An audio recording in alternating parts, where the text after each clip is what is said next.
Dus de hele tijd gaat douchen.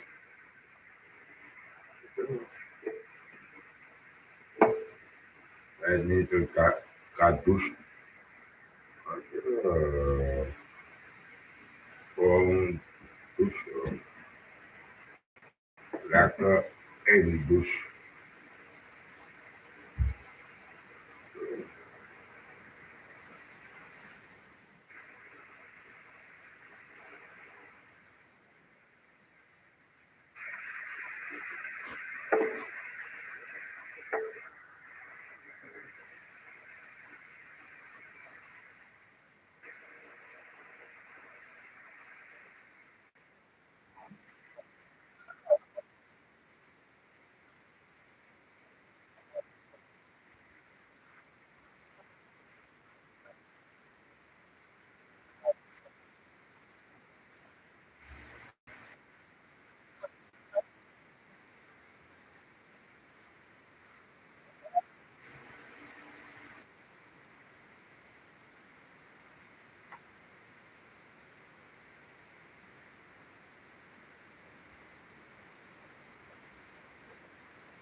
one now. And one, two, two, two, two, two.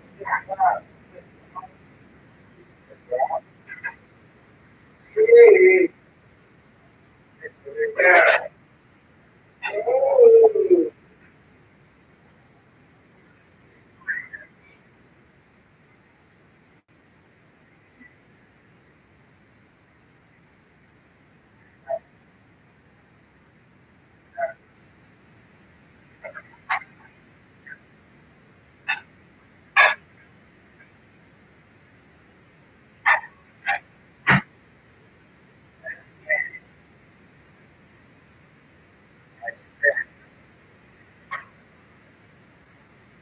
I do.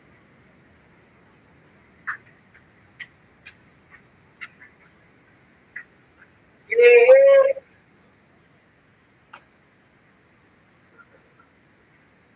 I masquerade. Call me where you want to call me.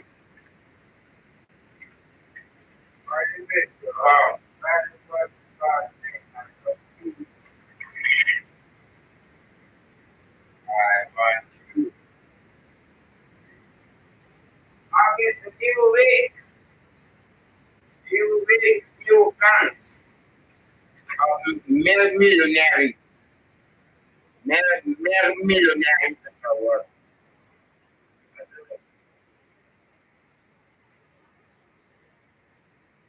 Nothing not Tesla.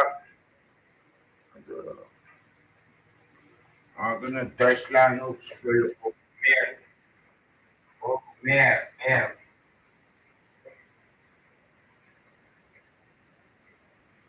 Iemand dat merkt dat wat ik doe. Ik ga niet rennen voor het rennen van die man. Ja, niet rennen voor. Ga meer doen.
Nee.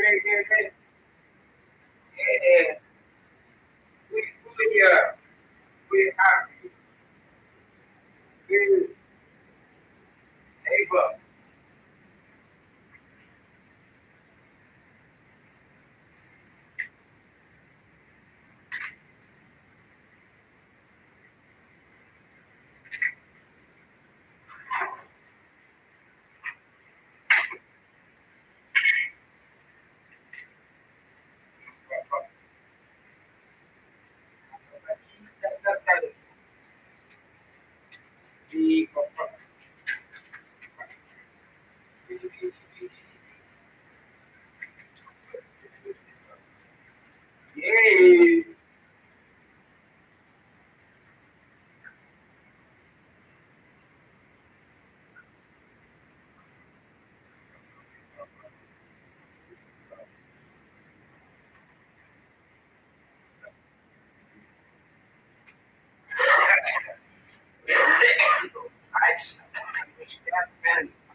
man.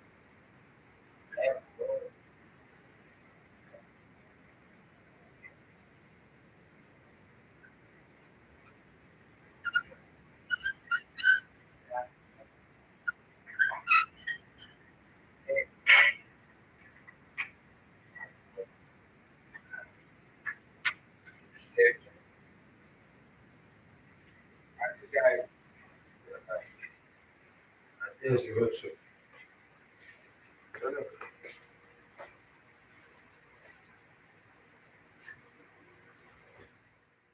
Ah,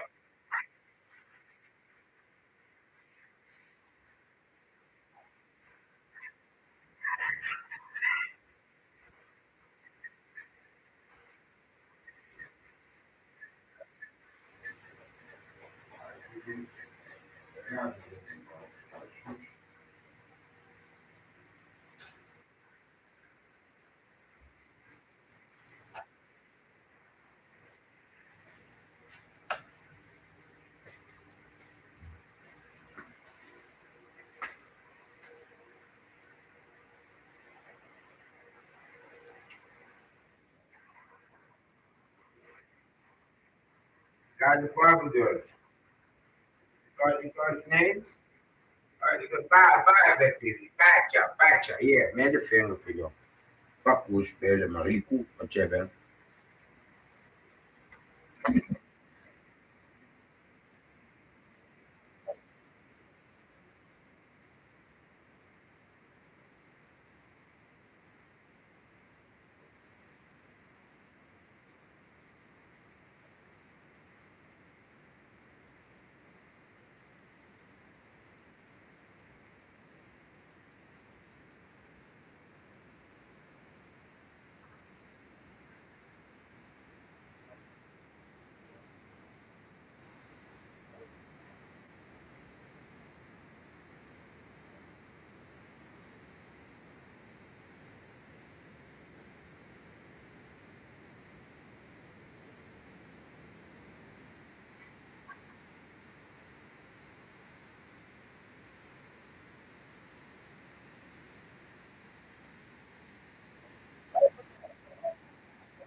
Alright, so,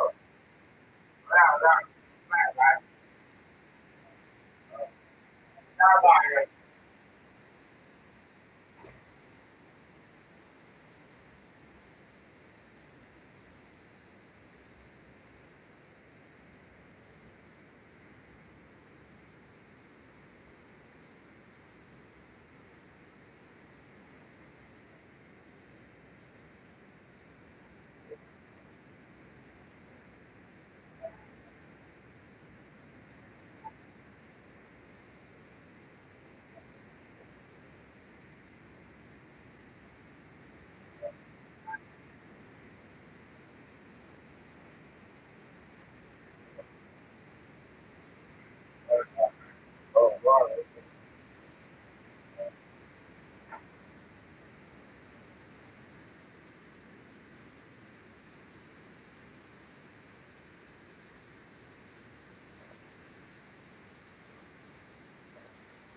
Ja.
Ah!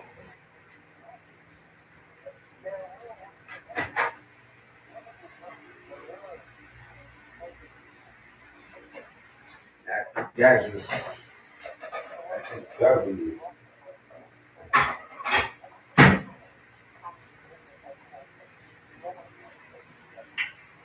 Als het duivelen is, weet je. Like a devil missed you.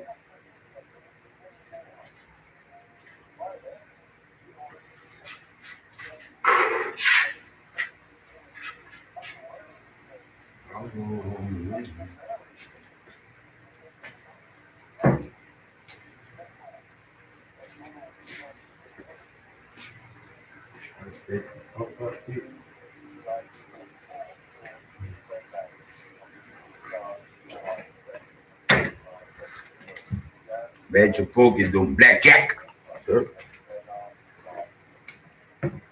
Pokey doen, blackjack.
Relax.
Parque, criador chinelo, as quatro chegou por embaixo. Já para me mover no jogador, copinho de bola. Lá, nesse ano, põe baile dele. E pessoal,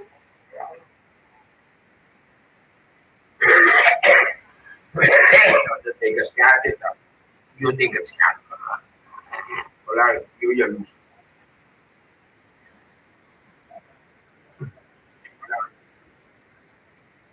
Popular, mostrar no lado da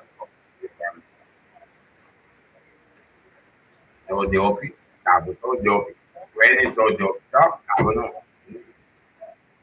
Havia olhado assim, bravo mesmo. Ele pumba, já que faz. Carne da tarde, só vai legal. Dora, a pomba da Maria.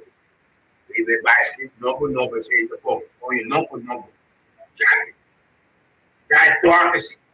Cai buscar ainda, dá o quebra, tudo quando de algo. Prepara ele, tudo dele. Põe-me de pé, põe-me de pé, põe-me de pé, me respeita, abusador, vai. Vai, meu amigo, tira. Você pensar, não,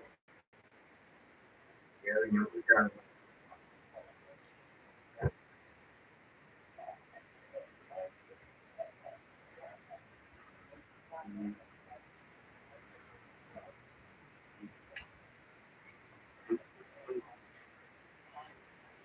Não, cara, está para me deixar ver. Eu sou algo.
Ah, eu sou atuado.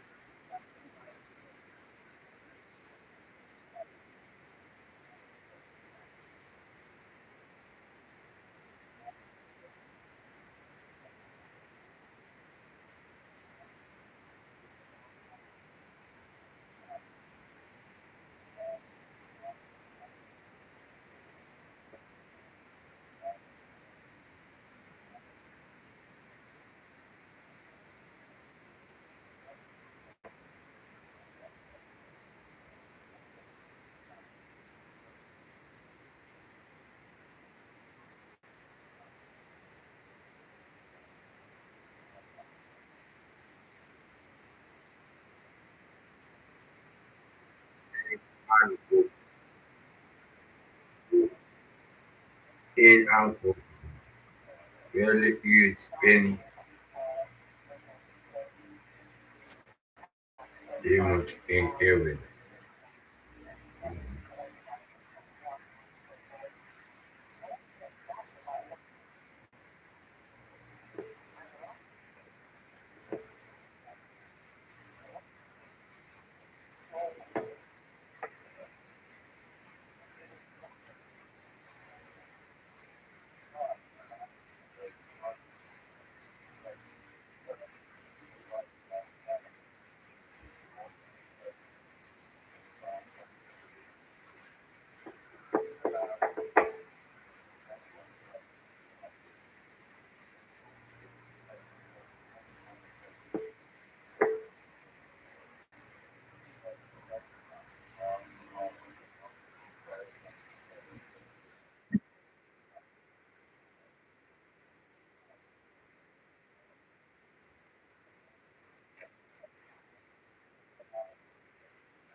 SS always do it.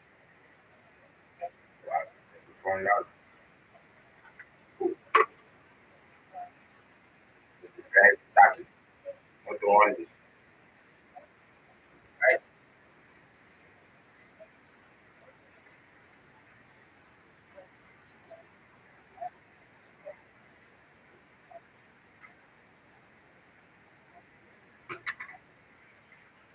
Do it.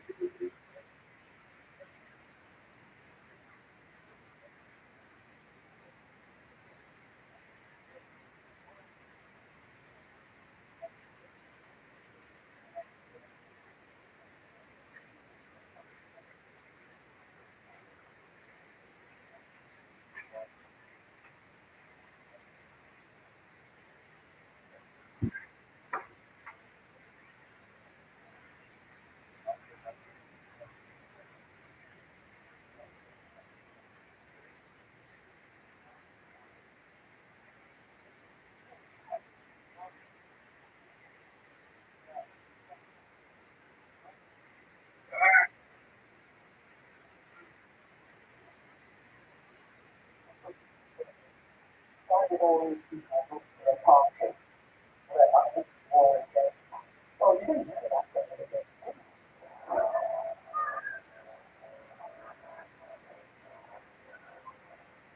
The Nazis had taken Germany by normal means, which was bad work, and although the party still had managed to get the majority, they had total power. They believed there was still an enemy to make stand in the way of domination and would come from within the party itself. The termination of this enemy culminated on July 2nd, 1934. The incident, known as the Night of the Long Knife, six of murderous knives were their heads were thrown outside. That was on the party leadership when it goes to the people they have to keep on. They basically still up yes, in the parties of the life. They have the power of mentality and themselves. So they began to tell them that the ground was falling against them. It's not intact. The army hated them as their rival set power. I don't think they could take it in a real fucking question. It's the word that they would work for it. I'm not under there. Or talking about it the comment that it's a real response for it. The economy is very definitely not and therefore it's transformed the power. And they have a really weapon emergency SS. Stuff. The SS were originally a small battalion of the much larger SA, but in 1929, Heinrich Himmler was appointed leader and taking inspiration from Reuben, began to rapidly expand in Munich. Initially, they were Hitler's bodyguard, but by 1933, after the seizure of power, it became the internal security of the Nazi regime. By 1934, they were growing into a real and formidable fighting army. They could famously wear black uniforms, black helmets, with their own weaponry. And they did much of the business. So Hitler decided it was time to use against the SA. Using falsified evidence, Himmler had assembled a file which cited that Röhm had been paid 12 million Deutschmarks by France to overthrow Hitler. He admitted Röhm's homosexuality was viewed as a way of discrediting him. He and others as they accused of active drunkenness and debauchery. This was used as a way of excusing the action which Hitler was about to take. So they never set them up with allegations for internal affairs related to homosexuality. That was several of the whole story. On the morning of June 30th, Hitler, with a large number of SS, marched into the hotel in Berlin, where Röhm and many leading SS stayed. They were arrested at gunpoint and taken.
German nation found themselves living under its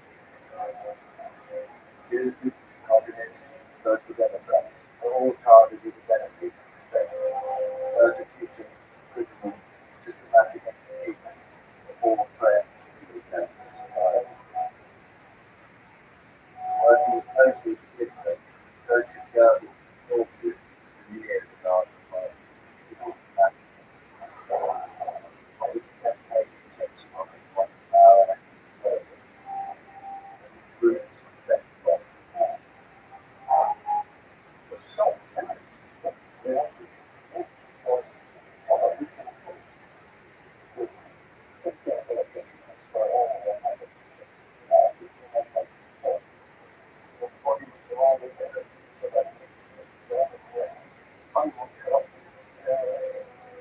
one party was led by Newport Talent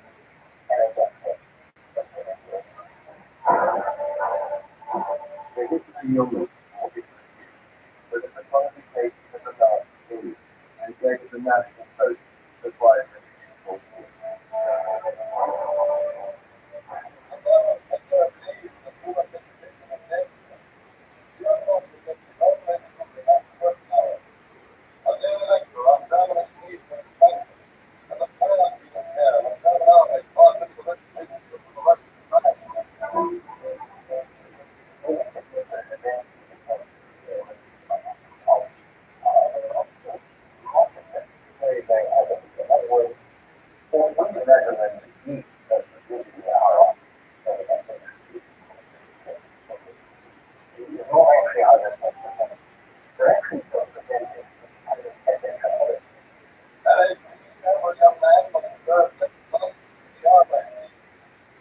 There was one boy in my form in my fight lives. He was a benefit. I was very keen on associating with him. I think he was less keen to associate with me.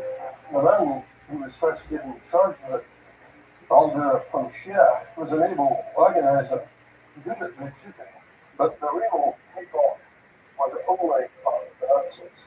Ireland, within 18 months, they were able to take 2.5 million members. And that wasn't very much the one girls organization that they set up in Ohio. The girls organization was called Good Starts and Neighbor. And we from young girls, or very young people in the architecture. Actually, they were from the other way around. It wasn't just these groups that were monopolized by the Nazi Party. All organizations were in charge. The Nazis was every single volunteer society organization in join the Nazi Party, become part of the Nazi Party. That means all orchestras of the houses, clubs, amateur tobacco society, all of that, they had to depend on their own favorite culture, propaganda. And of course, most of the practice, art, work, may have to be the indigenous. And the kids were modern artists, those who were all aspects of life were effectively taken over by the National Socialists. These changes were witnessed by a small child roots in the street. We had a headmaster, one of the headmaster was not Jewish, but he was a social democrat. Therefore, his politics were not accepted with Nazis. And the headmaster was appointed as a Jew to several presidents. One of them was that not the part of the Soviet was completely transformed after everybody had sat down.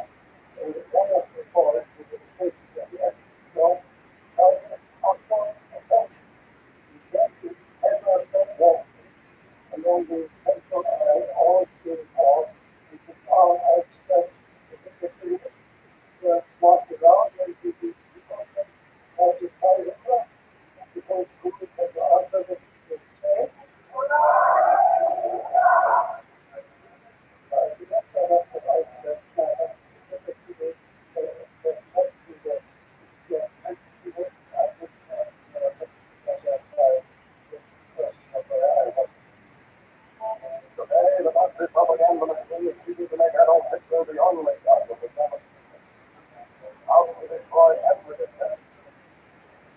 as the party took control of all areas of society and permeated into the lives of every German citizen, the need for greater and more effective propaganda became paramount.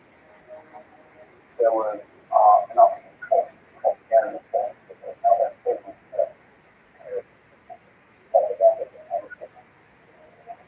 The press is expensive, and Nazi newspapers really have a large share of subjects. Concept failure, regular, the affordable device manufactured by 40% of more people working radio than the larger audience of propaganda.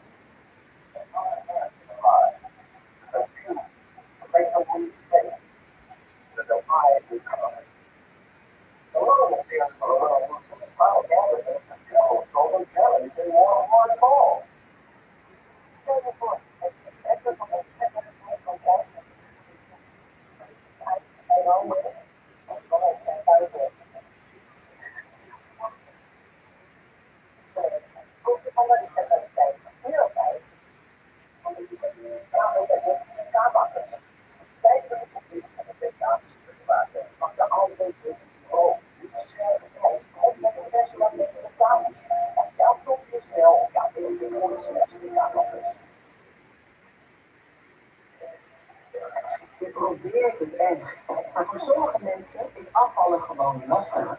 Tijd voor een andere aanpak. Met Wellness werk je aan gewichtsverlies met hulp van een geregistreerde arts. Gewoon vanuit huis. Zo geeft Wellness je minder strijd en meer resultaat. Het Wellness principe.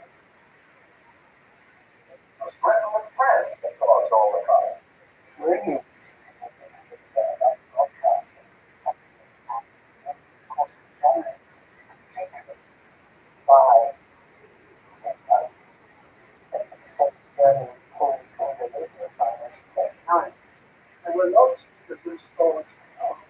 That was produced and when the defense, of course, you were expected to defense too.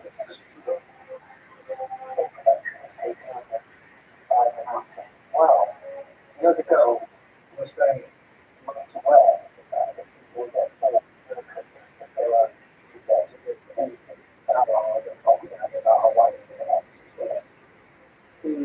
The father upset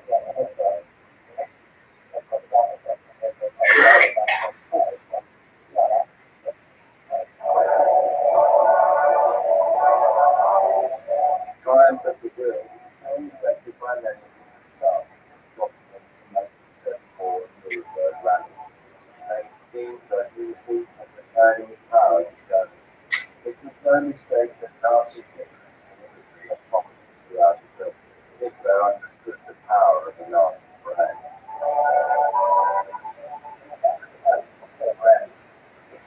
You have it's foster care, you have the actions like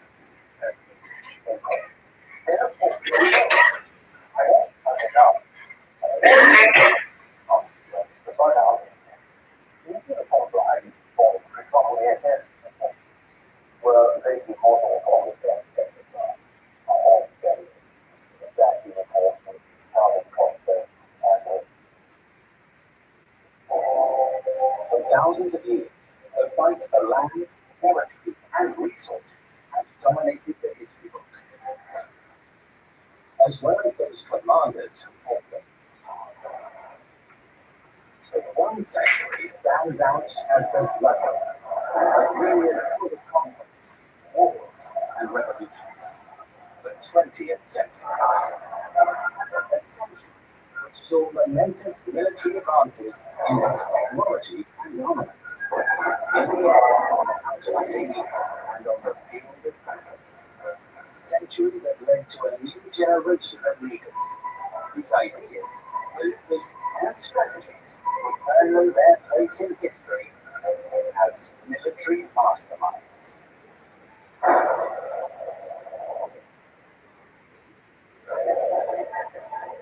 Napoleon Bonaparte's swift attacks took advantage of a military tactic based on the use of overwhelming power that paralyzes the enemy. A tactic that is still true in modern warfare, known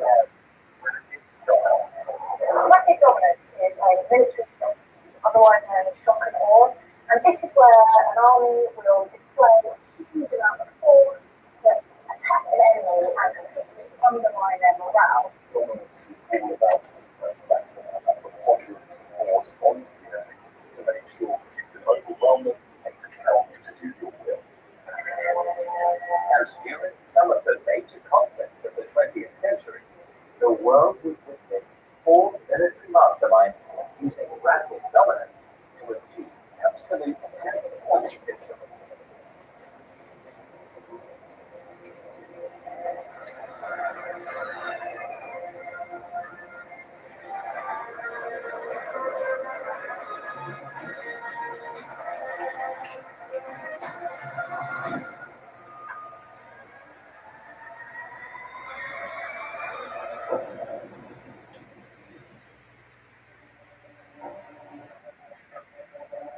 Ever since the creation of the Israeli state after the Second World War, tensions between Israel and its Arab neighbors have been tense.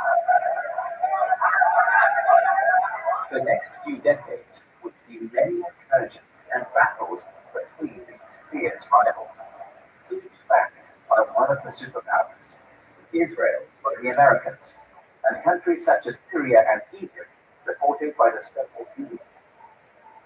But in the late 60s, this friendly relationships would all come to a head. On the 13th of May 1967, the Soviets secretly warned the president of Egypt about an imminent Israeli attack on Syria.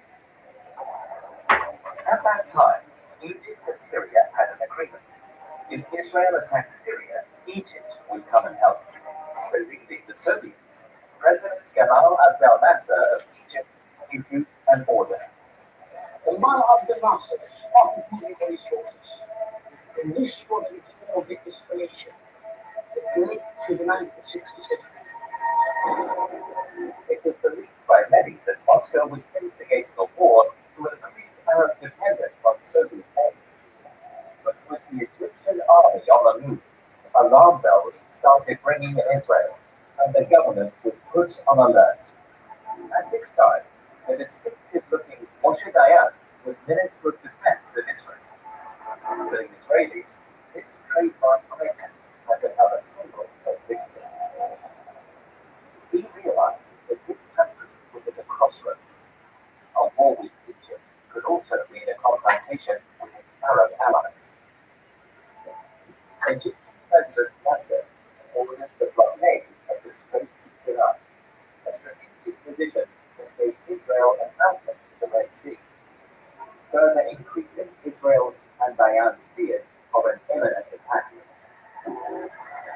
There's no question that this is not only our right to enjoy freedom of navigation to our port in Eilat in Aqaba, but also that it's absolutely impossible for Israel to stay there a long time without.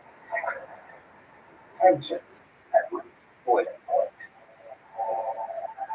And on the morning of June 5th, 1967, Moshe Dayan surprised the worst by launching a preemptive strike against his adversaries that would go down in history as the Six-Day War.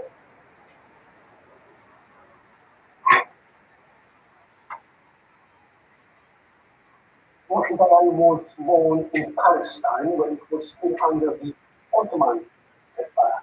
Before the British got there, he was born in Kibbutz.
hebben die spierziekte. Kijk, overlap. Kijk,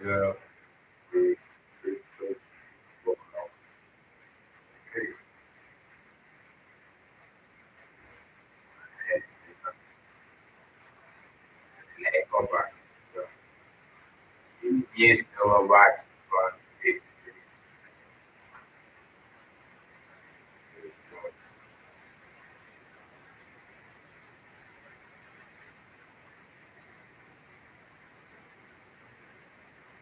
Die is wel waard van gezondheid in 2012.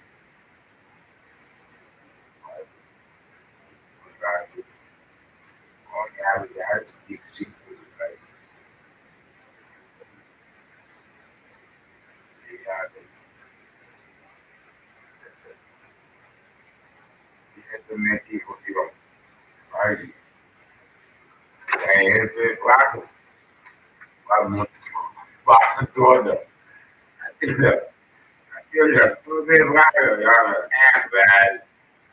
Maar zeker wachten in die pit. Nou, daar heb ik later op zo is anders. Natuurlijk. Is samen. Is danken. Kijk daar.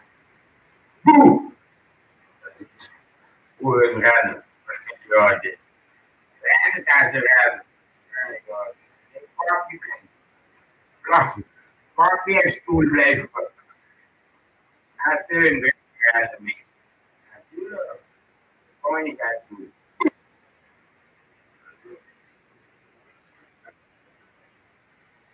Dat is wat spelen. Dat is het. Die mensen vechten vroeger voor land. Voor land. Vechten voor die land. Je wil ze die land hebben. Dat zijn die mensen die wat afwachten. Op elke manier hun doen. Die doen dat aan macht. Dat doen ze toch. Ja. Willen ze baas worden op die land. Die regering van die land moet die luisteren naar hun. Enzovoort. Ja. En daar hebben ze dat. Ja, daar heb ik het uit mis. Die laten zien. Waar ze vrienden van. Hoe vrienden vermoord vrienden. Ja, hoe kan dat? Jij zegt, stil. Nou, we moeten kijken wat gebeurt met de en emotie. Worden ze verschoven, onthouden, wat ik zeg. Nu willen ze iets gaan doen om die mensen te pakken. Ja, als in Amerika. Dat is het, dat waren ze samen. We waren samen laten kijken, gaan laten jullie dat.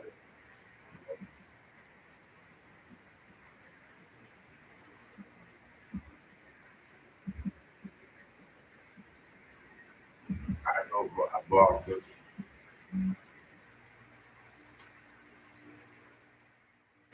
Deze is dat, volgens mij. Ja, die Engelsen daar binnen. Je geeft wel aan hoe zo'n fysiek het sfeer is in het parlement. Ja, nee, punt. Met beroep is het parlement, dus dat blijft doorheen gestemd. Maar voor het dat de illegale opgesproken worden en gedeporteerd met veel enthousiasme van rechtsstelling. Er is een migratiewet erin gekomen in Brussel. Wat vind je ervan? Nou, je moet dus de migratiewet, dus de betrekking is ontzettend belangrijk. En het hele migratievak is cruciaal om migratie te krijgen. Dat wil ik ook, dat de migratievak kan voor het mensen. Maar dat is belangrijk om alle dingen die in Europa afspraken ook hoe dat die omgaan. Dat geeft meer uit om mensen lange vast te houden. Geeft meer ruimte om dat je afspraken maken. Dat gaat u dan in de derde landen. Ja, nou, dat is in principe ook van het beleid dat wij kijken naar zo'n initiatief. Daar hoort bij ook in Nederland hebben we er ook weer voor is dat 6 dagen nog niet voorbij. Uit het kabinet is daar duidelijk over de mensen die uit de procedure zijn en in Nederland blijven zo snel mogelijk procedure. En terugkeren zijn daar onderweg. Betekent dit dat we dan in Nederland ook eindelijk met scholingszaak gaan komen? Nou, uiteindelijk dat we wel vaak gezegd hebben, dat we met 20% van de mensen die gaan met de laag in Europa. Dus dat betekent al het. Er zou ook een Europese arts te komen, wat nooit alleen. Reis echt naar deze kant in het reis. Ik denk dat Nederland ook denkt van, joh, wat is straks die ook niet staat bijvoorbeeld. Ik reis echt naar deze kant in het reis. Maar die gewoon met die opsporingsdienst, dat kan ook niet meer zijn, dat is wel van de lucht.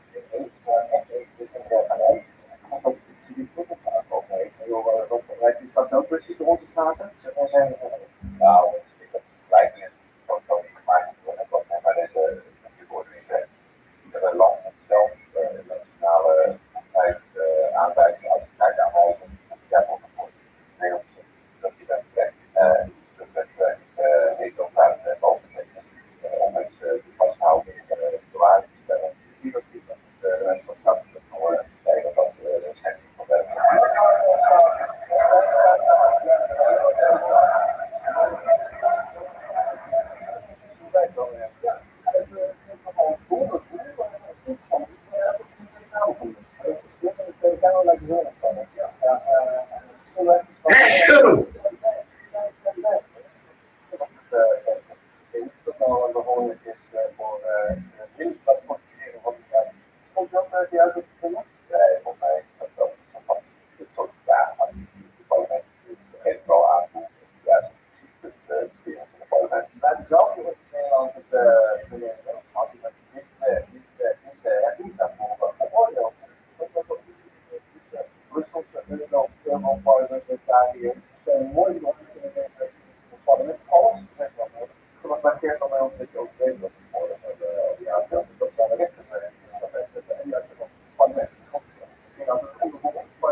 zoek jou.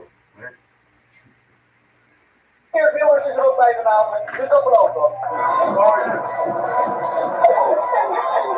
Waarom komt u hier tegen de ACC demonstreren? Nederland is vol. Huizen hebben we niet, de gezondheidszorg wil maar uit. We kunnen niks meer betalen voor de Nederlanders en buitenlanders allemaal verdwijnen. Genoeg is genoeg, kom het vol. We hebben al heel veel mensen opgevangen in ons mooie Dam en dat vind ik eigenlijk wat prima. We hebben in de media, hoor je veel afraid dat er mensen zouden komen en rechtse mensen op de demonstratie te verzieken. Komt dat bij ons nog de volgende? Ja, nou goed, als de mensen naar buiten komen is het alleen maar goed. Dat wil alleen maar zeggen dat we tegen zijn.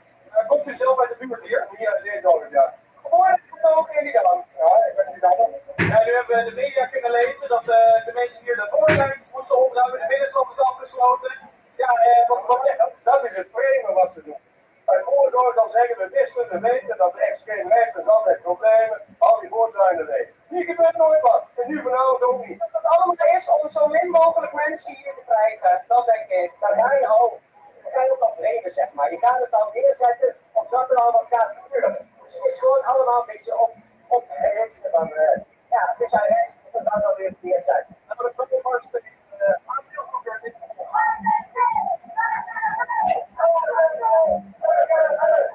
Ja, dan moeten die worden ook op dit moment opgehaald, de voortuin te houden. Dus er kan niks gegooid worden. En dan mag daar sfeer op helemaal in de hele wedstrijd en weer zo weer. Dus dan hebben we kunnen wat.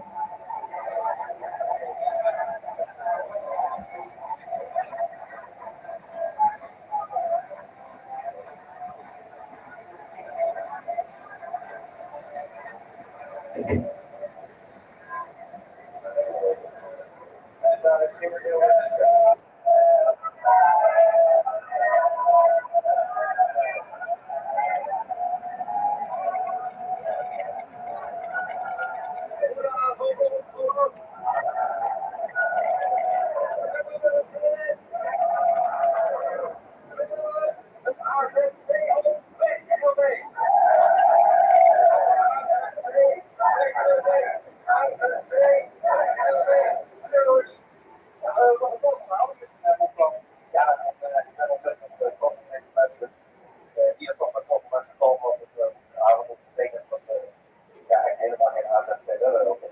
Slecht zijn behandeld door de gemeenteraad. Hij ziet in heel Nederland. En dan heeft u gekeken naar de framing vanuit de media dat deze demonstranten allemaal hele enge extreemrechtse zouden zijn. Dat was het geval. Ik heb gezinnen gezien, ik heb jonge, oude mensen gezien, ik heb kinderen gezien. Er is geen onvoltrokken wordt gevallen, dat moet ook helemaal niet. En zo kan het dus ook, en dat is het kost van de mensen. Dat zijn gewoon de mensen die zich zorgen maken, die dat niet willen en die een signaal willen geven. Wij zijn geen makkelijk. Mensen. Wij zijn gewoon mensen die voor ons gezinnen iets veilig willen. En die willen dat Nederland één groot AZC lost. En het spuurt dat. En het helpt ook demonstreren. Nou, want we zien nog niet dat de instroom heel erg ingeperkt wordt. Heeft het zin? Ja, dit is gezegd. Kijk, hier is het nog niet van K, maar heel wat veranderd. Bijvoorbeeld het besluit wat voor de gemeenteraad al omhoog gezet. Ze hebben niet gezegd, ze hebben ons geen normen. Ze hebben wel gezegd, we stellen het besluit uit. En als die minister van asiel duidelijk echt gaat zorgen dat de gemeente wordt getrokken, ik verstel je, het wordt een hele hete zomer. Dat is weer nog en langs de na niet wat er gaat Gewoon een hele hete zomer. deze mensen aan meegeven. Maar daarom dat ik steun, en we beginnen met het steunen, besluit om hier een AZC en ook van dat neer te zetten. Op de elders en die kan wordt voor een tafel, is voor ergens een tafel. En zo ga ik het hele land door. Ik kan ze ook nog steunen waar ik maar kan. Ik zal het in de Kamer doen, ik zal het kabinet in de Kamer. Het is van asiel naartoe gerekend dat hij zo snel mogelijk de wet inbrengt, een asielstop afkondigt. Wat zijn er allemaal heel erg van mensen? Ze wonen allemaal in mooie, dikke, dure huizen ergens in het gooien of in dit vaderland. Maar de mensen die gewoon in de steden lopen van Nederland, die hebben wel wat. Die zitten naar de marketeren, die zijn naar huis in dit wijkje, en dat zijn ook Brian en zo'n dure wijk. En dat is niet, ze merken het. Ze weten niet eens hoe dat het eruit ziet. En hier hebben de mensen nog wel last van, en dat mag gewoon niet gebeuren. De demonstratie is rustig verlopen. Ik heb veel mensen gesproken en het valt op dat die echt allemaal hier wel uit de buurt komen. Ik heb verder ook helemaal niks gezien van mensen die... Als je democratie gaat bekijken hoe het eigenlijk hoort, en de mensen zijn tegen, dan moet het niet kunnen. Allah shallah, Allah geakbal, nasi goreng. Ik moet voor 1 juli plaatsmaken voor maar liefst 81 statushouders, terwijl er nog helemaal geen locatie is. Daardoor dreigt het ingrijpen door het Rijk. Urk moet 81 statushouders gaan opvangen. Is er al een locatie uitgezocht? Nee, en we hebben ook geen locatie. We hebben al een probleem om onze eigen jongeren een goede plek te geven. Dus, en we hebben al een boot met Oekraïners. Maar ik wil er wel bij zeggen, als het echte vluchtelingen zijn, dan zijn ze welkom, maar gelukzoekers accepteren wij. En als ik dan zie in Ter Apel wat daar allemaal binnenkomt, is niet veel zoeks. Hoe controleer je dat? Ja, hoe controleert je dat? Dat is eigenlijk niet te controleren. Je krijgt er 81 nieuwe buren bij. Dat is goed. Ja, waarom 81? 81 nieuwe statushouders komen hier op. Ja, dat is goed hoor. Ja? Ja, kom. Als ik er ook uit bij geven. Ja, is nou een plek uitgezocht waar ze kunnen komen? Niet dat wij weten. Dat is wel heel creatief. Er komt vast een oplossing. Ja, dat Wat is de oplossing dan? van een boot hier. Ja, nog een boot. Ja, de boekluister, dat zie ik heel langs in ieder geval. Als je bijvoorbeeld overal hier langzaam maar zeker in opstand komen, omdat die mensen zich, ja, het is een heel andere cultuur. En dat Nee, die blanken we hebben gekend. Bij ons aan Ik word in hebben daar boot, caravan, allemaal. Gewoon die echt zien zoeken. Maar ja, dat is onze eigen mensen. Eigen volk. Die mag wel eens zeggen. Dat Ik is kom nog hier Ik plukken. wil gewoon een kamertje vrij, denk ik. Of nog zo'n boot neerleggen. Er is nog plek, zeg je. Ja hoor, kijk dan. Plek. Hier op de boot, heb jij nog een plek? Ja hoor, dat gaat veel naar de schapen. Ja, zeker zo die boot. Jullie hebben 2 weken de tijd om een mooie locatie uit te zoeken. Hey. Genoeg in locatie. Ja, nergens is die boot. Dan Ga ze die boot zeker met erop. Dus er valt niks te kiezen. Dus ik weet niet wat die overheid dan wil. Ja, dan moeten in een tentje, maar ja, dat mag ook niet, hè. Dus daar maken ze zich ook druk om, dat mensen in een tentje slaan. Dat is gek. Je zitten, ik weet niet hoeveel zwervers in de buitenlucht. En als er dan een stuk of 10 van die nooit in een tentje moeten slapen, maken ze zich druk om. Het is natuurlijk ook een feest, 81 nieuwe jonge mannen voor u. Nou ja, laat maar komen. Ja, laat maar komen. Ja.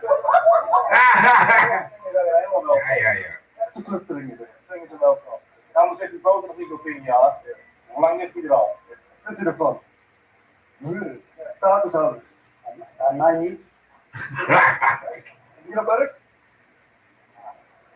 Dat weet ik niet. Je krijgt 81 nieuwe buren. Kom maar zo plunderen die winkel. Weet je niet? Ik heb Liever nog 2 niet. weken en binnen die 2 weken moeten er dus 81 nieuwe woningen komen voor deze mensen. Als ik het goed begrijp, dan is er geen plek, maar misschien heeft u nog een zolderkamertje ook. Nou, als het een leuke dame is die lekker kan koken, dan ben ik wel bereid om even een toetsgesprek te doen. Ja. Een toetsgesprek. Dat was een oproep in de Ja. radio. Toetsgesprek. Allah, shalaha, gulu, gulu, gulu. Wat zegt u? Allah, shalaha, Allah, akbar, nasi koren. Dank u. Hebben jullie al een plekje uitgezocht waar ze kunnen komen? Als je de democratie gaat bekijken hoe het eigenlijk hoort, en de mensen zijn tegen, dan moet het niet kunnen. Dan zou ik denken dat het gewoon helemaal fout gaat. Dat hadden we ook moeten doen. Beste mensen, stem allemaal op ome Geert. Ja, wil jij niet elke keer hoeven zoeken naar Ja. Pro-nieuws-item? Abonneer je Ja, website. allemaal op homogeerd. Dit is homogeerd.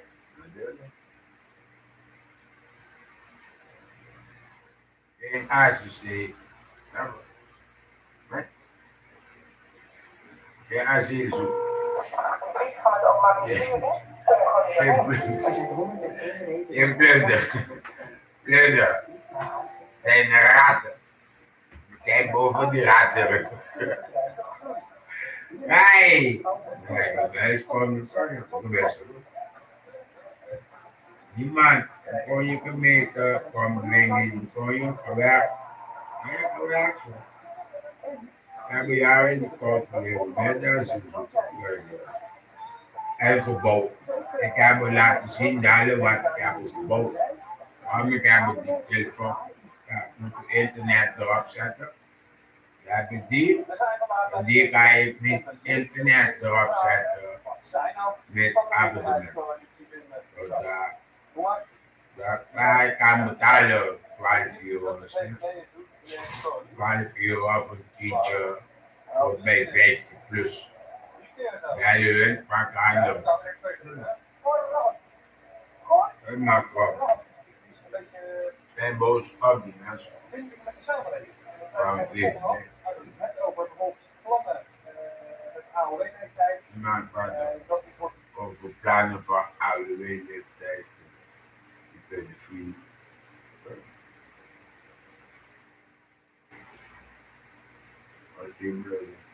Het is veel alleen in deze wereld. In deze land is weer alleen. En hoe is het gekomen? Door jullie zelf als het kabinet, als machtgevers, als politiek. Waarom zeg ik, niet ene van hun, waar zitten daar, goed Wilders, moet mij hem niet. Nee.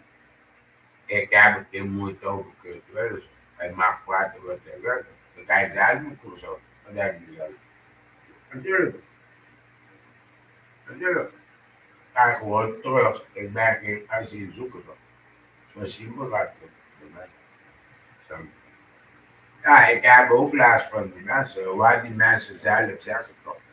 Die mensen komen hier, hun krijgen alles. Nederlander kan hun boodschappen niet meer betalen. Hun kan kinderen zelf zijn bij met hun kinderen. Zodat, daar hebben ze alleen maar, als het dadelijk is winter, huistocht, daar moet je je huis af moeten zitten met een winterjas in je huis. Hetzelfde als jij woont buiten op straat. Zo simpel gaat het. Snap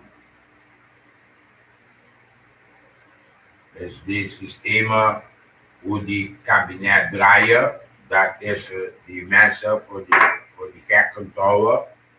En alles loopt krom. Natuurlijk, alles loopt krom. Daar zit als daar discriminatie in die politiek. Hoe dagen ze jou uit? Blijven ze jou uitdagen? Blijven ze jou belediging? Blijven ze jou tweeten sturen? Tot jij hebt genoeg. Dat zijn die systemen van de Nederlander in de politiek. Dat hun doet. Kunt wel zelf hebben dat gedaan. Die man wil hem vermoord op. Die man wil hem vermoord. Die man hebben 3 jaar gezeten. Dan zegt hij zelf, die man zit daar in die politiek. Wat denk je die mensen? Sinds zij hun vergeten, dus zul ik ze uitleggen. Wat is gespeeld? Die man, hij heeft dat geleerd voor politiek. Hij heeft diploma, alles. Hij is naar Kurt Wilders zijn gevangenis gegaan. Dus Kurt Wilders woonde niet in een huis. Hij woonde in een gevangenis. Een gevangenis als een huis. Dus die muren dicht. Hij heeft die kaart en zijn dochter. Hij heeft een kind. Kind moet in de school, moet in die gevangenis school. Dat moeten zij zelf beschermen als jaren. Bijna 20 jaar volgens mij. Kurt Wilders woont niet in de gevangenis. Denk eens uit. En ze weten niet. Die man, hij zit daar hebben ze hem gepakt. Ja? De machinegeweer en een pistool. Een revolver. Dat is eigenlijk Kurt Wilders. Hij zit in VVD. Hij zit in de stoel voor. Voor wij zitten. Hij blijft voor Kurt Wilders. Kijk, hij heeft die 3 jaar gezeten, kwam buiten. Na een paar jaar heeft hij goed gedragen. Krijgen is niks aan de hand. Dat is normaal. Dat is de wet. Heeft hij zijn sollicitatie gedaan bij VVD als Kamerlid. Daar hebben ze hem gezien. Hij heeft een schone strafblad. Is niks. Maar hij wilde Kurt Wilders vermoorden. Hebben ze hem genomen. Hij heeft bijna 4 jaar, of 5 jaar in de politiek gezeten. Tot Kurt Wilders hebben laten die man eruit halen. Daar hebben ze een pistool gevonden in die debat, in die wc. In die wc, in die dingen van flusje, die water, daar hebben ze een pistool gevonden. Wie hebben gezegd? Niemand weet. Ze zeggen, Kurt Wilders lopen daar binnen mee.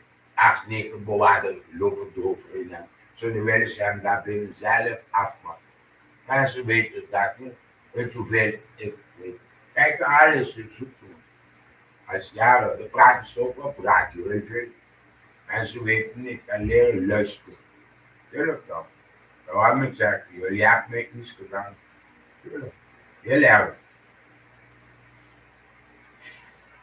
Zo erg, dat ik kan soms niet slapen. Daarom moet ik praten. Ik kom vanaf. Tuurlijk. Want ik kan niet vanaf zo makkelijk.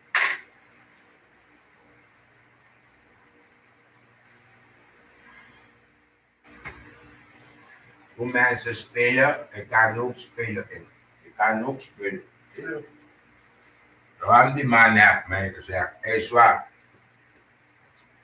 Is waar. Jij bent helemaal gebouwd. Jullie zwarte uiteindelijk gebouwd. Ik ben helemaal gebouwd. Die man kent mij niet eens. Hij kent een junkie wat ik ken. Ik ken die niet eens. Ik zeg, ja. Natuurlijk, ik respecteer iedereen op straat. Ik weet, jij bent breed. Jij denkt, jij bent sterk. Jij komt iets doen. Wat mag niet. Hey, straatleven is gevaarlijk. Zo simpel gaat het. Ik kan niet slapen, ik heb me benauwd. Ik heb me warm. Tuurlijk. Ik heb me warm.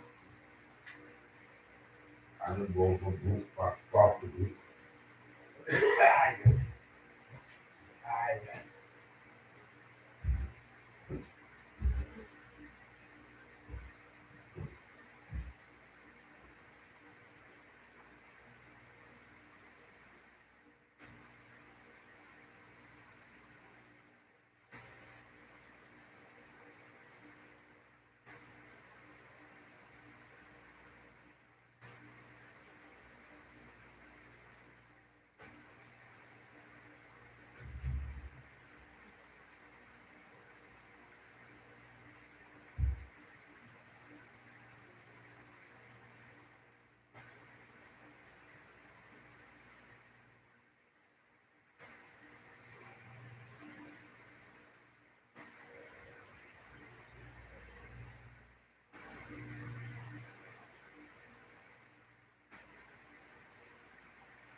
Waardoor ze praten, die mensen praten soms in die werkkamer.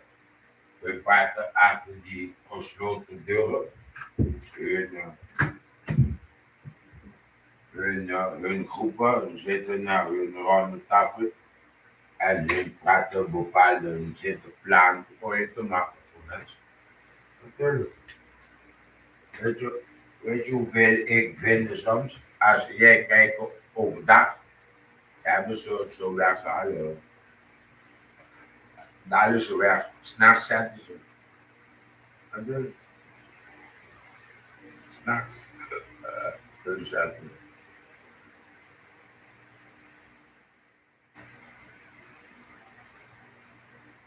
maar goed, dus, uit over Curaçao. Die is live. Eerst elkaar over Curaçao.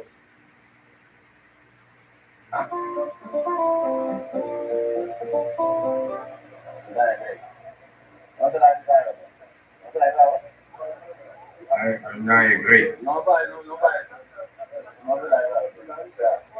Vamos a ver plataforma de essa é plataforma mais grande que tem mais mundo na pagamento. Kansas. Aí é para o bebê. Tu eres satisfecho, luego era. Uit over die voetbal.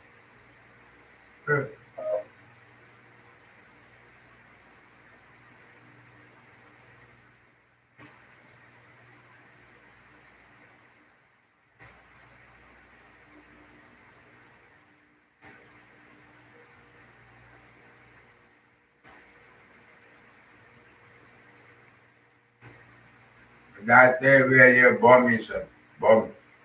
Je wat je ootje. Hoe ver gaat deze weerstand het verzet nog in Nederland? Hoi. Ja, ik denk dat het begint. Ja, dat wordt zeker mee. Zeker mee. Tot eens luisteren. Tot ons luisteren. Tuurlijk. Luister. Aanpassingen is nog een vuurwerk en mogelijke tijdbom aangetroffen. Ook is de brand gezicht en eruit genomen. Dat omwonenden van AZC's in Nederland niet blij zijn, is ontzettend duidelijk. Maar het is wel de vraag op hoe ver deze weerstand uiteindelijk zal gaan. Hier een AZC in aanbouw en daar is vanochtend een vuurwerkmontier en een tijdbom aangetroffen. Gezellig man, als we hier naar de burgers luisteren, dan krijg je daar. Maar dat vind ik echt niet mooi. Ik schrik daar niet van, eerlijk gezegd. Ja, in op zich begrijp ik het wel. We zijn het natuurlijk allemaal niet mee eens dat er een AZC is. Om op te blazen, zeg ik nu, dat was je was alloos aanwezig om de betogers te steunen in het verzet. Dit is ons land. Dit is uw landsrecht. En niet van die netsvluchtelingen. Nu zijn er bommen gevonden in Mine. Ja, is dit nou wat je wilde? Nou, volgens mij was het geen loosrecht. Ik heb met mensen gesproken en die mensen spraken ook met mij. Die mensen hebben met hun stem hun ongenoegen kenbaar gemaakt. Wat er nu in Mine lijkt te zijn gebeurd, je moet kijken wie iets heeft gedaan. Het moet wel een actie van links zijn om mensen van rechts in een kwaad daglicht te stellen. Maar wat er nu lijkt te zijn gebeurd is dat die mensen die geen trek hebben in het AZC in hun gemeente, dat ze iets met bommen, misschien van het kantoor van GroenLinks nog gepakt en een oude bom. Het is daar neergelegd. En dat is natuurlijk eigenlijk niet hoe we met elkaar moeten omgaan in dit land. We hebben altijd gezegd dat het moet geweldloos en een bom neerleggen is, dat gaat wel op de grens. Ik begrijp het wel. Ja, we hebben recent dat AZC in Loosdrecht gehad, nu hier bommen. Ja, dat wordt zeker mee. Hoe ver gaat dit dan? Tot eens luisteren. Ja, ik snap de frustratie van mensen. Dit is, en de gemeente nu luistert gewoon niet naar de burgers. Ja, ik heb al voorgenomen, als vluchtelingen komen naar je stad, welkom. Ja, ik begrijp het wel. Ik heb heel discussie gevolgd en geluisterd van hoe het uiteindelijk de AZC gekomen is hier. Er zijn inspraak geweest vanuit de bewoners. Ja, die zijn dus niet boos. En, nogmaals, ik spreek niet goed, hè. Uiteraard hebben we zowel de politie op locatie als via communicatie om een reactie gevraagd. En jullie mogen nu in de commands raden wat er antwoord was. Hoe ver gaat deze weerstand, dit verzet nog in Nederland? Ja, ik denk dat het begint. Maar moeten er dan doden vallen? Dat is toch al gebeurd? Dat is al gebeurd dat die doden vallen, hè? Die jonge meisje in Amsterdam, door een asielzoeker, die dochter van die man in Uden, die verkracht is en thuis zit en die asielzoeker gewoon weggestopt is, maar niks meer gedaan wordt. Wij gaan het krijgen. De mensen komen er wel krijgen. Als dit soort dingen bij de mensen wordt opgeduwd, wat gebeurt, dan gaan mensen wegkomen. Ik kan het ook wel weer indenken, want ze zijn hier allemaal tegen. En het wordt gewoon doorgezet. Als het mijn dochter diezelfde jaar, als die gepakt wordt, ik sloop die heel als het zeker echt was. Daar ga ik voor zitten. Daar ga ik echt voor zitten. Als ze mijn dochter pakken, dan ga ik zitten. Wordt hier over loosrecht wat ik gesproken, daar heeft ook het gemeentehuis gezet. Hier worden bommen neergelegd. Vraag me af, hoe ver gaat dit? Wanneer is er genoeg verzet? En wanneer, ja, ik maak me een beetje zorgen eigenlijk, dat is dood van. Ja, nee, dat is niet goed. Gevonden of dood, dat zou verschrikkelijk zijn. Dat is nu nog genoeg. Helemaal niet aan de orde. Ja, wanneer is het genoeg? Wanneer wanneer ze inschoten en wanneer houdt het op. Dat is aan de ene kant en aan de andere kant. En mensen moeten hun verzet wel democratisch echt binnen de grenzen van de rechtsstaat en daar echt niet overheen gaan. En anders komen we in een land te wonen waar iedereen niet willen wonen. Wat is de stap na brandstichtingen en bommen buiten? Ja, ik denk dat er dan inderdaad, net zoals in Loosdrecht en zo, dat er dan mensen uit echt verzet gaat komen. Gaan uiteindelijk dood als je hoeft voor deze minuut? Als Nederland er niks aan doet, Den Haag er niks aan doet en de gemeentes niks, zou het kunnen. Ja, het zou kunnen natuurlijk. Als je dit soort dingen doet, nu zit er niemand. Maar stel dat mensen wel zullen zitten, dan wordt brand gesticht. Ja, dan kunnen er ongelukken gebeuren. Wat nogmaals niet goed is. Dat verzet is goed, ook al vallen er uiteindelijk doden. Ja, op de duur wel. Als nu linksom dan maar rechtsom, maar niet goed is, giks dan maar kwaad. Maar ik denk dat de mensen echt in Nederland het gewoon beu zijn. Ondertussen heeft de explosieve opruimingsdienst puikwerk geleverd en de bommen ontmanteld. En het resultaat is dat er geen gewonden en geen slachtoffers zijn. Als dat even een journalistieke bom van je welste. Nog meer explosies? Abonneer. Businesses today need more than technology providers. They need a technology partner.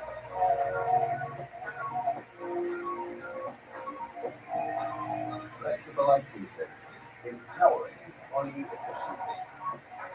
Innovative AV solutions delivering content with impact. Secure printing solutions protecting sensitive data. And tailored workplace solutions enhancing productivity. Sharp is your technology partner. Our decades of experience, IT services and solutions, and secure technology create digital experiences that work in step with your future, freeing you to focus on your business in a fast-changing world. Sharp, connecting people and technology. If you're looking for the future of football, it's got to be you. No, no tienes saber quién soy, pero pronto lo vas a saber.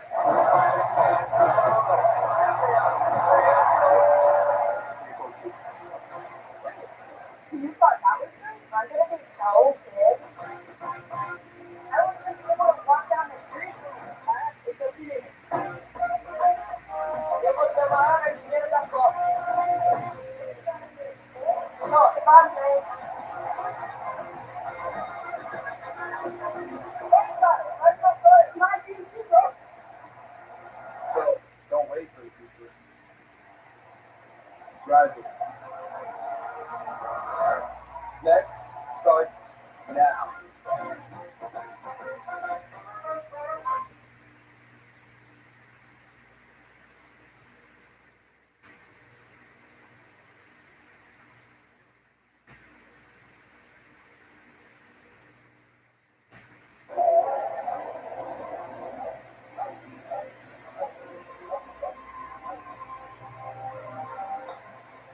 Dr. Joseph Mengele is the very symbol of the Nazi Holocaust.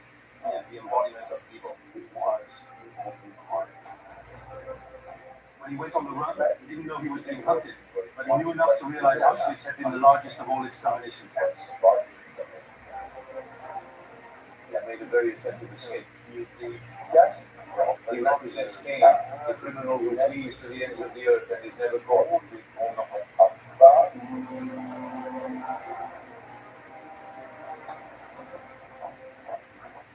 What really worried Mengele was the Mossad's abduction of another Nazi, Adolf Eichmann.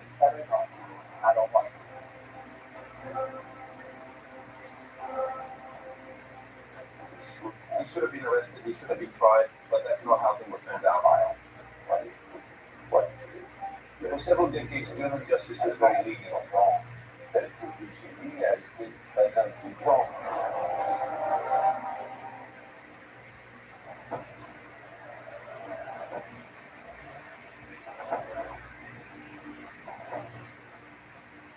Mengele, the hunt for a Nazi criminal.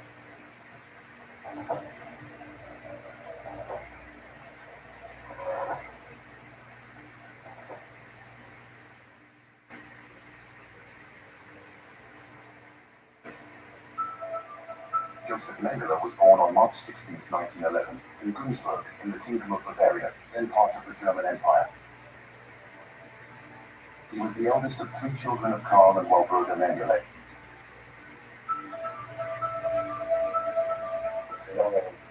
From birth, he was a very privileged young man. He was born in a town where his family was one of the most respected.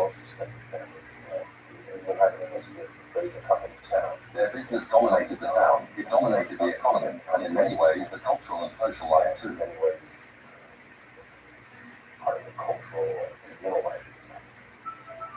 His father was the founder and owner of a thriving agricultural machinery company. The name Mengele was synonymous with social success throughout Bavaria. That reputation even brought Adolf Hitler to visit the family factory in Günzburg. That pretty much secured his future. But he didn't want to follow the family example in agriculture, he wanted to become a doctor. And of course he was encouraged, it's a respectable profession. Mengele was a studious student. He was passionate about music, art and skiing. At the end of high school, in April 1930, he entered the University of Munich to study medicine. Munich was then the center of the Nazi Party, led by Adolf Hitler. In 1931, Joseph Mengele joined the far-right paramilitary group, the Steel Helmets, which became the SA, the Nazi stormtroopers, in 1934.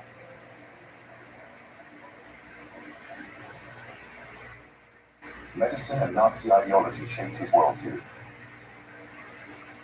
He learned medicine through the lens of this pseudoscience of race, which claimed there was a superior race and inferior races. There were inferior races. His doctoral thesis was about anthropological differences between racial subspecies of races. So what allows Mengele... If people like Mengele were able to thrive, it wasn't just because Hitler was backing them, but because in the medical field, the intellectual elite was teaching students like Mengele that a new science was emerging, eugenics, racial science, and he grew up with that. New science, eugenics, racial science, and he grew up with that. In 1935, Mengele earned his doctorate in anthropology from the University of Munich. He was especially interested in the genetic factors responsible for the chin dimple.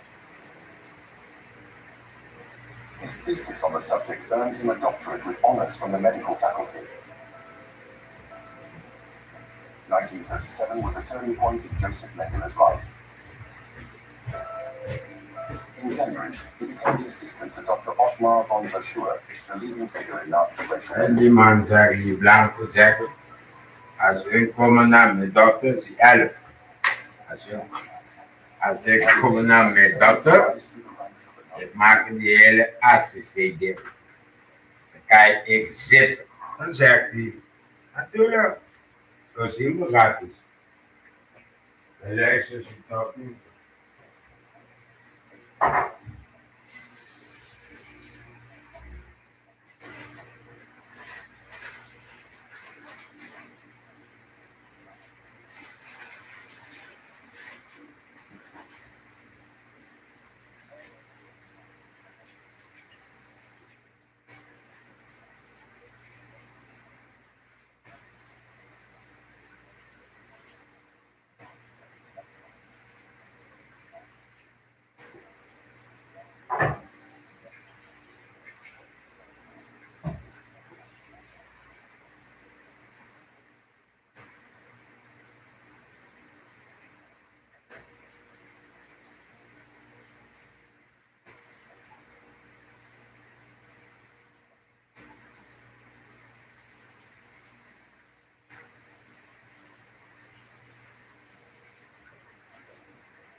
telefoon is geland.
Kijk maar. Ja, behouden. Maar maak ik later die man zien. Waar ze bij de Brunsel gegaan.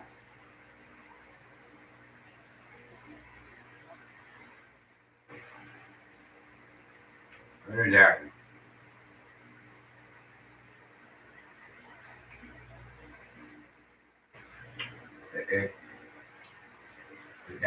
Ik heb die mensen niks gedaan. Ik heb mijn kinderen, ik heb hun niks gedaan. Niks. Ik heb genoeg bewijzen. Natuurlijk.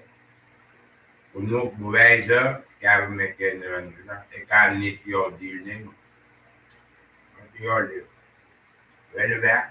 Dan kan je gewoon weg. Doe wat Nicole heeft gedaan. Doe gewoon wat Nicole heeft gedaan. Zo simpel gaat het. Deze, ik ben er niet. Deze is op die telefoon.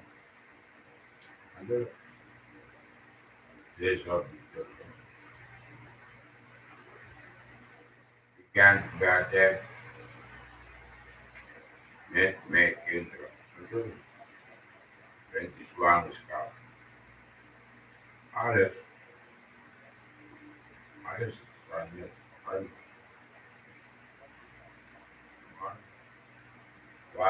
Wat hebben mensen stoornis? Wat ik zeg. En hun zullen gelijk krijgen. Dat zou niet zijn. Als ik heb iets gedaan, dan laat je mij zien. Maar je moet het zo laten zien. Dat kan ze niet laten zien. Natuurlijk. Kan ze niet laten zien.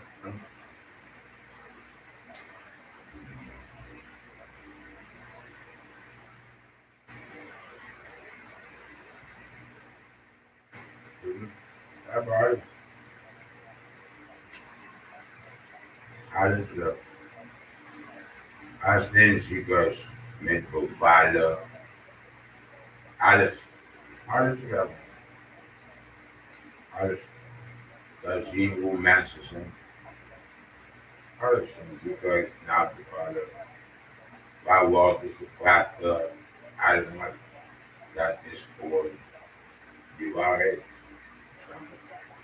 Waarheid moet worden gebracht. Ja, mensen. Ik heb er alle tijd voor. Ik heb er heel veel geduld. Zolang ik leef.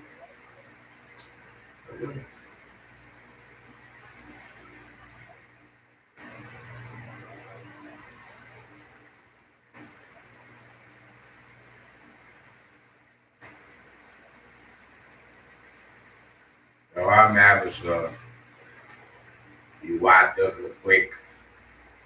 Dan krijg je die lijstje een beetje groot hoofd. Dus daar hebben ze die water geprikt. En dan is hij bijna dood gestikt. Dus zij eten zijn eigen stront. Dat staat allemaal op papier geschreven van het ziekenhuis Dus niemand kan mij zeggen, is niet zo, is zo. Natuurlijk. Dan was die kleine geboren. Dat hebben hun gedaan. Vanaf hun hebben gekomen achter zijn jongetje, daar hebben ze een plan gemaakt. Natuurlijk, plan. Ja. Hebben ze een plan gemaakt. Ik weet het dat. Ja, dat met me dat. Maar kijk, kostte mij geld, dadelijk gaan we zien hoeveel geld dat jullie betalen. Toen kon je, ik zeg het, op Facebook. Hier deze telefoon, nieuw, ik heb hem gekocht. Nieuw. Zetten die kaartje erin, kijken, bladeren in die foto's. Natuurlijk. Allemaal. Wat is het? Het is een probleem, denk ik. Zo'n hele grote probleem. Daarom zeg ik toch. Dan ga ik terug naar Curaçao. Natuurlijk. Daar. Dan gaan ze alles zien. Ja. En dan zien ze. Ja. Dat is ook niet eerlijk. Dat denken jullie. Natuurlijk draait hij door hier. Dat denken jullie. Natuurlijk. Hebben mijn kinderen liefde gegeven. Buik. Daarom zijn ze zo. Natuurlijk.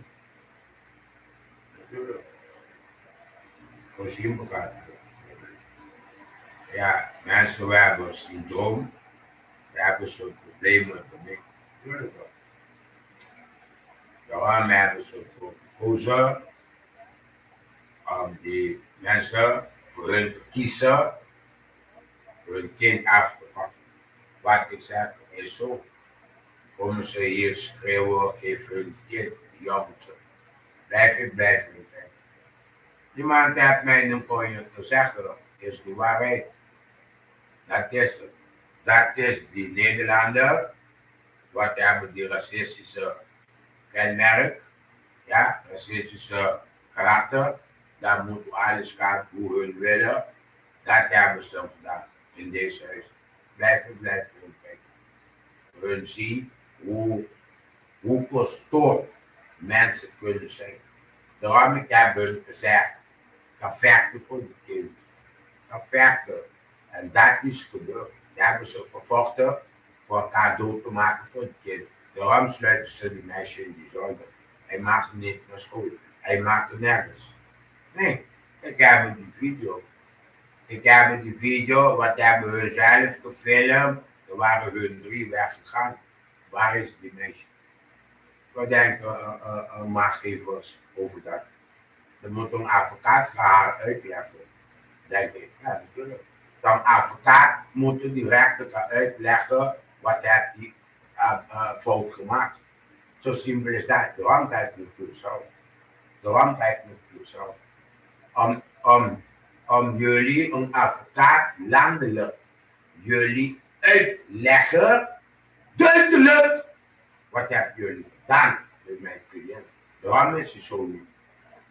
Door jullie is hij zo op zijn eiland. Wat ik denk nog. Mensen, ik zweer. Daarom blijf ik gewoon filmen 24/7. Jullie krijgen mij niet kapot. Nooit. Ik ga we zien.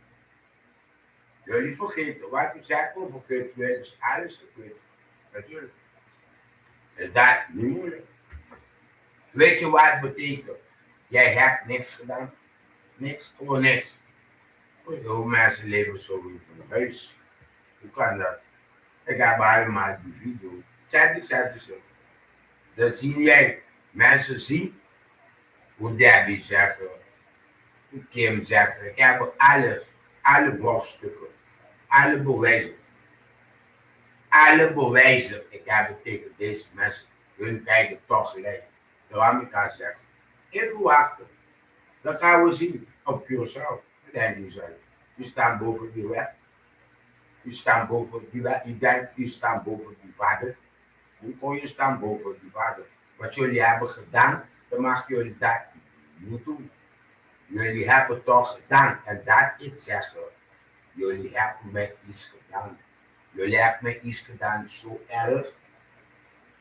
Ik heb nachtmerrie over wat gaat spelen, wat gaat niet spelen, wat gaat gebeuren op die eiland.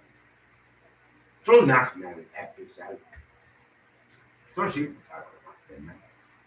Jo, als ben jij onschuldig, dan heb je niks mee te maken. Ben je een zwarte vader, of ben je een Chinese vader, of ben je een Japanse vader, of ben je een Indische vader, of een Molukkie, of noem maar wat. Jij hebt recht voor met zo'n kinderen. Of zeg je dat verkeerd, of is dat een bedreiging. Zo simpel is dat. Snap je? Dat zijn ze gewoon de waarheid. Oké. Vinden jullie, mag niet? Oké. Is geen probleem. Ik kan zorgen, vind ik ook voor mijn tip. Nou, natuurlijk, jij ziet wat die blanken zeggen. Ik heb een dochter van 11 jaar. Als die mensen komen naar mijn kind, dan maak ik die hele kakken ACC dicht. Dan ga ik echt zitten. Die blanken, hun praten daar. Jullie zeggen hun, hoe kon je? Niks! Niet één rechter, niet politie, hoe kan je? Jullie zeggen. Dat ik zeg daar. Dan zie je hoe komen jullie naar mijn deur bij. Dan denk ik, wat natuurlijk. Zo simpel is dat. Ik ben 40 jaar en jullie kip lang. Zo simpel is het. Respecteren. Dus ik heb hier gebouwen. Werken keihard, bouwen rotonde, bouwen straten. Voor jetten rijden, voor winders rijden, voor iedereen rijden. Een stukje makkelijk komen voor ziekenauto, brandweer, politie, boa, handhaving, mensen waar voor zorg. Allemaal, wat denken hun zelf? Huh? Wat ben jullie mee bezig? 4 jaar. 4 jaar. 4 jaar. Wat denk je zelf? Wat denk je zelf? Dan gaan mensen horen als ze dit gesprek. In die rechtbank, wat moet mij? Moet mij nu konje? Jullie hebben mij nu konje te zeggen. Hoe u hebben gezegd, jullie hebben die mensen niks te zeggen over hun kinderen. Jij, als moeder, jij brengt het konje bij hun vader. Heb jij gezegd? Heb jij gedaan? Nee. Okay. Lullen. Dus ik heb u gezegd, u bent racist. Zo simpel gaat het bij mij. Tuurlijk, waarom heb ik u gevraagd, hoe oud bent u? Dat moet mij niet. Ik ben 40 jaar hier. Ik weet niet hoe oud u bent. Ik ben 40 jaar hier. Laat ik leg jullie allemaal uit. Tuurlijk, blijf mij martelen. Blijf mij martelen. Martel mij is een marteling. En niemand kan dat ontkennen. Het is een marteling. En een flink marteling. Ik accepteer die marteling. Ik kan tegen die marteling. Als ik ben dadelijk op Curaçao, dan ben ik naar de deur. Niet zeggen meneer, wij willen praten. Ik hoef er nu niemand mee te praten. Wat ik doe, is gaan naar Prinsen. Dan ga ik naar een journalist. Met tranen in mijn ogen.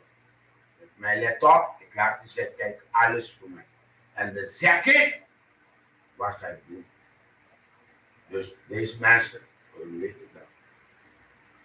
Simpel is dat. En de mini-tax, zullen. Dus ik heb die mensen niks gedaan. Weet je wat jullie hebben gedaan met mij? Kijk op die papier. Dat heb ik gedaan. 40 jaar, ik ben niet meer. Ik weet alles voor je. Wat is er? Bah! Dan gaan jullie rennen. Als je die glas, die drinken, fles, dan kon je rennen achter jullie. Een stoel en tafel. Zo simpel dat ik ben. Wat is het? Ik ben mijn crow. Kijk daar zitten bij die strand. In die donker. Met mijn laptop aan. Ik heb mijn wifi laten horen die zee. Dan hoor jij die zee. Deze jij horen. Zwaar. Zwaar. Zwaar. Zwaar. Tont ik laten ze horen. Ik, voor hun weten dat. Die fucken met me. Dus ik heb niks gedaan. Ik heb mij hier geïntegreerd. Ik heb mij hier aangepast. Ik heb 3 keer Nederlandse vrouw gehad. Alle 3 was vrouw. Nou, ik zit er. Ik begrijp het. Voor mensen. Die meisje kan niks aan doen. Daarom ik heb haar gezegd, ga bij jouw moeder. Nu kon je zwaar. Ga bij jouw moeder. Ga gewoon bij jouw moeder. En zij was 18. Ze hebben ze rijbewijs. Wie komt die zoeken? Ze hebben 2 keer abortus. Komen mij toch zoeken. Als mensen zien mij, ze ogen vullen met wat. Natuurlijk. Zo simpel is dat. Dat gaat niet meer. Zo simpel is dat. Natuurlijk, ik pas mij aan. Ik pas mij aan en jullie kutregels. Jullie stelen mijn geld. Jullie betalen mij te weinig. Laten mij te veel betalen. Bewijs voor die stelen mij. Geef me geen geld voor te eten. Geef me eens geen geld. Dat blijf je horen. Je houdt er niks over. Allemaal wat jullie doen. Jullie zien dat niet. Jullie zien dat niet. Dan zullen jullie komen te zien dat. Ik zeg jullie. Jullie toch. Dan weet je dat. Dat zijn dingen waar ik droom. Daarom praat ik niet meer over. Dus ik weet dat dat gaat gebeuren. Niemand kan dat stoppen. Niemand hoor. Ik weet dat dat zit. Niemand kan dat stoppen. Dus er is wat God laat gebeuren. Dat is niemand dat. Natuurlijk. Weet je hoeveel pijn is dat? Weet je hoeveel pijn is dat? Jij bent kapot gegaan.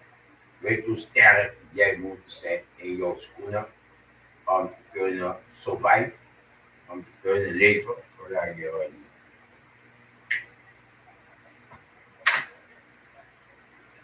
Hoe makkelijk zeg je? Dus zullen echt nooit compleet meer zijn. Nee, natuurlijk niet.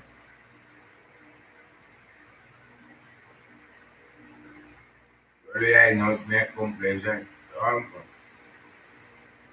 weg. Natuurlijk, is niks in. Wat is het? Is niks. Alleen maar problemen. In die Tweede Kamer, hoe Bosman zegt. Ja, Bosman zegt.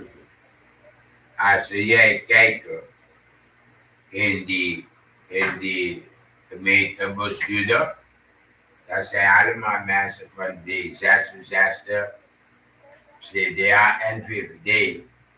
Waren oude Kamerlid. Allemaal. En daar hebben Bosman ontdekt. Dus daar hebben ze gezoemeld met die stemmen. Natuurlijk. Dat zegt de Bosman. Hebben ze gezoemeld. Hij zegt dat. Weet je hoeveel weten wat hun praten allemaal?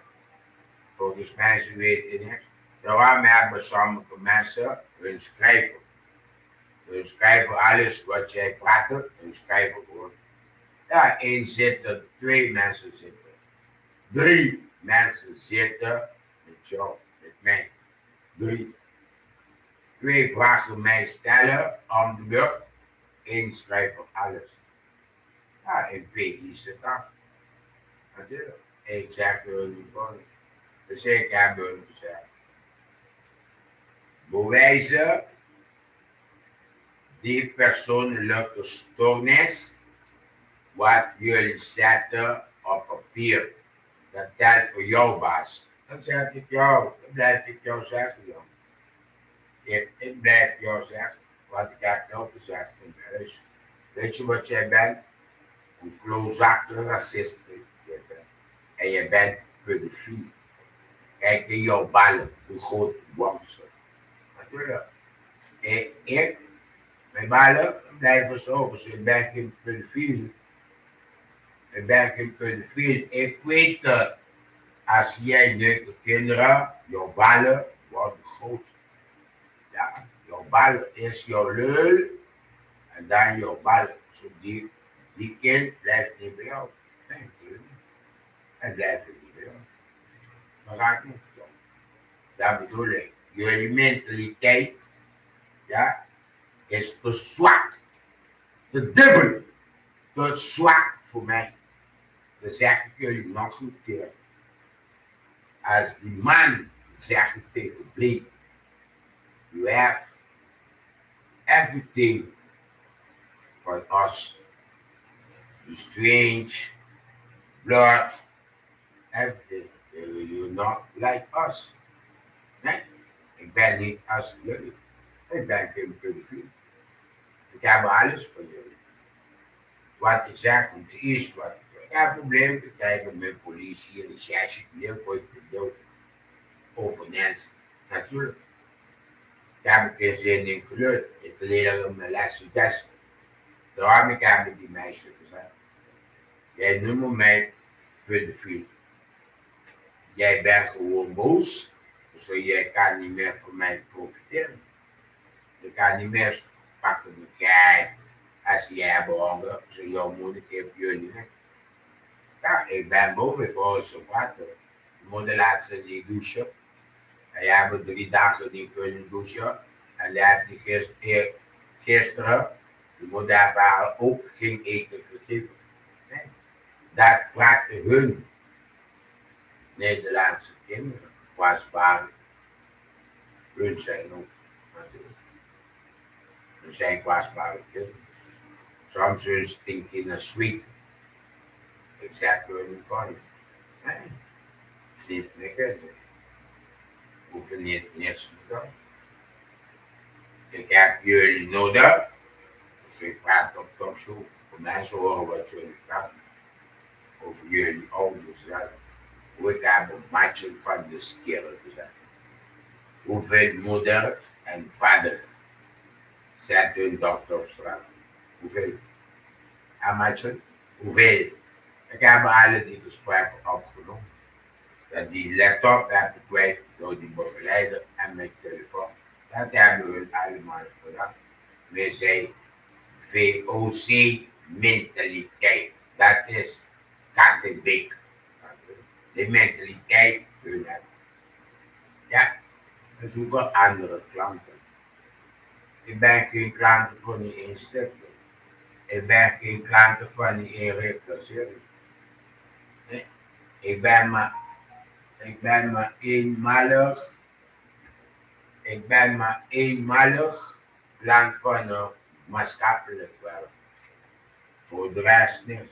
Ik heb mijn eigen rekeningen betalen. Hun hebben alles veranderd. Alle banken dicht. Er is geen papieren. Dat moet je allemaal digitaal gaan doen. In plaats met apps en Giro. Enzovoort. Die mensen moeten niet lullen met mij. Niet lullen. Niet denken. Hoe jullie schappen mij. Ja, ben ik. Dus dat pik ik dat niet. Kijk uit, ik draai je kakken net voor jou. Dus jij hebt mij niks gezegd over mijn kinderen. Niemand, niet die moeder zelf, heeft mij een konje gezegd. Als ik ervaren tik, maar zo komt hij naar beneden zonder kleren, dan moet ik haar gewoon douchen. Dat is die afspraak. Jij zult gaan douchen met jouw moeder. Jij komt niet naar beneden zonder kleren. Je gaat naar boven. En je komt de lijst duwen, dat lukt niet. Ga naar boven. Ga gewoon naar boven. Ik weet nog wat jij denkt. Jij blijft daar spelen met mij. Tot duw die de lijst doet. Ik heb gewoon een tip. Ga, kom lieke, vriendelijk, blijven weken lang aan de land. Ja, voor die gesprek. Wat ik heb opgenomen. Wat mijn dochter verdient, dat niet. Hoe zit het ermee? Zakte jullie hoofd naar beneden in de rechtbank. Jullie hebben mij iets gedaan hier. Jullie kunnen weer mij komen lullen. Op Curaçao. Jullie krijgen die kans niet. Ik geef jullie die kans echt niet. Nee. Klaar, wat ik zeg. Ik ga bij een journalist. Prinsen. Ik ga niet bij Extra. Dus ik heb Extra hier gebeld. Extra is van Nederland. En niet komen praten zo. Vinden ze niet leuk. Kappenkoe spelen. De Antilliaans ook. Wel lullen. Hoe zullen ze zich voelen? Hoe zullen ze zich voelen als ze allemaal haat mij hier in Nederland? Ik weet het, jullie niet eens met jullie. Nee, dat weten ze ook. Natuurlijk. Dat denken we zelf. Dus jij komt mij manipuleren. Of kom jij mij iets zeggen? Ik kom bij jou, vraag jou iets. Ik vraag je niet maar niks zo. Iedereen krijgt geld in deze land. Als jij hebt gewerkt, of jij werkt, dan heb je geld. Dan hoef je niet maar niks te vragen. Zo simpel gaat het hier. Zo is het.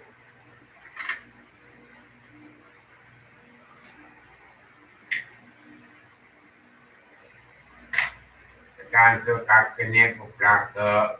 Ik heb alle die dvd's daar zo. Dat zeg ik niet. Ik heb alle. Wat heb ik gespeeld? Ik weet het kon je niet. Nee. Nooit. Ik ga terug naar Milaan. En daar zet ik alles op social media terug. Alle bewijzen, alle dingen wat je hoort. Ik zit er normaal te doen met die mensen. Hun laat mij zien. Ik krijg geen respect. Ik ben niks. Ik verdien. Ik verdien.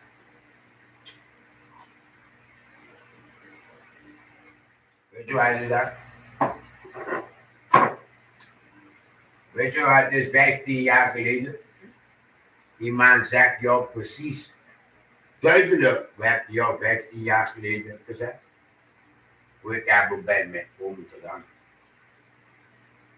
Leg graag uit, wat heb je gedaan in die auto, met die Chinees.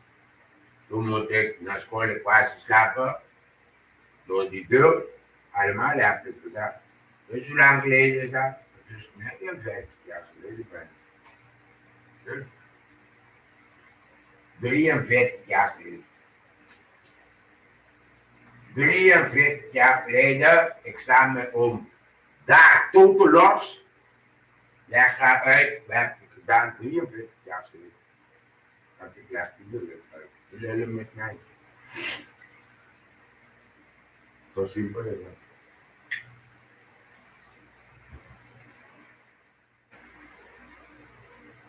Ik hoef niet maar niks te doen. Ik praat ook voor mijn recht. Ik praat ook voor mijn geld.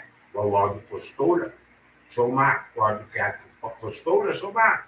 Dus jullie komen bepalen alles. Op jullie manier sluiten mij. Denk ik ben die Turk van Arnhem. Wat is er doorgedraaid? Nee, ik draai je niet zo door. Ik weet hoe draai ik door op mijn eiland. In mijn recht. In mijn recht. Ik interesseer in je voor je te zien. Ik interesseer in niks meer te praten. Ik ga bij die man. Die man handelt met jullie. Ik handel met die man. Ik praat het niet.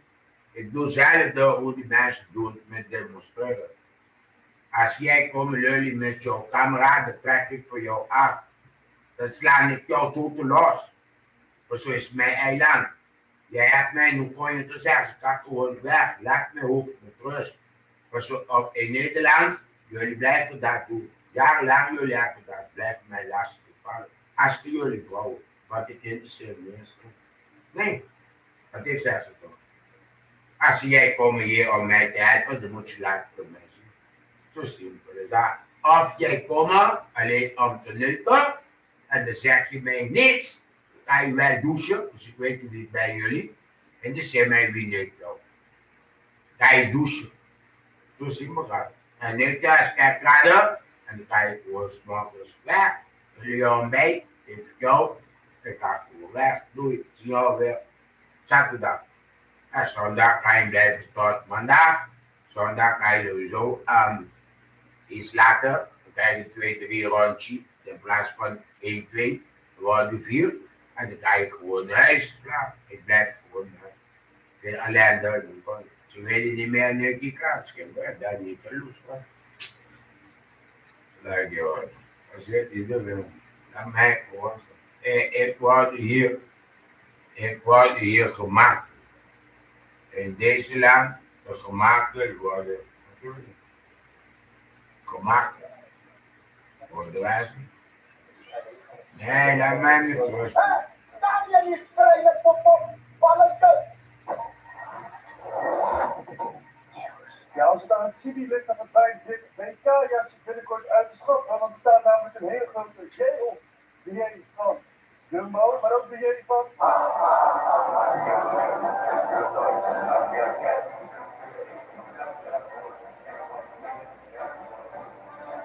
En die J van Juice. De oorlog van de Hitler. Die gaat nooit meer. Die oorlog van Hitler. Als je zoveel macht hebt, stop. Wat vind je van deze WK-jas? Ja, dat staat goed. Het viel ook op. Daarom kom je altijd gekomen. En dan weet je ook van Paul. Dus ik heb een mooi jas aan. Het zou bepaalde ideeën oproepen bij bepaalde mensen. De grote J hier. Wat voor... Oh, dat meen je niet. Ah, dat meen je niet. Ik vind overal wat. Dus, Dat meen je Niet niet. gelegd met de Joden. nee, ik heb het gekeken. Ja, dat heb ik niet terecht. Nee. Naomi, daar heeft iedereen zin in het WK en dan gaan jullie weer moeilijk doen. Nee, wij doen helemaal niet moeilijk. We hebben gewoon in een onoplettend moment een tweet gemaakt die we binnen 9 minuten hebben verwijderd. Je ziet, er zitten meteen aansturen. Hij tweet 9 minuten gemaakt, verwijderd. Racist. Dat is de Joden voelen hun. Is er geen probleem. De Joden voelen hun aangesproken. Hun voelen ze buiten gesloten. Hun voelen ze behandeling als Hitler. Dat voelen die Joden. Dan denk ik normaal positief en goed verdiend als een jas, ja, een klerenmaat. Maar als je oplicht met die map, papa, je motherfucking papier. Hier, kijk wat papa crimineel. Ik zeg het, Suriname komt daaraf.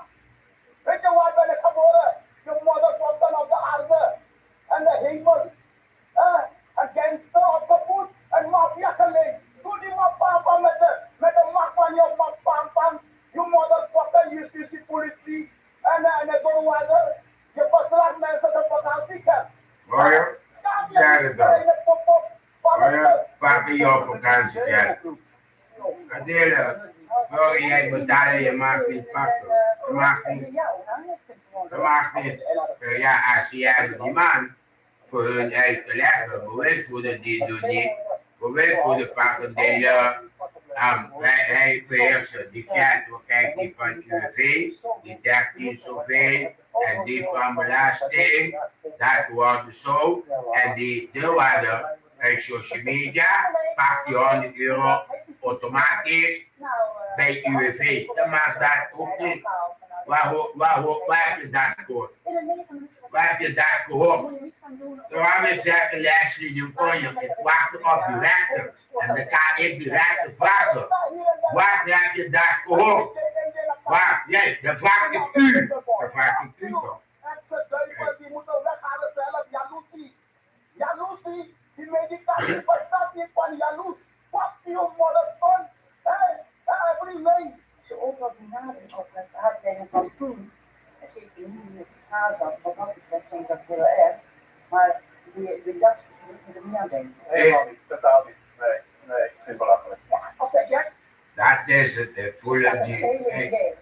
Je moet begrijpen, de Joodse gemeenschap heeft natuurlijk gewoon een traumatisch verleden. Dus voor sommige mensen wordt die GLJ gezien als iets anders. Nou, dat triggerde een enkeling. Maar Hier een beetje te ver gestopt. nou, dat ligt daar waar je vandaan komt. Voor de een is die connectie er altijd door wat je hebt meegemaakt in het verleden. Maar inderdaad, we moeten niet overgevoelig zijn of lange tenen hebben. Dus, zoals ik zei, een tweet was binnen 9 minuten weg. Groot klein bestaat niet. Kom één kleine boy, blaas je op. Eén kleine, die zei niet dat. Je moet niet groot spelen, dat je power hebt. Je bent een donkey. Als je dat jasje wil kopen, lekker doen. Al geleerd? Zeker. Even wachten met tweeten tot emoties wat zijn gezet. Maar dat geldt toch voor iedereen. Daar heb je helemaal niks aan dat die haastgieren daar meteen op duiken. Fuck you, papa, donkey. Ja, als je nu toch bezig bent om de comment te plaatsen, dan kun je ook wel eventjes op het... Wanneer met hun te praten. Ja, Als dat je is de L het. had gezet, Kom dan maar dan zeg. is het eigenlijk... Wij met jou praten. Ik praat met jullie.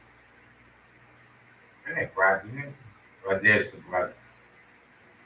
Er is niks te praten. Nee, toch? ben op Curaçao, ik zit lekker tussen die kokkenbomen daar, bij de straat, in Penstraat. Gaan ze elkaar zoeken. Kijk, als ik praat op toe. Dan zien ze Bambi Beach. Daar komen ze dansen, komen ze feesten. Weet je wel. Zijn die mensen. Natuurlijk. Maar die criminelen dan. Iedereen, ieder Bali, iedereen. Sam Clapper, John Matt. Die van die Gaio, Trump. Het is nieuwsuur. Trump. Eén dag. Poetin. De kat-en-muisspel op zee. Ja, die meisje. Die varen op Europese wateren. En Europa laat steeds meer zijn tanden zien. Er zijn de laatste tijd ook vermoedelijk het andere niet wegen dan alleen maar olie. Olie. Maar blijft Nederland. Het is een realiteit, dat kan. Olie, allemaal spelers, olie.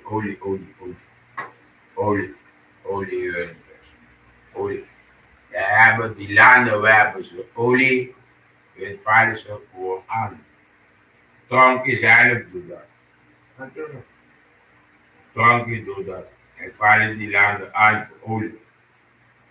Die landen hebben de beste olie op de wereld. Er zijn maar 2 landen. Venezuela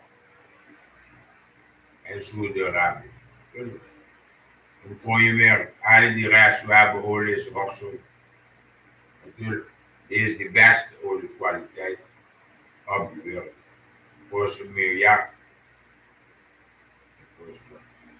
Ik ben die dingen zoeken, we hebben ze weggehaald. Van die piraten in Afrika. Ik laat je ze zien. Natuurlijk, wat we doen. Of ik kan niet vinden. Zijn journalisten.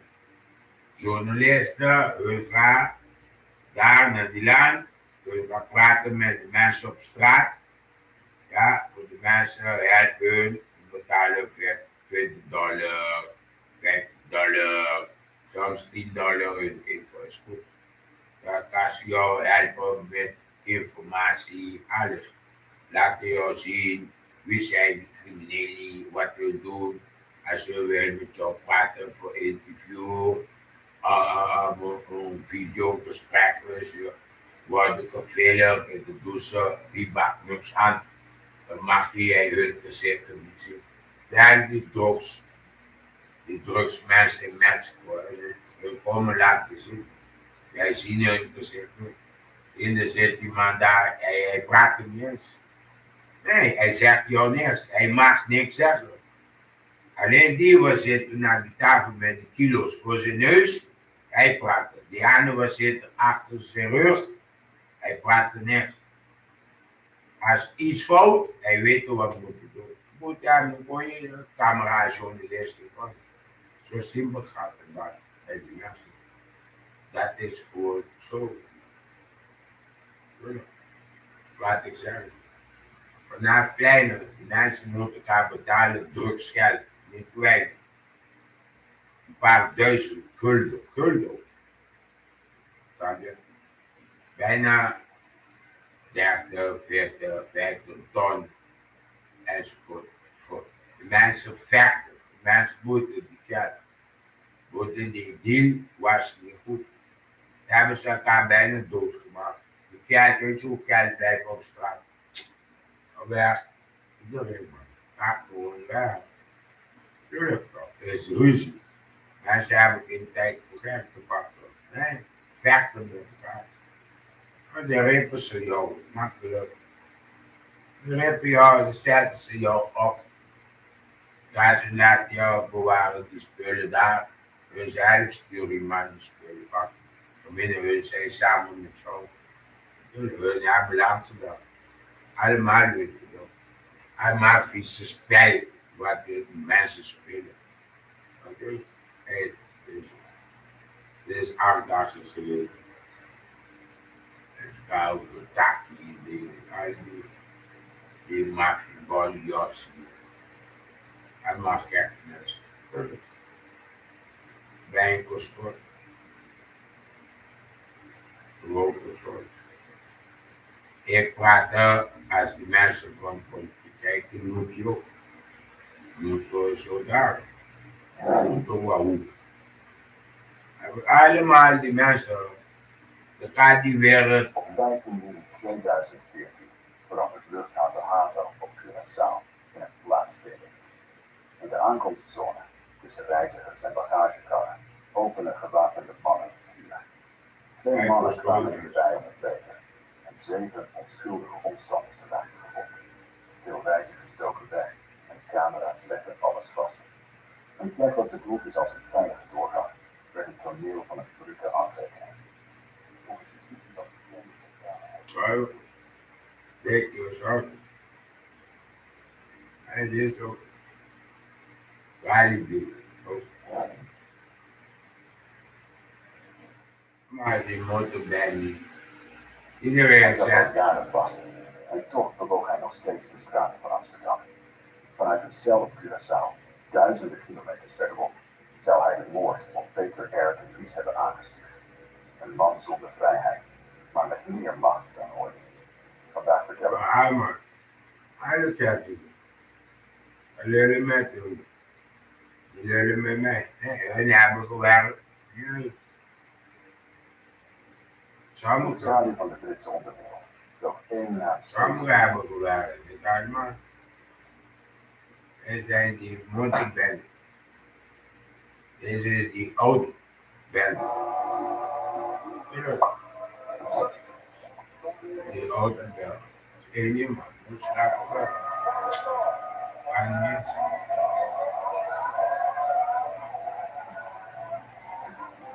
Ja. Bij je moe ben je kan niet slapen. Ik heb dat als jaren. Ik heb dat. Na klein. Oma overleden zegt mij kijk. Als je die dingen in jouw ogen staan niet op. We blijven wachten de hele dag. Of laat die niet op. Ik doe hoesje af met de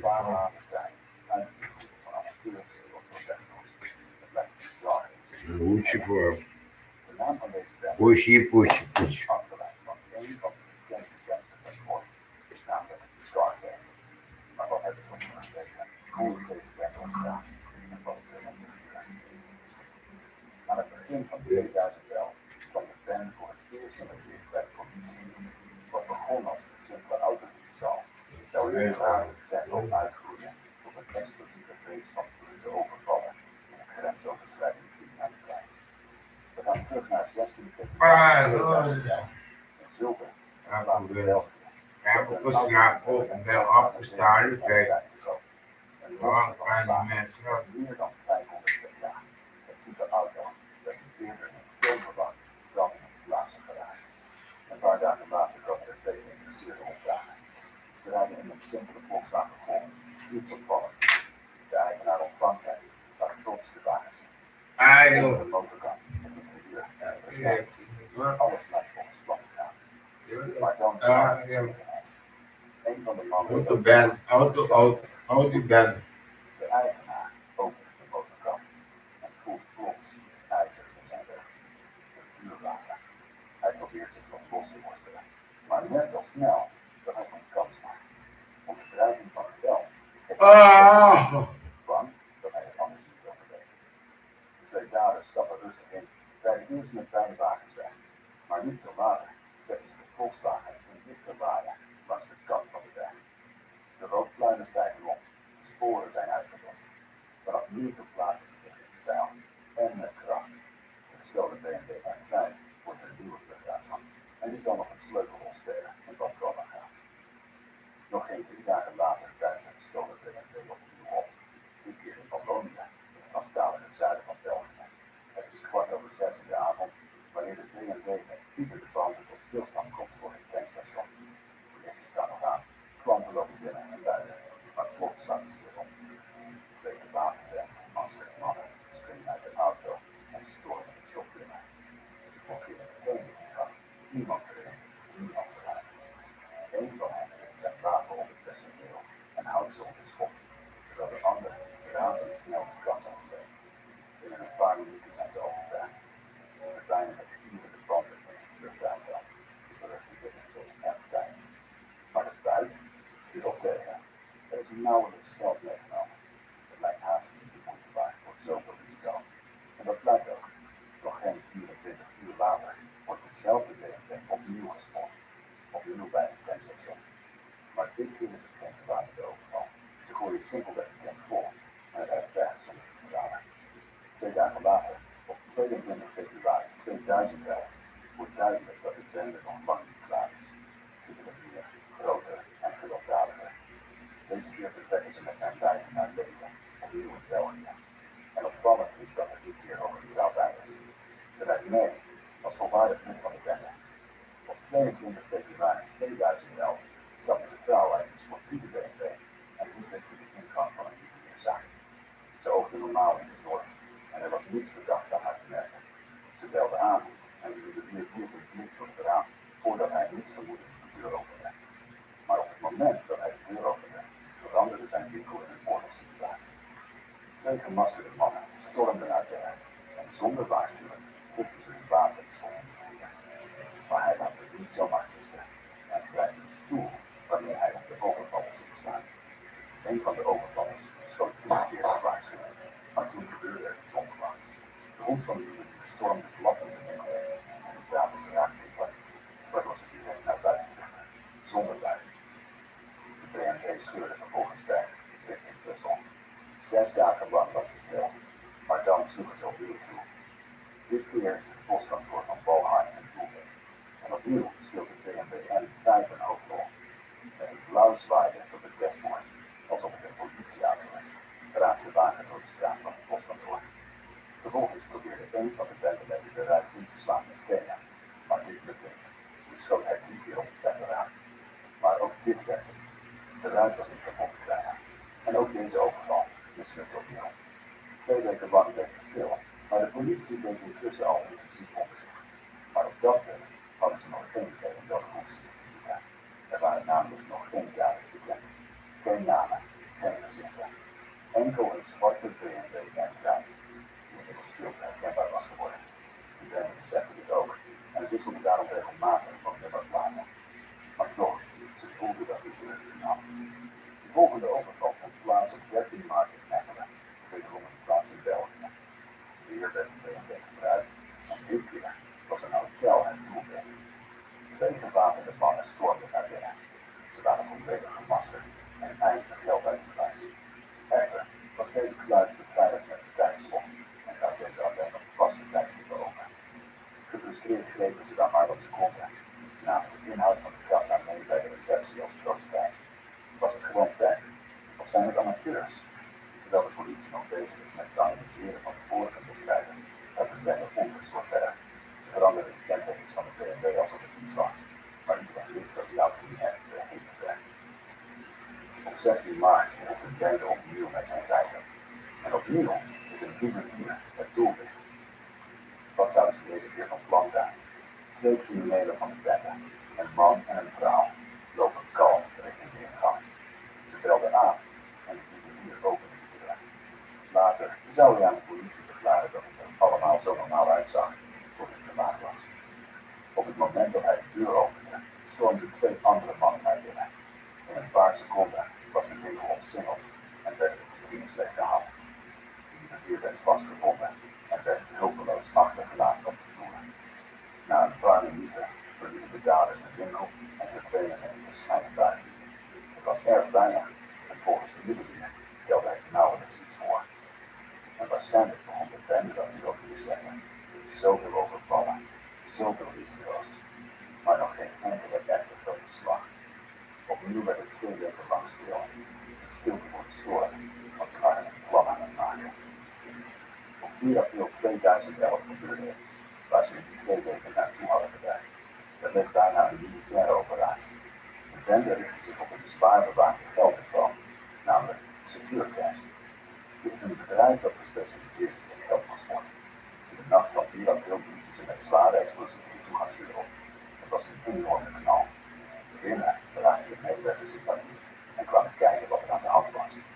Maar zodra ze de gemaskerde overvallers zagen, renden ze voor hun leven. 2 medewerkers werden tijdens het vluchten geraakt door een kogel en de anderen sloegen erin te ontsnappen en waarschuwden de politie. Maar het was al te laat.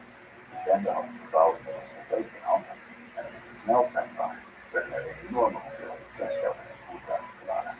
Behalve de inmiddels beruchte BMW M5 hadden ze deze keer ook een Audi R6. Ah, joh. Zo snel en zo groot. Binnen enkele minuten waren beide auto's volgeladen en met een snelheid waar geen politieauto tegenop kan, scheurden ze terug naar België. Tegen de tijd dat de politie arriveerde, was de bende al bang verdwenen. Geen spoor, geen kans en geen achtervolging. Dit was geen overval. Dit was een menselijke kraak. De buit? Meerdere miljoenen euro's. Eindelijk was het zo gelukt. Na al die mislukte en middelmatige overvallen had de Scarface-bende haar slag geslagen. Dit was de jackpot voor ze. 3 dagen later duikt de beruchte BMW opnieuw op bij een tankstation. Maar deze keer niet om te stelen.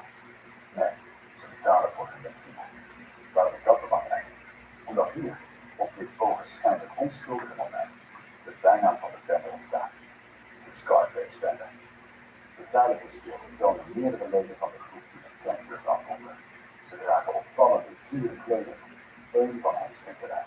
Hij ziet eruit als Tony Montana. Met een glimmende blouse, witte broek, zonnebril en puntige schoenen. Zelfs een pruik in de kenmerkende stijl van de gangster uit de film Scarface.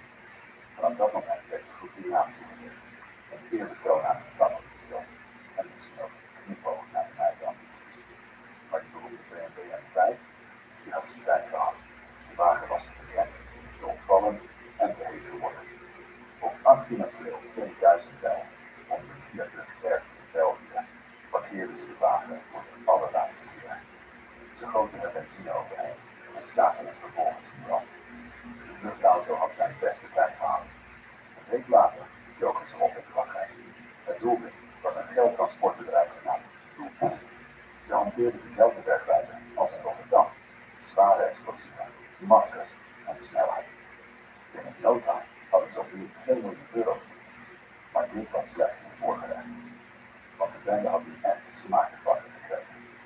Op 29 juli 2011 hadden ze een nieuwe overval gepland. Dit keer op een streng bewaakte vestiging van Brings, diep verscholen in het buitenwijk van Amsterdam. De dag was het weer erg slecht en er was een snelweg afgesloten, waardoor de ochtendspits in Amsterdam drukker dan ooit was. De welbekende Brings-vestiging is zwaar beveiligd. Er zijn hekken van staal, camera's op elke hoek en beveiligers met scherpe protocollen. Maar dat was niet genoeg om de Scarface-bende af te schrikken. Om 3 uur in de nacht reden ze de straat in. Dit keer in een zwarte en donkergrijze auto. Meerdere bendeleden stapten uit. Een deel ging naar het gebouw van Brings en een ander deel verspreidde zich over de omliggende wegen. De groep bij het gebouw wist er langs een hek te glippen en wist er een explosief te plaatsen op het gebouw. De gepantserde deur van het Brings-gebouw werd letterlijk weggeblazen. Binnen vluchtten de medewerkers naar een kantoortje waar ze de politie belden. De bendeleden stroomden naar binnen en vulden zakken vol met cash in vlugge tempo naar hun auto. De politie nam de melding direct uit tussen serieus. Eenheden uit heel Amsterdam werden opgeroepen. Maar zodra ze richting het gebouw reden, kwamen ze vast te zitten. De mannen die zich hadden verspreid over de toegangswegen hadden spijkermatten uitgelegd, auto's in brand gestoken en zelfs wegen geblokkeerd met obstakels. De politie kon simpelweg niet bij het gebouw komen. De Scarface-bende had elk detail doordacht. Dit was geen gewone roof, maar militaire instantie. Ze hadden niet alleen spijkerstrips uitgelegd bij Brings zelf, maar ook bij de dichtbijzijnde politiebureaus. Hierdoor kwamen de eerste politiewagens letterlijk niet vooruit. Hun banden waren kapot, nog voordat ze in de buurt van de bende waren. Desondanks begon de achtervolging meteen. Onderweg kwamen ze politiewagens tegen en er werden van beide kanten schoten gelost. Het werd chaotisch, hectisch en gevaarlijk. Een van de vluchtauto's wist te ontsnappen en verdween spoorloos. Maar de andere vluchtauto liep nog steeds vol gas met 240 km per uur. De politie kon het niet bijhouden en ze verloren het zicht. Ze riepen de hulp in van een politiehelikopter. Maar dat was precies wat de Scarface-bende had gezien. Het was slecht weer, dus de helikopter kon niet opstijgen. Dit was geen toeval. De bende had hun overval precies gepland op een dag met zwaar weer, om te voorkomen dat ze vanuit de lucht gevolgd konden zelfs de beste planning kent zijn grenzen. Op de snelweg, met een snelheid van 240 km per uur, verloor de bestuurder de controle en de Audi crashte. De inzittenden kropen eruit en 3 onschuldige mannen die in de buurt reden, stopten om te helpen. Zonder dat ze het wisten, kwamen ze oog in oog te staan met de automatische geweren die de overvallers op hen richtten, terwijl ze de auto van een van de mannen raakten. In alle haast probeerden ze nog de zakken met geld uit de Audi over te zetten naar de andere auto, maar toen gebeurde het ondenkbare. De Audi ontplofte. Een van de overvallers was nauwelijks bij bewustzijn, maar hij wist gewond naar de andere auto te kruipen. Zijn benen waren verlamd geraakt. Ondertussen vlamde de Audi volledig uit. Miljoenen euro's gingen in vlammen op. Het kloppende hart van een menselijke kraak, verloren in een zee van vuur. Maar er was geen tijd om te treuren. De overgebleven overvallers reden weg in de gestolen auto. En net toen ze dachten dat ze buiten gevaar waren, kwamen ze opnieuw in het vizier van een politieauto. De politieauto werd bedreigd met een automatisch vuurwapen, waardoor de auto onmiddellijk stopte. De dreiging was te groot. Ze konden niet anders. De auto is later nooit meer teruggevonden. Geen enkel spoor, geen enkel camerabeeld. Alsof de gestolen auto in rook op was gegaan. De Scarface-bende begon met amateuristische overvallen, zonder minuswaardige buit, maar groeide uiteindelijk uit tot een geoliede machine, die miljoenen aan buit wist te maken. Ze pleegden meer dan 40 kleinere misdaden en 8 extreem gewelddadige overvallen in minder dan een jaar tijd. Sommige leden zijn later gearresteerd, maar anderen zijn gevlucht, zijn nooit meer gezien en nooit meer gehoord. Eén bendelid zou zelfs omgekomen zijn tijdens de crash in Amsterdam. De totale buit? Meer dan 15 miljoen euro. En sinds april 2011 totale stilte. Geen nieuwe sporen en geen nieuwe overvallen in dezelfde stijl. Zouden ze inmiddels leven in luxe? Of zijn ze gevlucht en hebben ze het plan inmiddels voortgezet in andere landen? Wat denk jij? Laat het weten in de reacties. Bedankt voor het kijken.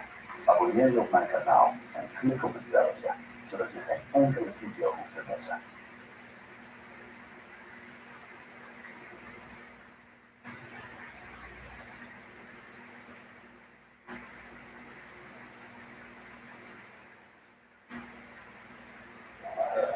So, what do you do for a living? I'm a good vibe supervisor. Savior of the day. Different thing. Oh, rapper.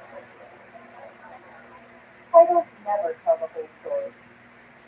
We go beyond together.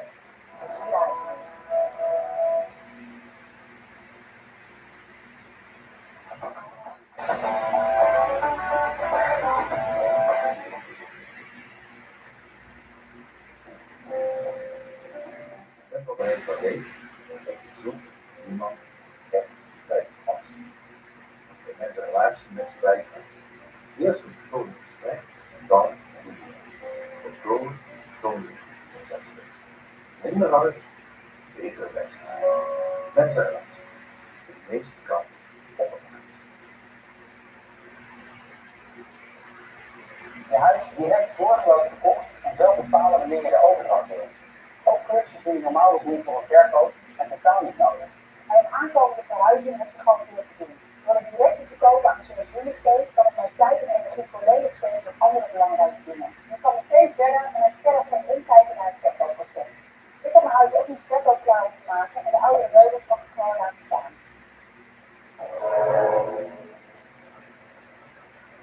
Ik ben een man die gelooft in God. Dus het is in handen van God en ik doe mijn best.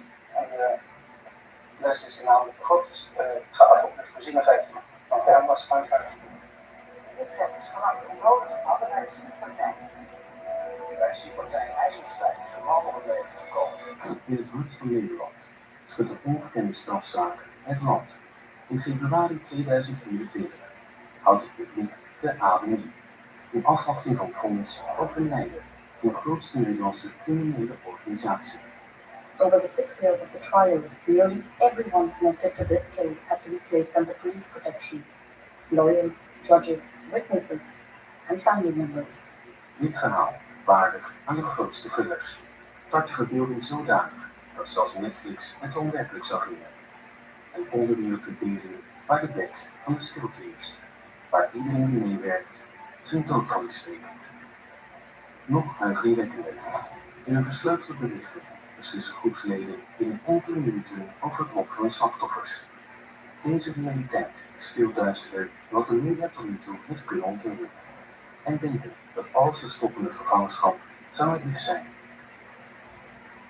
In 2015 startte de politie een grote operatie. Op dat moment kon niemand voelen hoe belangrijk deze zaak zou worden. Normaal gesproken wordt politieonderzoeken gestart nadat een liquidatie is gepleegd. Deze keer besloot de politie een aanpak om te draaien, door zich te richten op een zeer professionele autodieven.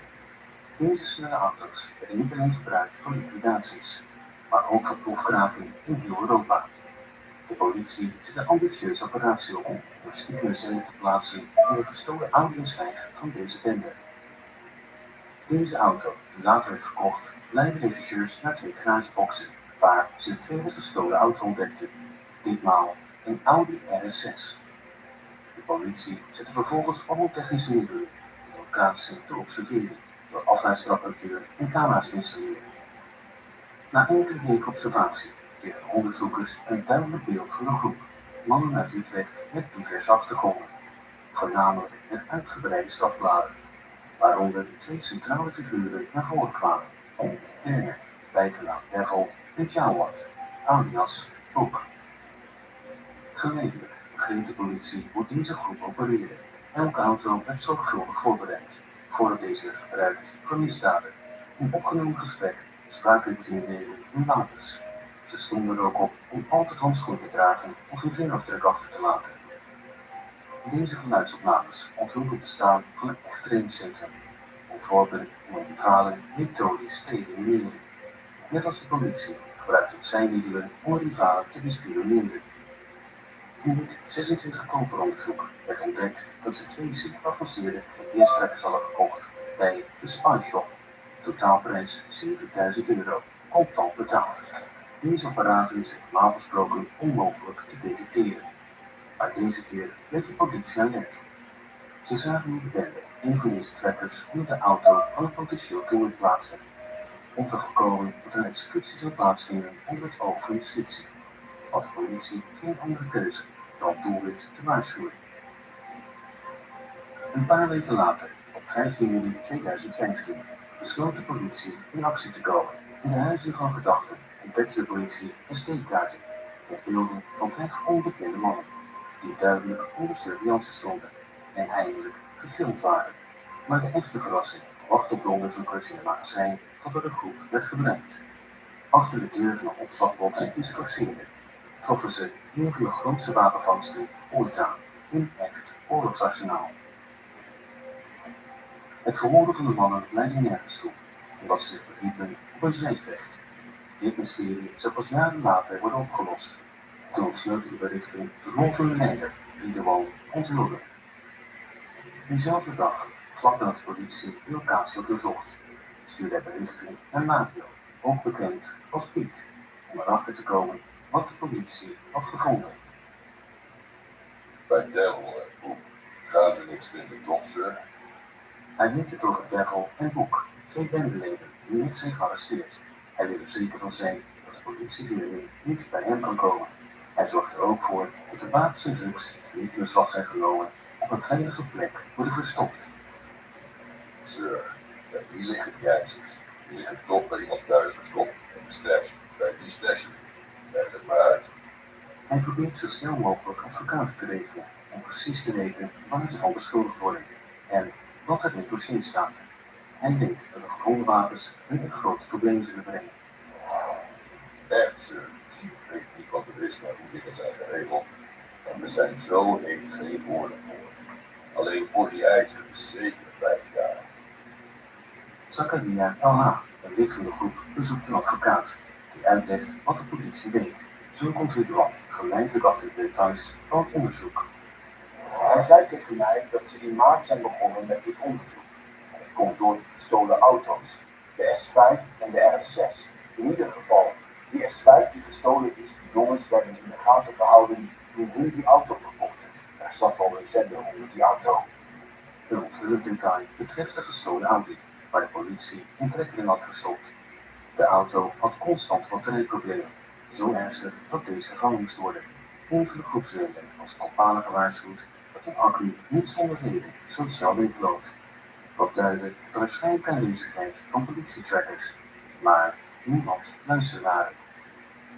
Ik heb het wel 5 keer gezegd dat ze die auto's moeten slepen en dat door de politieapparatuur te verplaatsen de accu's leeg eten. De groep probeert vervolgens precies te achterhalen wat de politie heeft ontdekt.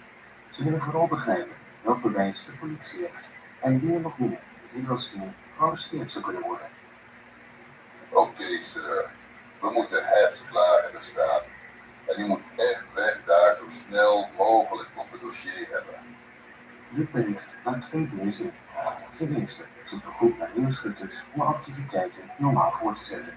Ten tweede krijgt Mario het advies om uit de buurt te blijven van de zoekacties om arrestatie te voorkomen. We zullen later horen dat hij verdacht is in een koperzaak. En zeg hoeveel pap je nodig hebt. En pak het. Ik regel alles wel. Ik liet het aan u over. Maar nu gaan we op mijn manier werken. Met zijn manier wil hij een duidelijke boodschap afgeven aan de samenleving. Samenwerking met de politie staat gelijk aan het ondertekenen van eigen vonnis. Laten we niet vergeten dat zijn groep voor €7.000 observatieapparatuur had gekocht bij de Spineshop. Bewijs hiervan werd gevonden in een notitieboek bij Werner, Devil. Na de politieinterventie begon de groep Spineshop te wantrouwen, omdat ze dachten dat de winkel met de politie samenwerkte. Wat zou verklaren waarom ze waren gearresteerd. De groepsleden, bevangen door paranoia, begon te zoeken naar de winkelmedewerker die ze van verdachten de politie te helpen. Vooral door het leveren van gemanipuleerde apparatuur. Een bericht van een groepslid bevestigt dit vermoeden. Ja, sir, echt. Ze hebben ons gewoon genaaid. Spullen verkopen en ons naaien verraden. Nu weet wat. Ze wil niet over ons hebben gezegd. Auto's gebracht, slepen en zeker alles is goed. Hij wou ons naaien. Nou, Marius broer is een jeugdvriend van Riedeman. Begint ook twijfels te krijgen. Hij is al lang een belangrijk lid van de bende.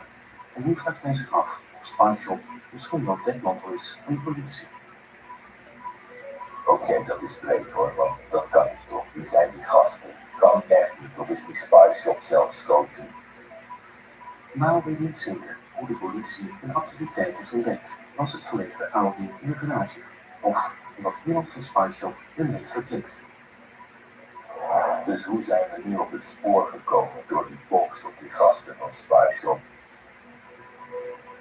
Hoe het ook zij, de groep stelde snel een actieteam samen. Minder dan 2 maanden later vond er een dramatische gebeurtenis plaats. Afgelopen najaar, woensdagavond 9 september. De politie doet spooronderzoek op de rendier in Huizen. Zojuist is hier de 59-jarige Ronald Bakker met pistoolschoten om het leven gebracht. Die avond, toen hij terugkeerde van zijn werk, liep Ronald in een hinderlaag. Een hitman wachtte hem op buiten zijn huis, terwijl zijn vrouw binnen was. Dacht ik al, dan zal ze wel komen. Live show voor zijn vrouw, KKV, dubbelspelspellen. De groep had een onschuldige man geliquideerd. Ronald was een eerste winkeleigenaar, zoals ze dachten, maar simpelweg een medewerker. De groep vindt het te riskant om nog observatieapparatuur te kopen in winkels, omdat medewerkers gemakkelijk kunnen samenwerken met de politie. Ze stellen daarom voor om in de toekomst hun eigen GPS-trackers te maken.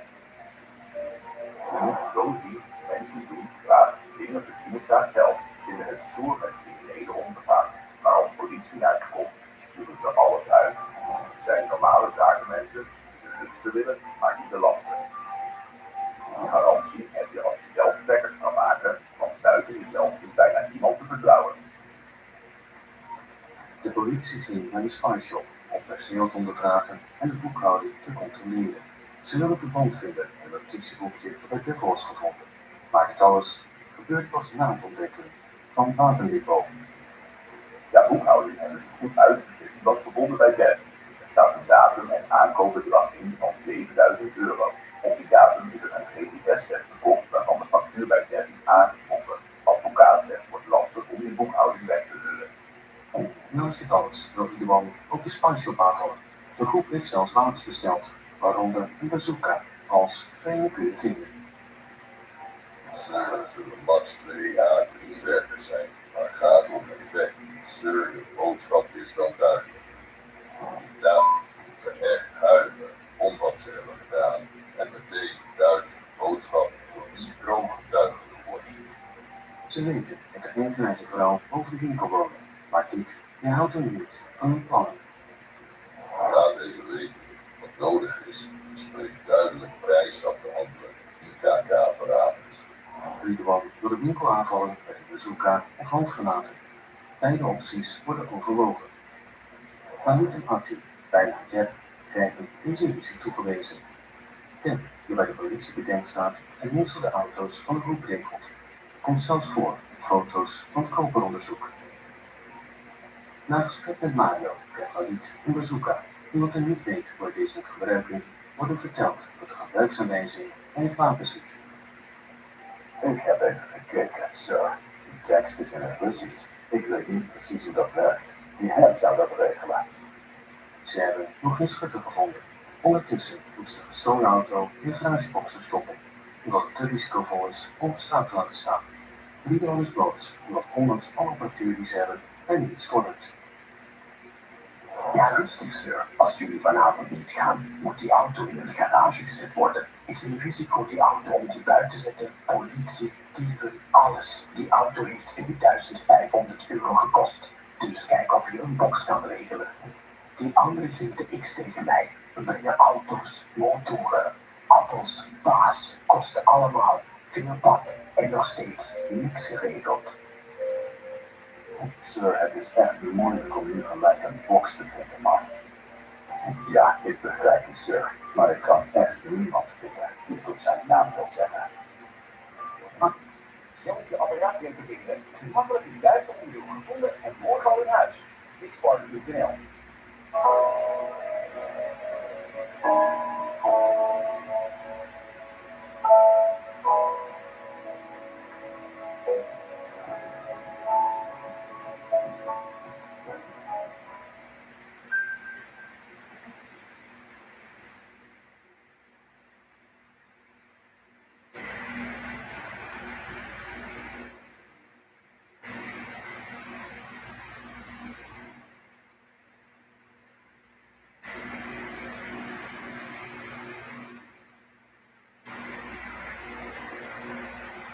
Arthur, Deb zijn eerst niet direct een garage konden vinden en daarom snel moesten handelen.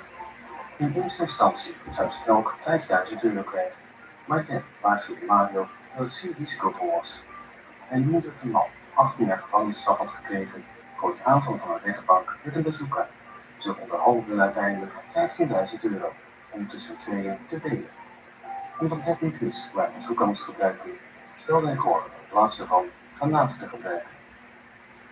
Maar ik heb nog nooit met zo'n ding gewerkt. Ha, ha, ha. Ik heb niet in het leger gezeten. Ha, ha, ha, ha. We gaan over naar appel. Ik wil de pas doen, maar ik kom er niet uit. Dat is levensgevaarlijk als je niet weet waar je mee bezig bent. En ik vind een oud en eng, snap je? Er doet zich een groot probleem voor. De ramen zijn beschermd door rolluiken. Het team heeft een simpele oplossing. Ze maken eerst een gat in het luik met speciaal gereedschap, een slijptol. Dan breekt het gas om de granaat naar binnen te gooien.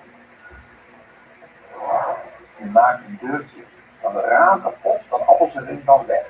Dan switch je naar huis en pap vangen en iedereen blij. Het plan loopt slecht af.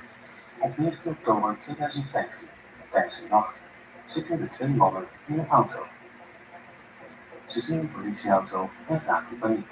In een poging te ontsnappen rijden ze veel te hard. Ze verliezen de controle over een Audi en belanden in de struik. De politie bezoekt de crashlocatie en de auto grondig. Ze vinden pickupmutsen, handschoenen en een slijptol. Het team maakt zich zorgen. Ze hebben geen nieuws van de twee mannen. Ze weten dat de politie Deb waarschijnlijk zal vasthouden, omdat hij al bekend is bij justitie en gelinkt is aan het koperonderzoek. Een teamlid merkt op. Sir Deb had niks moeten doen. Hij is superheet. Inshallah herkennen ze Deb niet en laten ze hem vrij. Later horen ze dat Deb in het ziekenhuis ligt, na zijn arrestatie door de politie. Oh, oké. We wisten dat hij gepakt was, maar niet in het ziekenhuis ligt. Dat hij aangehouden wordt, dat was kwestie van tijd. Inshallah gaat het goed met hem en dat gewoon zijn mondje dicht houdt. Op dit moment kon de politie de versleutelde berichten in de groep niet lezen. Daarom wisten ze niet dat de 2 mannen van plan waren om granaten te gebruiken. De politie heeft deze granaten nooit gevonden, maar ze zouden in de struiken bij de crashlocatie of ergens anders verstopt kunnen zijn. Ondanks verschillende pogingen faalden de plannen. Ted kwam er goed vanaf. Hoewel hij betrokken was bij het koperonderzoek, werd hij niet vervolgd door de politie. Deze meevaller zou in staat stellen om zijn samenwerking met de groep voor te zetten, waar we het later over zullen hebben.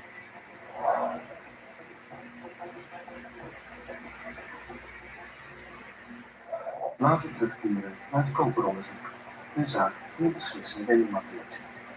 Het onderzoek krijgt een nieuwe dimensie, waarin de politie ontdekt dat deze groep GPS-trackers onder verschillende voertuigen installeert. Op 24 juli waarschuwen ze Simon, een van de doelwitten, dat zijn leven in gevaar is. Maar dit is nog maar het begin. Een paar dagen later verandert een schokkende getuigenis alles. Ibrahim, bijgenaamd de slager, meldt zich bij het politiebureau. Met bevende stem onthult hij een huiveringwekkende waarheid. Sino is slechts een afleidingsmanoeuvre. Hij, de slager, is het echte doelwit. Zijn getuigenis is verbijsterend. Tijdens een achtervolging in België identificeert hij een van zijn achtervolgers, een zekere boek, geboren als Joey en naast bekering tot islam zou wat geworden, een onbekende figuur. Tegenover de onderzoekers ontvloopt de slager alles. Jawad zou uitvoerder zijn in dienst van vervreesde Ridwan. Naast hem werkt Saïd, bekend als de Kamer, die als tweede man de operaties aanstuurt. Een goed geoliede machine, waarin Ridwan persoonlijk de uit te schakelen doelwit aanwijst. Maar het verhaal eindigt hier niet. Naast de slager, Gino, is er nog een derde man in vizier. Blanco, in de onderwereld bekend als Hugo, die ook heimelijk werd gefilmd door de kopergroep. In 2015 legden alle 3 verklaringen af bij de politie. De slager deed bekame explosieve onthullingen over Ridwans organisatie, maar hij wist niet dat zijn vijanden op toegang hadden tot zijn getuigenis. Het bewijs kwam later. USB-sticks gevonden in het huis van Ridwans zus tonen aan dat de bende al sinds eind 2015 in bezit was van het vertrouwelijke koperonderzoeksdossier. Voor we verder gaan, laten we een essentieel punt verduidelijken. Al deze mensen zijn betrokken met drugshandel. Ze zijn absoluut niet onschuldig. Het is ook belangrijk om op te merken dat ze elkaar kennen. Sommigen hebben zelfs eerder samengewerkt in hun activiteiten. Wat betreft de slager, ook al blijven de precieze redenen van surveillance en spanningen onduidelijk. Eén feit staat vast, ondanks alle inspanningen kunnen Ridwansmannen hen niet lokaliseren. Ze zijn ervan overtuigd dat iemand hen beschermt. Ze denken zelfs Bagdad, een van hun eigen leven, omdat hij de slagersvrienden goed kent. Dit hadden we nooit verwacht, toch? Dat die gangster Bagdad die slager zou beschermen. Ik denk die gasten zijn bezig met u of ons. Ja, met mij 100%. Sir, 100%. En u moet ook even weg. Gewoon relax. Want die gasten zijn mensen. Sir, we moeten alles weten over ze. Dan weten we hoe we ze moeten slaan. In dit geval wordt Bagdad verdacht, maar het blijft in werkelijkheid loyaal aan Ridwan. Waarom deze verdenkingen? Het is simpel. Bagdad is bevriend met Hugo, die deel uitmaakt van de slagersgroep. Ridwans groep, daarom dat Bagdad misschien weet waar de slager zich schuilhoudt. Maar de slagersgroep is slim. Ze weten dat Bagdad samenwerkt met Saïd, de Kamer. Ze kunnen dus Hugo gebruiken als tussenpersoon om valse informatie over de slager door te spelen aan Ridwans groep via Bagdad. Saïd heeft informatie van Bagdad dat de slagersvriend zich in Tangen, Marokko zou bevinden. Maar Ridwan gelooft er geen seconde van. Deze gaan zeker wat proberen, sir. Want ze weten, wij laten geen snitch gaan. Begrijpt u? Gewoon valse info doorgeven. Niks anders. Hugo gaat helemaal uit Tanger Bagdad bellen en zeggen: ja, ik ben hier met die en die in Tanger. Zelfs een weet is bullshit. Ridwan en Paul hebben de slagersgroep en als vijanden zit en het mogelijk wel elimineren. Oké, dan begin ik het te begrijpen. Voor hen is dit niet snitchen. Ze zien ons als vijanden, dus mogen zeggen wat ze willen tegen Scoti, zogenaamd voor hun veiligheid.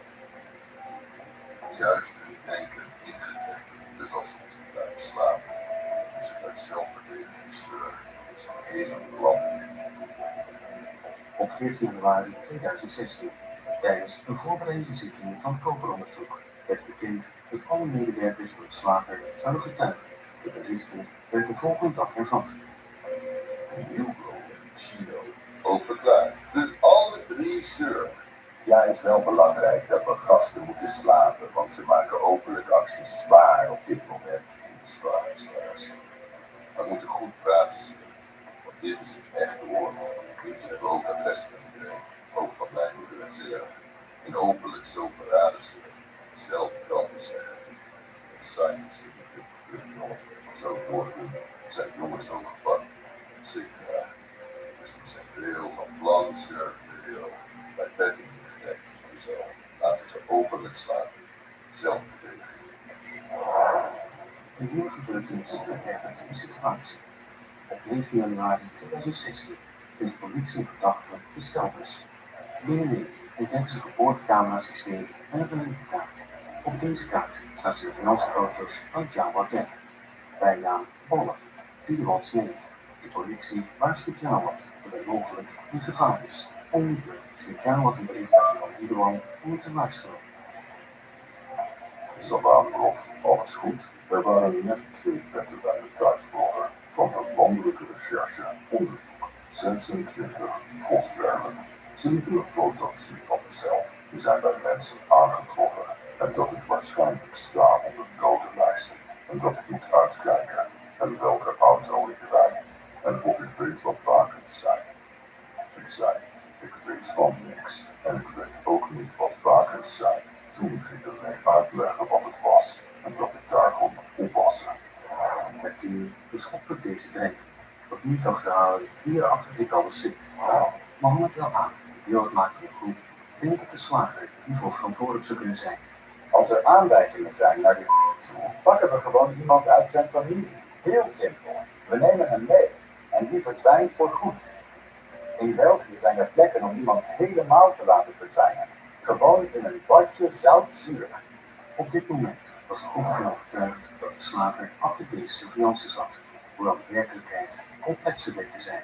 Maar dat is een verhaal voor een andere keer. Nog veelzeggender was dat de slagersnaam steeds vaker opdook in de gesprekken van het team. In deze omgeving is het delen van informatie met Ridwan's vijanden zeer gevaarlijk. Alleen zwijgen niet echt te beschermen. Helaas, volgens Samir, ook bekend als hak, deze regel niet. Volgens de rechtbank onderliep het banden met de slagersgroep. Deze situatie zorgt voor spanningen die van kwaad tot erger zouden gaan. Zoals we zullen zien.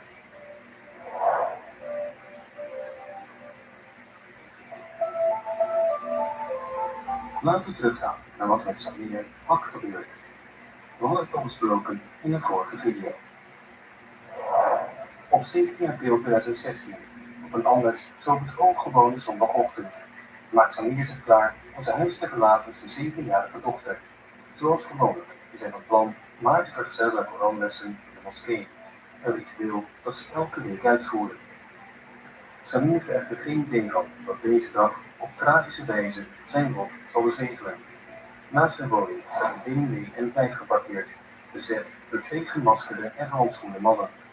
Een van hen, Tony genaamd, stapt op vlucht uit het voertuig zodra Samir achter het stuur van zijn Volkswagen plaatsneemt. Zonder waarschuwing, een hagel van verkeersschoten barst los, van zowel de voorkant als de zijkant, voor de ogen van zijn doodsbange dochter, die naast hem zit. 100 boven 100, het slaptig kleine meisje ongekeerd. Ondanks de glasscherven gevaarlijk dicht bij gezicht en oorvliegen. In paniek rent ze naar het appartement en schreeuwt met alle macht: papa, papa. Vol adrenaline proberen 2 aanvallers te vluchten in de BMW, maar ze krijgen een onverwacht probleem met ontsteking.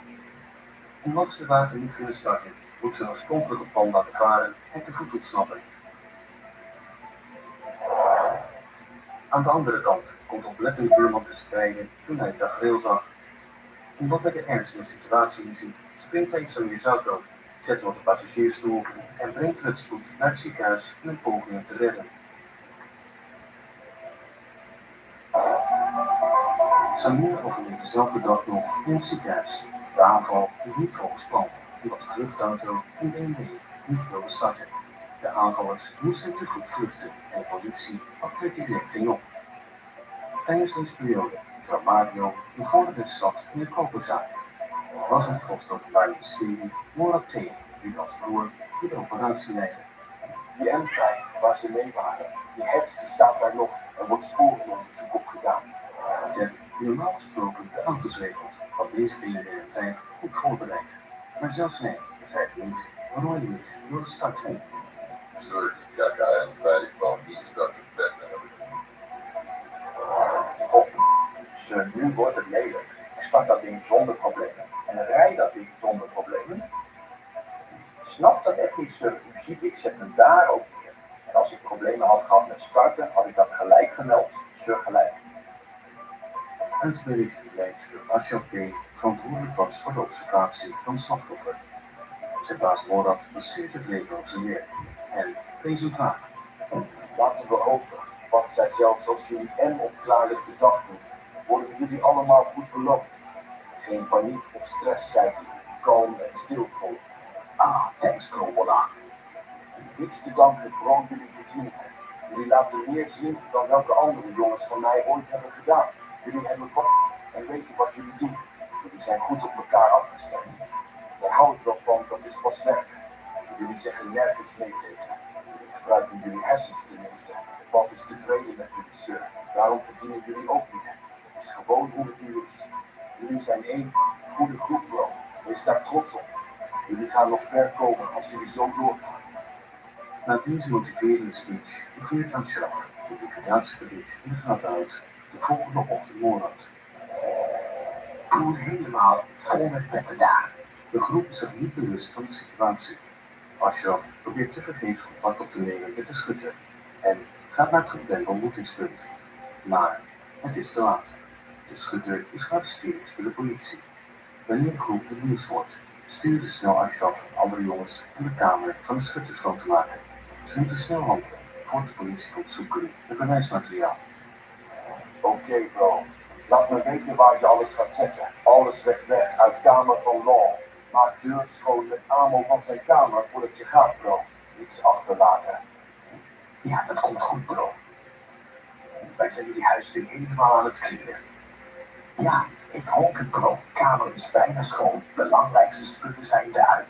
En goed verborgen bij een maat van me. Waar ze safe zijn, heb je nog alleen dekens. Haal die dekens weg. Gooi ze weg, bro. Beste alles weg waar DNA op zit. Wel handschoenen aan. Oké, bro. What do you do for it? I'm a good vibe supervisor. Different man. I'm a warehouse operator. Titles never tell the whole story. We go beyond together. De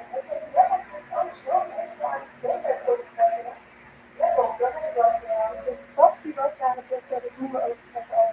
Die gooit ze gewoon in de wasmachine in bij. Maar deze is van Why Not Green Day. En wat het anders maakt, is dat hij niet alleen praktisch is, maar er ook echt heel mooi uitziet. Dit is een Green Bed Original Backbed zonder overtrek in de kleuter. En in plaats van één simpele jurk, heeft Why Not verschillende stijlen en afwerkingen. Die de slaapkamer echt in Nederland brengen. Hij is super zacht, heerlijk cozy en ziet er veel luxer uit dan een normaal wasbaar backbed. En het beste van alles, geen overtrekken, geen extra lagen. De wasrum, droogte en legt een olie op bed. En je kamer ziet er meteen stijlvoller en netter uit. Dit moet je echt proberen. Why not? Eduard krijgt alle details te horen van wat er gebeurt. Bro, ik weet het ook niet. Hoor nog niks van ze. En spot zijn huis aan schoonmaken van het alles weghalen daar wat daar ligt. Het huis is schoongemaakt. Het observatieteam, waaronder Ashraf, heeft een betaling ontvangen. Er blijft echter een cruciaal probleem. De BMW 5 wil niet starten. waardoor de schutters een tweede auto, een Audi, niet konden gebruiken voor de geplande overdracht. De situatie is urgent, omdat de verdachte die door de politie is aangehouden de Audi-sleutel heeft. Ze moeten dit snel oplossen, voordat de politie de link legt tussen de twee auto's. Een van die heads had overstap fietssleutel, zegt Spotman tegen mij. KK. Zorg dat de fiets straks de fik in gaat. Goed de fik in gaat. De groep stelde voor de dep een nieuwe sleutel zou maken en de Audi naar een garage te rijden voordat ze hem in de brand zouden steken. Maar ze moesten het idee laten varen omdat ze niet genoeg tijd hadden.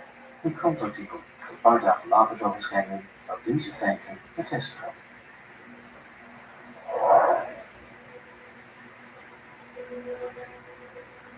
Na de liquidatie van Samir, opgekend als hak, wilde Ridwan een krachtig signaal geven aan de groep van de slager. Hij wilde hem laten zien dat hij niet zou aarzelen om tot het uiterste te gaan in dit conflict. Zelfs als de slager nu zijn verklaringen zou intrekken, was het te laat. Er was geen weg terug. Oké, dat is die hak goed voor die info over ons geven.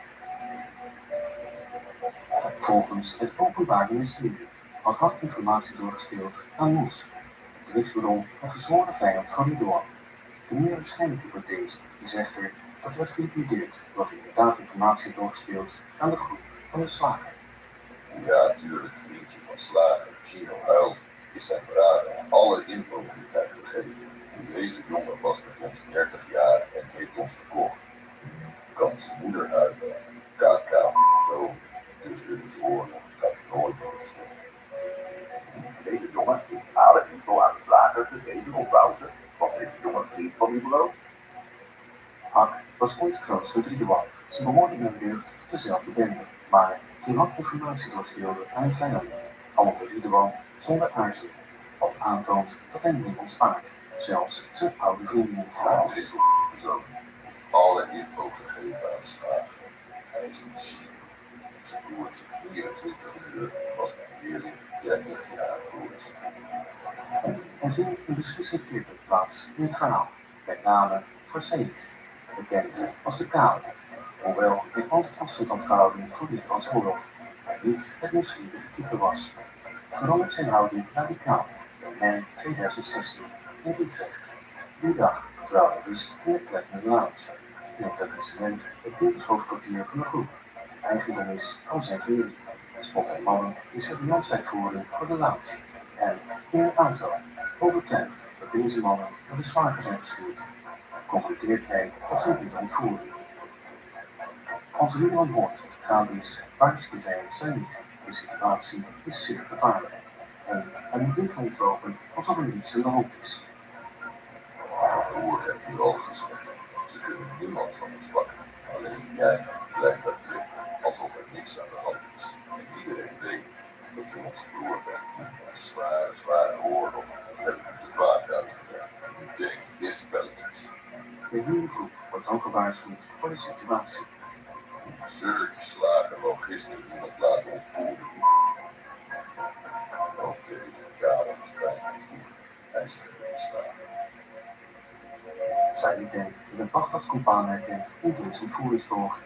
Maar Ridwan vertelt duidelijk dat Bagdad er niets mee te maken heeft. En zegt tegen Said dat hij geen probleem met hem moet zoeken. Ik weet dat het klopt. U weet geen moer. Alleen wat je op straat doet. Broer twijfelt niet aan mijn info. Ben er 24 uur dagelijks mee bezig. Wat begrijpt u niet? Wilt u dat slager gaat slapen? Of blijven praten om niks? Omdat ze de slager niet kunnen vinden, besluiten ze zich te richten op Hugo, Gino en de broer van de laatste. Oké, dan heb alles klaar. Wat gaan de Hugo en Gino en een broertje tegelijk? Desnoods 2 teams. Zet ik zelf de dag. Het executieteam heeft vooraf betalen, maar Ridwan weigert categorisch, zoals blijkt uit de berichten te malen. Dus ze willen geld vooruit. Sir, zo werkt dat niet. Ik regel wel het, sir, beter dan. Want als iemand niet slaapt, krijgen ze niet betaald. Heel duidelijk erin. Het doel is simpel: de slager bang maken zodat hij niet zal praten bij de rechter tijdens de aankomende zittingen. Ze zijn zelfs bang voor hun eigen schaduw. Die slager gaat hen echt Als die weg zijn, hahaha, hij nu al. En geen die een vinger voor ze zal uitsteken voor zulke...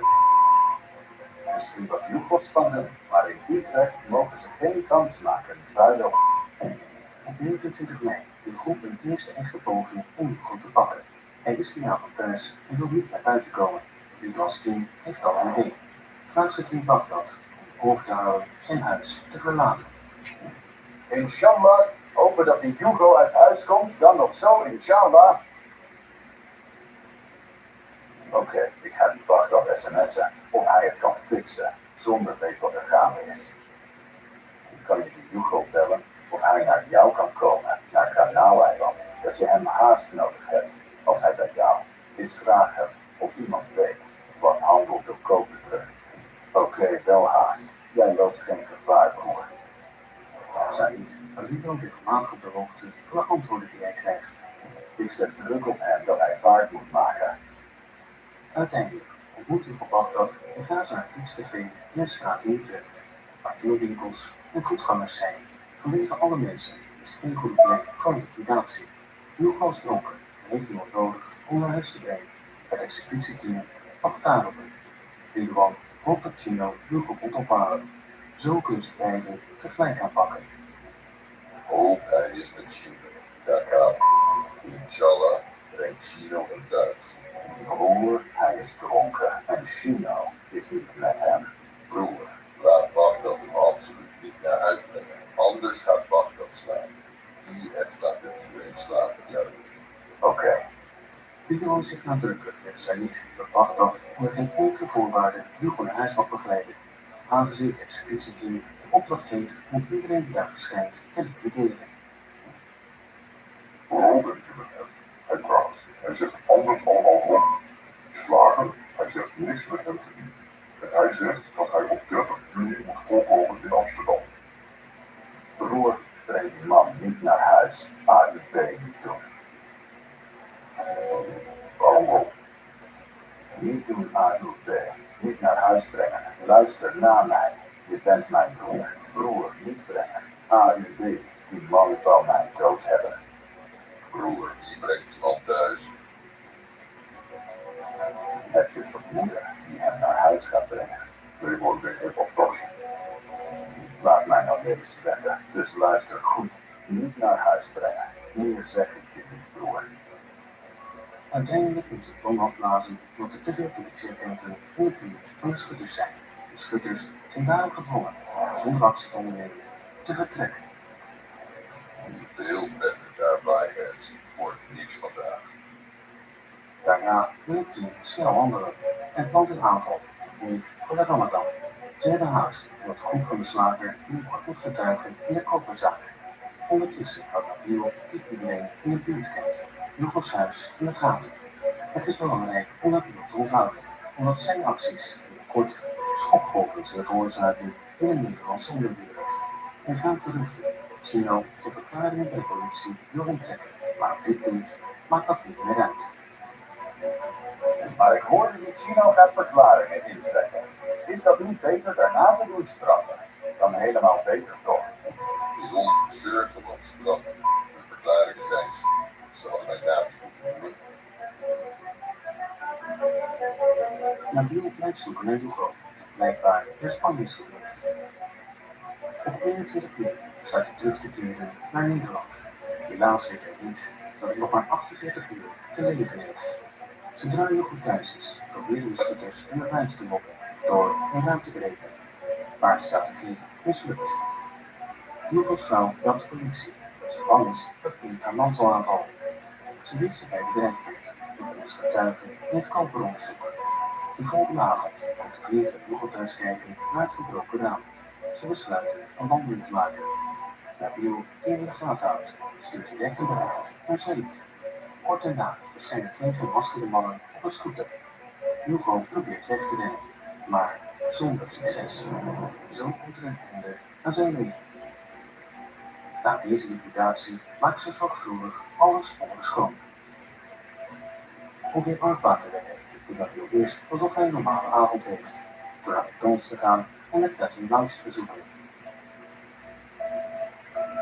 Om middernacht heeft Mohammed een broer van zijn niet, Nabil, een tas, met daarin een jas, handschoenen en kogels. Deze spullen komen van Bagdad El-Ha, die de schuilplaats van de schutters beheert. Door dit te doen, laat Bagdad duidelijk zien aan welke kant hij staat. Nabil begint dan met het wegwerken van al het bewijsmateriaal. Naar de jas is grote vuilcontainer ingegaan. Die worden morgen opgehaald, kogels vermaakt in de rivier. Daarna helpt Mohammed Nabil om 2 wapens in stukken te zagen en in het water te gooien. Later zal het onderzoek blijken dat deze wapens zijn gebruikt bij de liquidatie van Ranko, ook bekend als Hugo. De politie komt bij hem thuis een dagvaarding om op 30 juni te getuigen. Maar hij zal er nooit aankomen. En zoals we zullen zien, zal hij niet de enige zijn die zijn kostbare investitie in de koperzaak zal missen.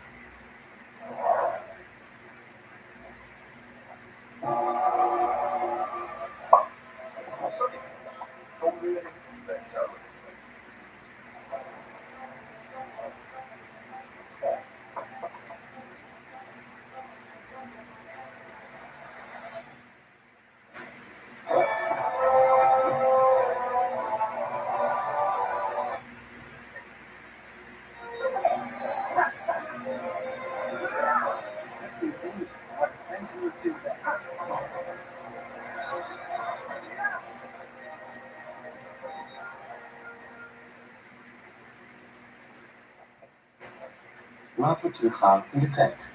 De kopergroep maakte heimelijk video's van mensen die zich wilden uitschakelen. Op een dag filmden ze een man die uit McDonald's kwam, in iedereen bekend als Papi. 3 dagen voor de politie huiszoeking deed, voor Jawad, ook bekend als Boek, een belangrijk lid van de groep in gesprek met Ridwan. Ik zit even te denken wie we het snelst kunnen laten slapen. Dat moeten we hebben. Dat is het probleem. Oké, sure. Ja, hebben we nog wat info? Je hoort je niet na etenstijd. Komen ze allemaal in shisha-sur. Oké, sure. Na de Ramadan gaat hij zeker naar Mogelwijk in Schotschap afsturen. De politie ondervroeg Appie meerdere keren, nadat ze de video's van hem hadden ontdekt. In het begin zei hij niet veel. Uiteindelijk gaf hij toe dat hij dacht dat het werd bedreigd vanwege een onbetaalde schuld. Wat de echte reden ook was. Na de arrestaties in verband met koperonderzoek bleek het plan om te elimineren meer dan 6 maanden te zijn uitgesteld. De situatie veranderde echter wanneer Appie in januari 2016 als getuige verschijnt bij zijn voorbereidende zitting in het koperonderzoek. Leden van Ridwans groep zaten op de publieke tribune in de rechtszaal. Hun opdracht was simpel: live verslag doen van wat de getuigen zeiden. Die Appie was echt bang. Hij heeft gezegd, als ik praat, moet er niks in het dossier komen. Dit zijn geen kleine jongens. Hij is geen kleine jongen, zegt hij. Getuige Appie. Hij heeft gezegd, ik wil wat dingen zeggen zonder microfoon, zonder audio. Ze hebben hem geprobeerd er in bescherming te zetten. In januari 2016 schrijft Mario, die nog niet was gearresteerd, aan een van zijn mannen over Appie. Oké bro, die man is ook super scherp, dus wees ook voorzichtig. Probeer zo undercover mogelijk te zijn als het kan. Hij weet wat hij heeft gedaan. Die man is snitch. Plus ze willen hem als een kroongetuige, dus die moet gaan. De officier van justitie wil dat Appie op 8 juni 2016 voor de rechter zou getuigen. Hij kon echter nooit verschijnen. Om beter te begrijpen wat er gebeurde, moet het hebben over JJ, een bekende rapper die omging met Ridwans vrienden. Begin 2016 bleek JJ en Appie vrienden te zijn en wisselden ze WhatsApp-berichten uit om afspraken te maken. In april nodigde JJ Appie uit naar de club Nova, met geldzaken als voorwendsel. Die avond kreeg Appie's vriend een verontrustend telefoontje. Met een bange stem vertelde Appie dat 8 mannen hem tegen zijn wil vasthielden. Hij vroeg zijn vriend om de politie te bellen als hij binnen 30 minuten niks zou horen. Toen Appie niet reageerde, waarschuwde zijn vriend de politie. Een uur later belde Appie terug om te zeggen dat alles in orde was en dat hij de club had verlaten. In de dagen daarna wisselden JJ en Appie berichten uit. Yo, maar je serieus gestopt met je zitten spelen nu? Ik heb totaal geen tijd voor dit. Kijk naar je fucking tel. Laat me je kaka troep geven. Ik heb mijn geld nodig. Er bestond een gespannen zakelijke relatie tussen de twee mannen.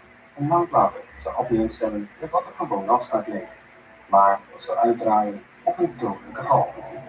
Dit is de Vleugse Kipstijn in Amsterdam Zuidoost. Maandagochtend 9 mei rond 5:30 heeft een bewoner 112 gebeld dat hij harde knallen hoorde of er iemand even kon komen kijken of er niks aan de hand was. Dat was het helaas wel. De knallen waren schoten. De politie treft op een galerij een zwaar gewonde man aan die ondanks een reanimatiepogingen ter plekke overlijdt. JJ lokte Appie naar een locatie waar hij werd geliquideerd. De rechtbank veroordeelde hem tot 18 jaar gevangenisstraf voor zijn medeplichtigheid. De rechtbank vond dat Ridwan van Appie afhielde vooral vanwege de koperzaak. Er was echter geen bewijs dat Ridwan deze opdracht had gegeven, of dat JJ voor hem handelde. JJ moest het enige motief hebben gehad om Appie in de val te lokken. Als gevolg hiervan sprak de rechtbank Ridwan vrij van deze liquidatie. Ridwans groep had niet alleen vijanden te vrezen. Journalisten en bloggers vonden ook een probleem door te veel te praten over hun geheime activiteiten. Martin Kok was één van hen. Op zijn blog Vlinderscry schreef hij alles wat hij wist zonder terughoudendheid. Hij was de eerste die informatie publiceerde die rechtstreeks uit de onderwereld kwam. Zonder vrees publiceerde hij zelfs foto's van Ridwan en vertelde hij dat hij de kopergroep leidde. Dit was een groot probleem voor Ridwan, want op dat moment kende niemand hem en wilde hij in de schaduw blijven. Vlinder, echt moet wat daar gedaan worden. Er staat vorige week in het server toen ze zijn auto hadden beschoten. Kaka, zo. Oké, zo. Het jongens die er zullen zijn, moet alleen foto's hebben van die jongen. Want die hebben kennen, zitten er allemaal binnen. In november 2015 werd er geschoten in Martins huis en auto. Ondanks deze duidelijke bedreiging bleef Martin zijn artikelen publiceren. In juli 2016 overleefde hij onder rare wijze louter bom onze auto's ontdekt. Hij vertelde toen de politie dat de kopergroep verantwoordelijk zou kunnen zijn. In december 2016 maakte hij wat zijn laatste uitstapje zou worden. Toen hij naar zijn auto liep, kwam er iemand met de bosjes tevoorschijn en maakte een einde aan zijn leven. Het publiek kent deze zaak al, maar een belangrijk detail was geheim gebleven: de rol van de twee spotters, Ashraf en Anwar B. In 2018 zat Anwar vast in Marokko. Daar sprak hij met onderzoekers en gaf hij veel informatie over Ridwans groep. In zijn verklaring aan de politie zegt hij niets te maken hebben gehad met Martins liquidatie. Hij beweert dat alles wat hij weet komt van zijn vriend Ashraf, die hem toevertrouwde dat Ridwan was, opdracht had gegeven. Anwar beweert geen connectie te hebben met de operatie, maar de EGP-berichten die van Ridwan ontving direct na de liquidatie laat iets anders zien. Salam, sir. Alles goed? Is alles verbrand? Alle kleding, fietsen verstopt moeten of gesloopt worden? Of goed figuring? De geolocatiegegevens van zijn telefoon bewijzen dat Anwar in de buurt van het plaatsdelict was. Om zichzelf te beschermen beschuldigde hij zijn vrienden. Maar de rechtbank geloofde zijn verhaal niet en verwierp wat hij zei. In feite hadden hij zijn vriend Ashraf een simpele missie: de auto's die in de misdaad gebruikt waren in brand steken en gesleutelde telefoons in de rivier gooien. In Marokko deed Anwar verklaringen om zichzelf te beschermen, maar dit werkte averechts. Later schreef hij brieven waarin hij beweerde om de marteling te zijn gedwongen te spreken. Maar niemand die geloofde. Later zei zijn zus dat hij spijt had dat hij had gesproken en bepaalde mensen had genoemd en dat hij nu probeerde zijn fouten te corrigeren. We hebben 5 liquidaties gezien. Nu gaan we het hebben over de laatste, de belangrijkste van allemaal.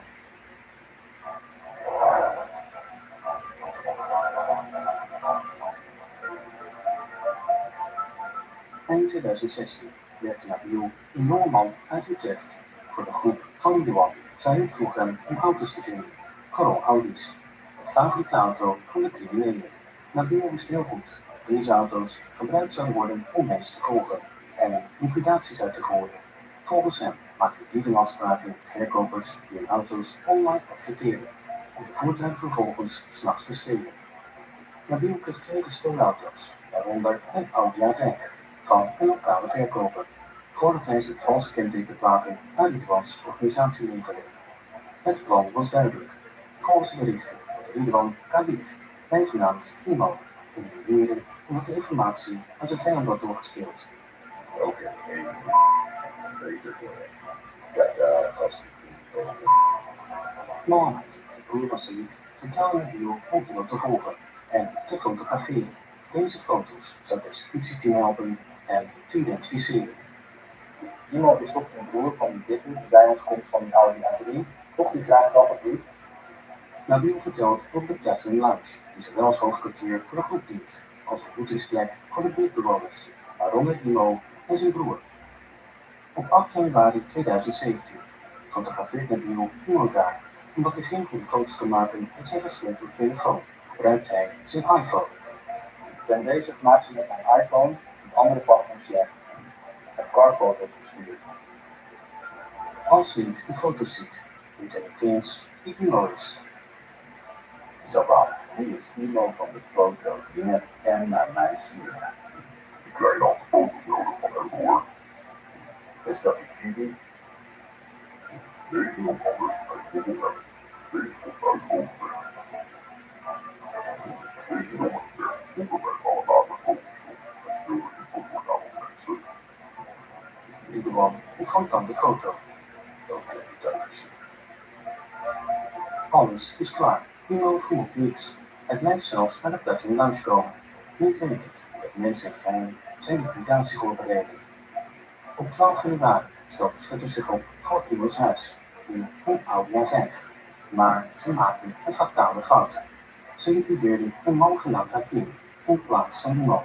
Hakim behoorde ook tot een invloedrijke familie uit Utrecht. Na deze mislukte missie vluchtte het team en stak een auto in brand op korte afstand. De volgende dag begon ze opnieuw naar iemand te zoeken, maar deze keer was hij voorzichtiger. Bij het thuiskomen reed hij meerdere keren door de buurt om te zien of iemand hem volgde.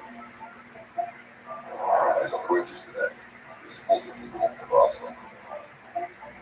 Zij liep de steun met uitvoering van de aanslag bij de Platinum Lounge, in het etablissement dat aan zijn familie was geleend. Hij vreesde dat de schietpartij zou leiden tot permanente sluiting.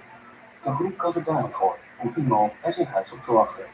Maar politieinterventie zorgde ervoor dat het plan opnieuw mislukte. Er ontstond een nieuw probleem. Hakim's familie had de auto herkend die bij de liquidatie was gebruikt, de Audi A5 die Nabil had geleverd. Stressbro, ze zoeken me. Auto die gisteren is gebruikt, ze herkennen hem. Om zichzelf te beschermen stelt de groep voor dat Nabil een vals verhaal verzint. Hij bedenkt dan dat de auto verkocht is aan een zekere Danny uit Amsterdam. Hij vertelt deze versie aan de familie van Hakim, zoals blijkt uit zijn bericht aan zijn lied. Broer heeft ze verteld hoe het gegaan is, heeft ze gezegd dat die Hollander in Amsterdam leren kennen, zijn naam is Danny. Daarna vroeg hij mij of ik auto's kon regelen. Ik heb gezegd, ga navragen en eenmaal nagevraagd iemand gevonden. Nabil legt aan de familie van Hakim uit dat hij direct reageerde toen hij de gebrande auto in de kranten zag. Hij probeerde Danny dringend te contacteren en ging zelfs naar het zoeken in Amsterdam, maar kon hem niet vinden. Ze hebben de tussenpersoon bedreigd. Als jij erbij betrokken bent, ben je de volgende. Mij hebben ze niet dreigend aangesproken of iets. Maar ze observeerden me wel of ik aan het liegen was. Heb gezegd, dit is het, zo is het gegaan. Ze verwachten nu van me dat ik die Danny ga opsporen, kijken waar hij uit hangt. Gaan ze dreigen, wordt het oorlogbroer, dan is het niet anders. Dan doen wij mee. Jij hebt niks gedaan. En nu is er woede, veel vragen. Nabil breekt uiteindelijk en houdt het geheim niet. Hij gaat naar de neef van Hakim bij Utrecht en bekent alles. Het was een groep van Libanon die Hakim heeft geliquideerd. De neef is zeer verrast dit te horen, aangezien ze goed met de jongen overweg konden en nooit problemen met hem hebben gehad. Hoewel de neef het geheim had moeten bewaren, ontvangt Riwan later die dag een bericht, vermoedelijk van een familielid van Hakim, dat hij vervolgens doorstuurt naar Mohammed. Maar broer, één probleem. Een KK, een kind, die auto's heeft geregeld, hebben mijn neefjes hem meegenomen. Zegt de auto's heeft hij aan wie verkocht dat. Maar hij zei, als je T zegt, dan ben ik weg. Nabil weet dat Wim van Iwans naam zijn leven in gevaar brengt. Hij weet, ik ga iedereen van hem laten slapen als hij mijn naam heeft genoemd. Grote heeft het heel goed gesproken. En nu stiekem mijn naam. Op 14 januari 2017 werd Nabil in Amsterdam gearresteerd met een wapen. In werkelijkheid was dit een plan georganiseerd met zijn advocaat om hem te beschermen. Eenmaal de gevangenis bekende hij dat hij werd bedreigd door 2 groepen: de familie van Hakim en de organisatie van Ridwan. Hij gaf ook toe en had deelgenomen aan liquidaties en stemde mee in om alles aan de politie te vertellen. Gedurende 4 maanden, van 26 januari tot 18 mei 2017, legde hij 41 geheime verklaringen af. Om er zeker van te zijn dat Nabil de waarheid sprak, werd hij alleen gehouden, zonder contact met de buitenwereld. Hij mocht de kranten lezen of nieuws kijken. Ondanks deze strenge voorwaarden gaf hij ook meerdere details over de zaken waarbij hij betrokken was geweest, evenals de vertrouwelijkheden die zijn vrienden Said en Mohammed met hem hadden gedeeld. Nabil wist dat justitie zijn verklaringen grondig zou doorzoeken, voordat ze de samenwerking zouden accepteren. Hij besefte dat rigouroze daden of valse beschuldigingen maken de overeenkomst onmiddellijk ongeldig zou maken.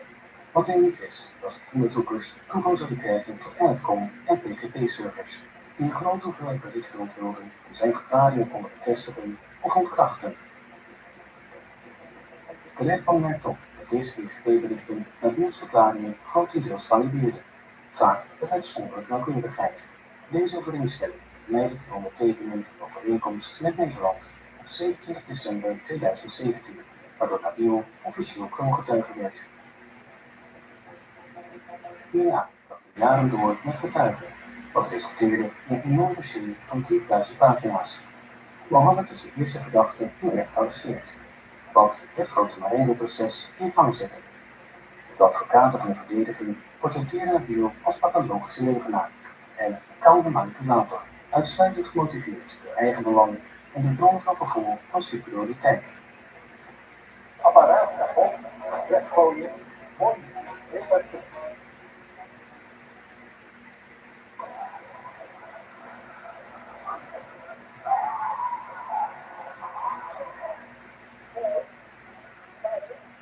Geen gedoe, gewoon doen. Meer weten? Ga naar elk.nl/geen gedoe. Nabil zelf erkende dat hij altijd in crimineel zou blijven en kon liegen als hij uitkwam. De rechtbank nam nota van deze bekentenis en stelde ook vast dat hij onder eer werd genomen over telefoons die hij in zijn gevangeniscel had. Onderzoekers ontdekten berichten op zijn iPhone en het bleek dat hij aanzienlijke som geld zocht voor zijn bescherming en nieuwe leven. Deze verzoeken, hoewel mogelijk verdacht, vonden pas plaats na het ondertekenen van de overeenkomst met justitie en maakte deze daarom niet ongeldig. De rechtbank hield daarom haar vertrouwen Nabil als betrouwbare getuige. Ik heb niks met moord te maken en ook niet met een criminele organisatie. Ik vind het ook verschrikkelijk dat de kroongetuige altijd maar geloofd wordt. U heeft kunnen zien hoe de officieren er ook altijd alles aan doen om hem te redden met zijn leugens. Na Mohammed gingen de arrestaties door, met name die van de broers Mao en Mario in Suriname in 2019. Maar het was de jacht op Ridwan die de meeste middelen mobiliseerde. In november 2017 vaardigde de Nederlandse politie een internationaal arrestatiebevel uit om Ridwan te pakken, om een kans om te vinden te vergroten.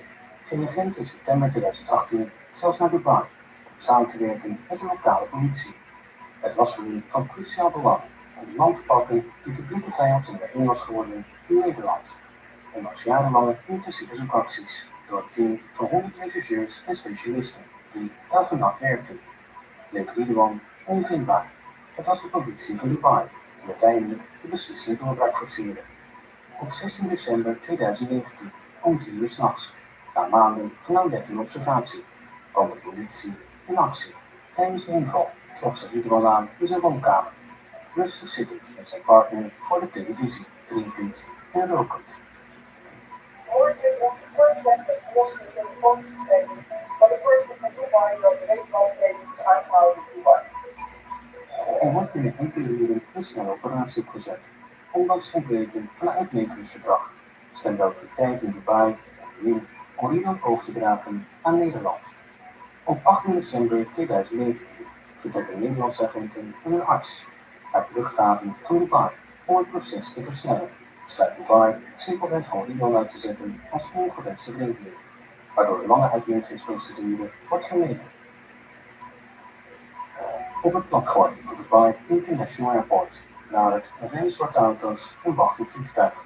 De man, gemaskerd en geboeid, wordt met een voertuig geëscorteerd. Wanneer Nederlandse agenten zijn overdracht aankondigen, is zijn reactie verrassend. Dank u, dank u, dank u. Het vliegtuig vertrekt om middernacht uit Dubai na een technische tussenstop in Boekarest om 2:03. Landt het vliegtuig om 5:10 in Eindhoven. Bij het eerste ochtendgloren. Een helikopter stijgt vervolgens op van vliegveld Eindhoven. Bestemming de zwaar beveiligde gevangenis in Vught. De meest gezochte man van Nederland is eindelijk terug in zijn land, maar dit keer achter de tralies. Volgens de bekentenissen aan de politie in Dubai voelde hij zich al gevangenen voor zijn arrestatie en verkoos zijn gevangenschap boven een leven in angst. Nu had hij eindelijk rust gevonden. Maar Ridwan was niet de enige die in angst leefde. Zijn handlanger Said was nog steeds kortvluchtig. Het laatste puzzelstukje zou in 2020 op zijn plaats vallen. In de luxueuze hoogte van Medellin, Colombia, schuilt de op één na meest gezochte man van Nederland. Een geheime operatie werd maandenlang voorbereid, na cruciale informatie. Said, bijgenaamd de Kale, was in de stad gesignaleerd. Onderzoekers zetten eerst geavanceerde technologische middelen in. Een vliegtuig, uitgerust met afluistersystemen, vloog nacht na nacht over de stad, maar Said bleef onvindbaar, omdat hij zich beschermde door een oude telefoon te gebruiken, die niet te traceren was. Uiteindelijk zou de religieuze praktijk hem verraden. Elke vrijdag spotten agenten een mysterieuze man die naar de moskee ging, verborgen onder een pet en zonnebril, zelfs bij bewolkt weer. Dit spoor leidde hem naar het beveiligd wooncomplex om zijn identiteit te bevestigen. Lieten undercoveragenten uit Colombia nabijgelegen appartementen en observeerden zijn gewoontes, regelmatige maaltijdbezorgingen en uiterst discreet gedrag. De bevestiging kwam eindelijk en in de nacht van 6 februari kwam de Colombiaanse speciale eenheid in actie. In een laatste wanhoopspoging probeerde ze niet te ontsnappen door uit een raam van 15 meter hoog te springen. Tevergeefs, de agenten overmeesterden hem snel en ontdekten een verrassende realiteit. De man, die door niemand vergaard, leefde als een rat, opgesloten in een smerig en stinkend appartement. Zelfs in de gevangenis, tijdens het Marengo-proces, bleef de groep actief via externe contacten. Ondertussen namen de voormalige leden van de kopergroep, die bijna 10 jaar geleden werden gearresteerd, hun vrijlating. In het geval van Janowat, alias Boek, is zijn aanstaande vrijlating in gevaar gekomen door de heropening van onderzoeken naar onopgeloste liquidaties, waarbij hij verdacht wordt van betrokkenheid bij vijverval. De autoriteiten proberen de vrijlating van Ridwans vermeende handlangers te voorkomen, om nieuw geweld te voorkomen. Om deze aflevering af te sluiten, de slager ontkwam uiteindelijk niet aan zijn lot. Als eerste die de politie waarschuwde voor Ridwans groeiende macht en zijn groep. En zijn verklaringen cruciaal bewijs voor de autoriteiten. Na de liquidatie van vriend Branco, alias Hugo, leidde de slager een zwervend bestaan, zich bewust van het feit dat hij in de gaten moet houden. Een paar jaar geleden, tijdens een lang verblijf in Nederland, was hij opgenomen in het ziekenhuis vanwege hartproblemen. Hij had toen het land verlaten en zich van zijn familie gescheiden voor hun veiligheid. Deze voorzorgsmaatregelen bleken onvoldoende. De man werd in 2022 geliquideerd in zijn schuilplaats in Zuid-Spanje, wat het einde van zijn hoofdstuk markeerde. Het Marengo-proces eindigt het historisch vonnis in februari 2024, gezien de ernst van de gepleegde misdaden.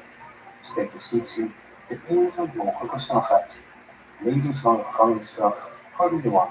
Dit markeert het einde van een van de grootste strafzaken die Nederland ooit heeft gekend. Bijna 6 jaar en 44 zittingsdagen. En is vandaag de band met het misbruik van Ringo. Wat dacht je?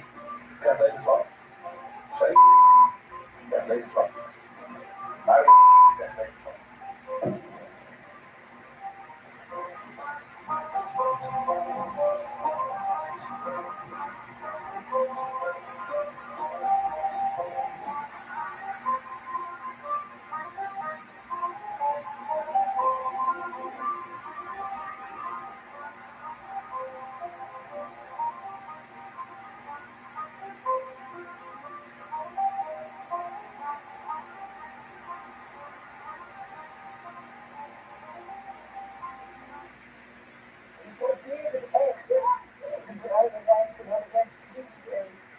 calorieën tellen, maar voor sommige mensen is afvallen gewoon lastiger.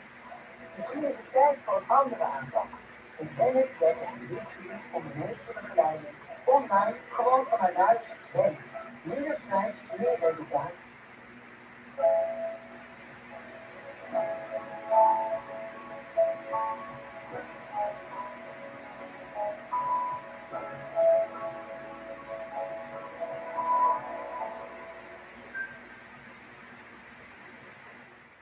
Mexico-stad, april 1993. In een verduisterd magazijn rommelt een vrachtwagen door de nacht. Mannen laden voorzichtig dood jalapeno op paprika blikken. Dit is niet zomaar een simpele levering. Het is een operatie van het Sinaloa-kartel. Eentje die ze eerder succesvol hebben uitgevoerd. De chauffeur houdt elke beweging in de gaten. Deze blik verbergt iets wat maar weinig mensen weten. Een geheim ter waarde van miljoenen. De vrachtwagen rijdt noordwaarts door Mexico, vermomd als gewone voedseltransport. Bij elk controlepunt toont de chauffeur documenten van een legitiem handelsbedrijf. De lading bereikt uiteindelijk Tecate, een klein stadje 30 mijl van Tijuana, net voor de grens met de Verenigde Staten. Alles lijkt volgens plan te verlopen, tot federale autoriteiten plotseling het magazijn bestormen tijdens het lossen. In dit ogenschijn onschuldige blikken ontdekken agenten een verbluffende vangst. 7,3 ton pure kook, zorgvuldig gepakt en verborgen tussen duizenden legitieme goederen. Het plan was simpel. Deze enorme zending in kleinere porties splitsen, elk afzonderlijk laten oversteken in verschillende auto's via de grens van Tijuana en daarna alles opnieuw verzamelen in een magazijn in Los Angeles. Op de markt van de City of Angels hadden de kartels een groothandelsprijs van $20.000 per kilo afgesproken. Het beslagnemen van 7,3 ton vertegenwoordigde een verbluffend verlies van $46 miljoen voor de Sinaloa-organisatie en de Colombiaanse partners. Dit was geen kleine tegenslag. De Sinaloa-groep opereerde op vijandelijk terrein, het territorium van de Arellano Felix-broers. Ze controleerden niet alleen Tijuana, ze legden zware belasting op aan alle handelaars en breidden het greep gestaag uit over de hele staat Baja Californië. Hun invloed was enorm.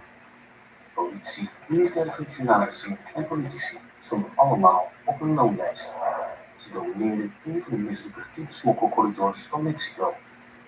Met de kolossale winsten hadden de Arellano Felix-broers een waar rijk opgebouwd. Alleen in Tijuana 150 panden, schuilplaatsen, magazijnen, hotels, nachtclubs en een organisatie van 500 mensen, van laaggeplaatste uitkijkers en meedogenloze moordenaars.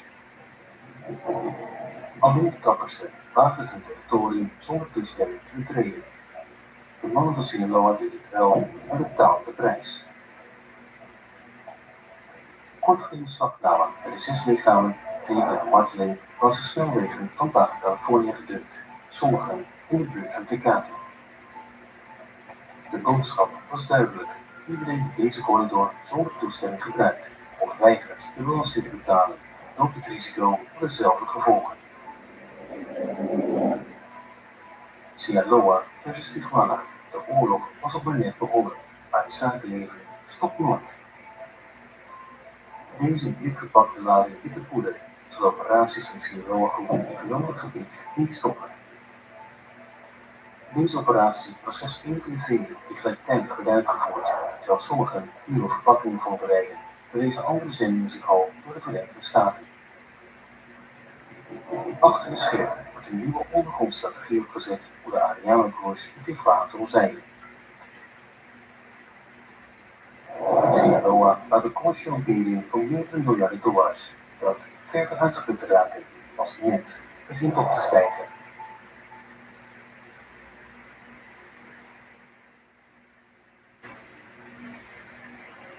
New York 2018. Een gepantserde konvooi stopt voor het federale gerechtsgebouw. Zwaar bewapende agenten stappen uit en omsingelen een man van gemiddelde lengte. Juan Carlos Ramirez Alegría, bekend als Chupeta, loopt langzaam wel overwogen stappen, zijn handboeien vangen het licht. Zijn blik scant de omgeving met achterdocht Een gewoonte, gevormd naar decennia vluchting voor zowel vijanden als de wet. Er valt stilte in de rechtszaal als Geppetta het getuigenbankje nadert. Zijn gezicht draagt de sporen van meerdere plastische operaties, die hem nu het uiterlijk van een stripboekschurk geeft. De voormalige Colombiaanse drugsbaron staat op toe te getuigen in een hoogprofiel proces. Onder de onbewogen blik van de jury begint Geppetta, de man met 1000 gezichten, zijn verhaal te vertellen. Zijn lichte stemgeluid vertelt over gebeurtenissen uit de jaren 90, toen hij voor het eerst samenwerkte met El Chapo en de Sinaloa-organisatie. Ik was de leider van de Colombiaanse maffia, die bekend stond als kartel Norte del Valle, Noord-Valle kartel. De aanklager stelt hem vragen. Wat was het bedrijfsleven van het Noord-Valle kartel? Drugshandel.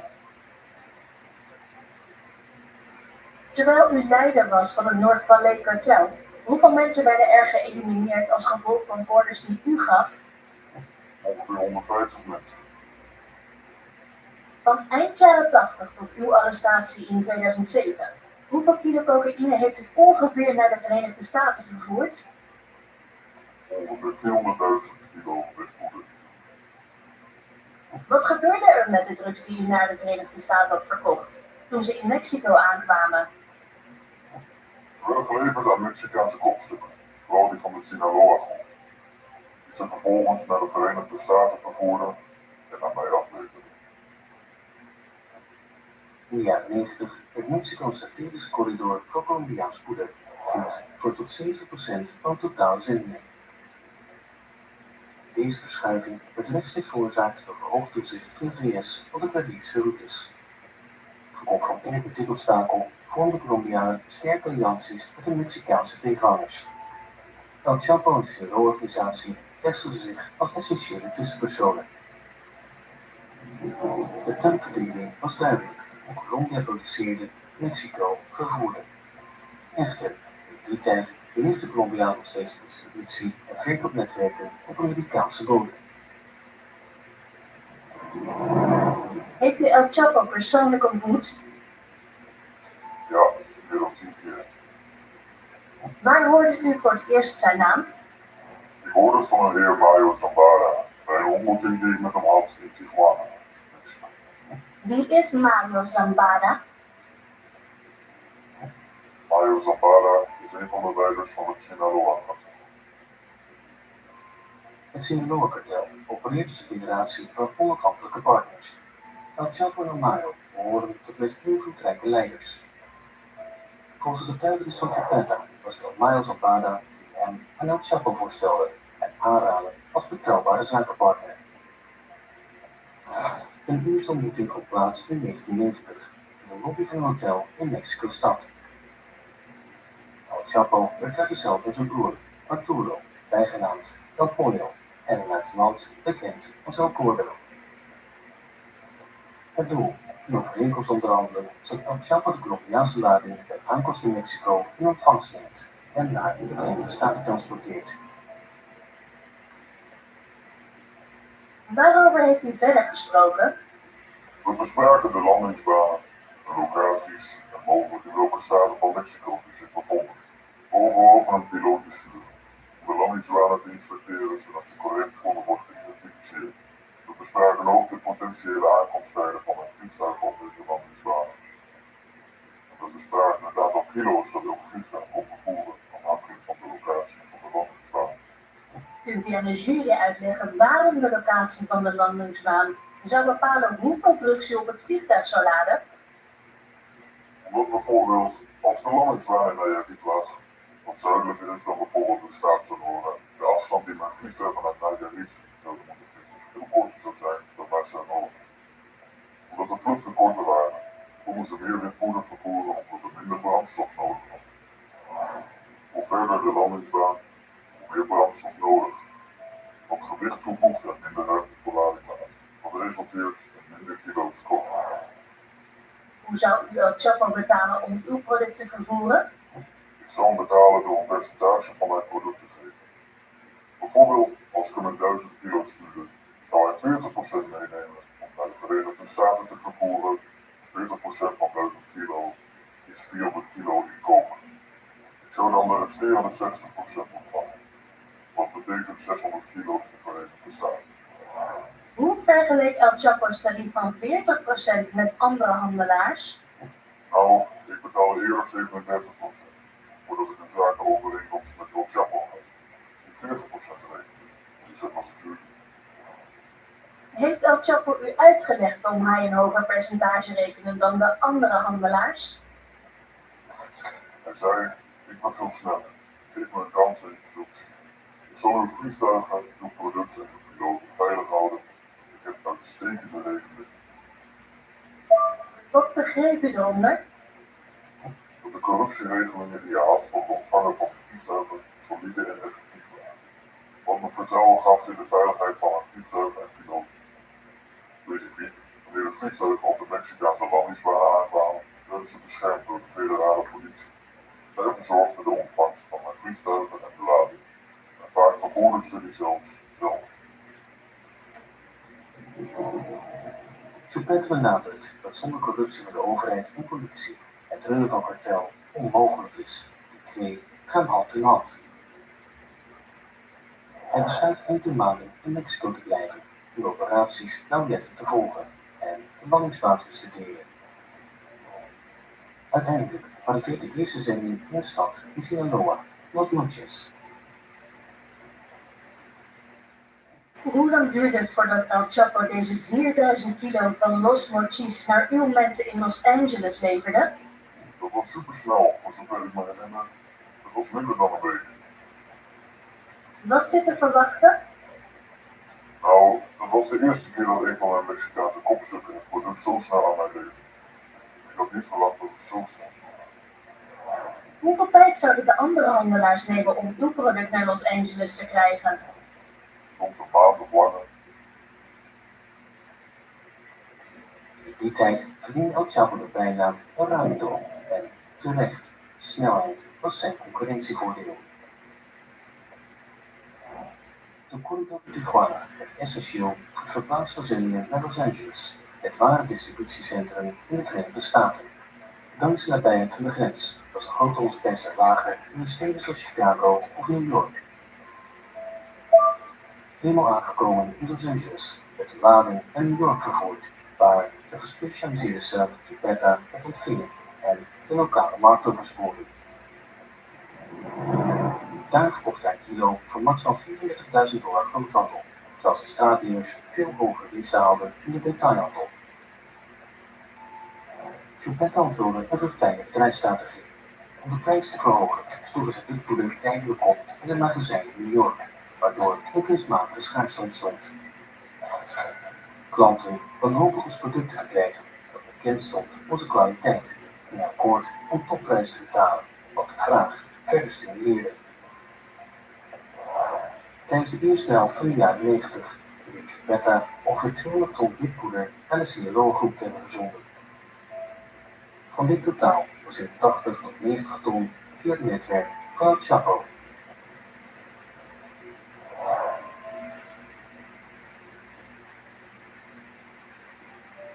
Volgens Ancora, gemene luitenant van El Chapo, richtte El Chapo na de ontmanteling van de tunnel Douglas in 1990 zijn investering op de corridor Tijuana, San Diego, Los Angeles. Daar werd genialiteit geboren. Het witpoeder camoufleren in blikken ingelegde jalapeños. In eerste instantie dacht El Chapo eraan om een chilipeperfabriek volledig te kopen. Maar zijn strategen overtuigend dat wijze was om gewoon bestaande ingelikte pepers te repliceren. Ze kozen het pepermerk La Comadre als model. De groep investeerde in geavanceerde industriële apparatuur om de drugs in te blikken en de etiketten perfect te reproduceren. De vervalsingen werden ondetecteerbaar. In het discreetmagazijn in Mexico-stad werd Colombiaanse poeder verperst om in de blikken te passen en vervolgens gemengd met gekalibreerd zand om exact het gewicht van authentieke blikken te evenaren. De aandacht voor detail was opmerkelijk. Wanneer autoriteiten kritiek schudden, produceerde het zand een geluid vergelijkbaar met dat van de pepers. De productie bereikte meer dan honderden eenheden per dag, allemaal bestemd voor de markt van Los Angeles. Om een succesvolle operatie te verzekeren, werd een logistiek netwerk van ongekende complexiteit opgezet. Stel je voor dat je espresso van barista kwaliteit kan krijgen met een druk op een knop. Ijs bij warm weer, warm bij koud weer. Dat is dingen dan niet zou verwachten. Toetsenleert. Koffie van barista kwaliteit. Nu ook ijs. Kijk op niet.nl voor alles van je favoriete sport, van SEP tot sportsport. Shop het op niet.nl. Als ZZP'er zit ik natuurlijk bij de hand. Logisch toch? Maar zelf vind ik delen over verschillende bordjes geeft mij heel veel overzicht. Ook een nieuwe zaken te regelen. De eerste 12 maanden zijn gratis. De familie Reynoldsloop runde een bloeiend voedingsbedrijf in Californië. In 1992 stond op de 13e plaats van de minderheden beheerde bedrijven in Los Angeles met een gerapporteerde omzet van $30 miljoen, een waar model voor Latino ondernemerschap. Maar achter deze brutale façade diende een grensoverschrijdend importnetwerk als dekmantel voor activiteiten van het Sinaloa-kartel. Onder de vlaggenschipproducten bevonden zich de pepers van het lakenmadenwerk. De infrastructuur was onberispelijk. Een vloot vrachtwagens en een netwerk van magazijnen dat zich uitstrekte van Mexico tot Chicago. De groep van El Chapo exploiteerde deze distributieketen om witpoeder te integreren, geborgen in nepblikken die ze zelf verpakten. De Colombiaanse lading stak zo de grens over onder het mom van legitieme handel. De nepblikken passeerden magazijnen Tecate nabij Tijuana, waar ze werden gemengd met authentieke blikken en andere voedingsproducten, allemaal bestemd voor de Amerikaanse markt.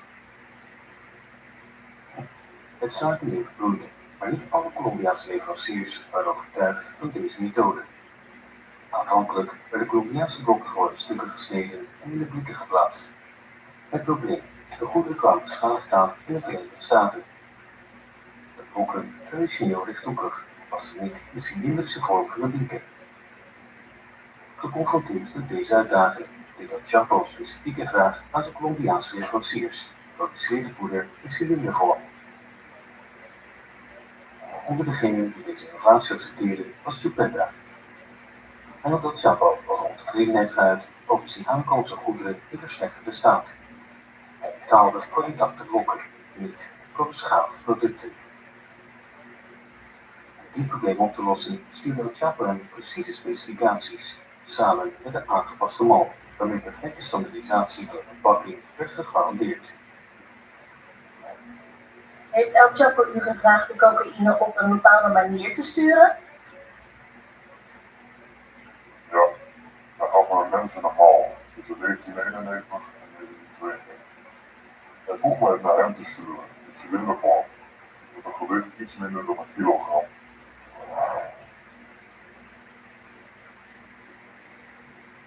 Hoewel Chupeta's luchttransportoperaties goed verliepen, evolueerde de situatie.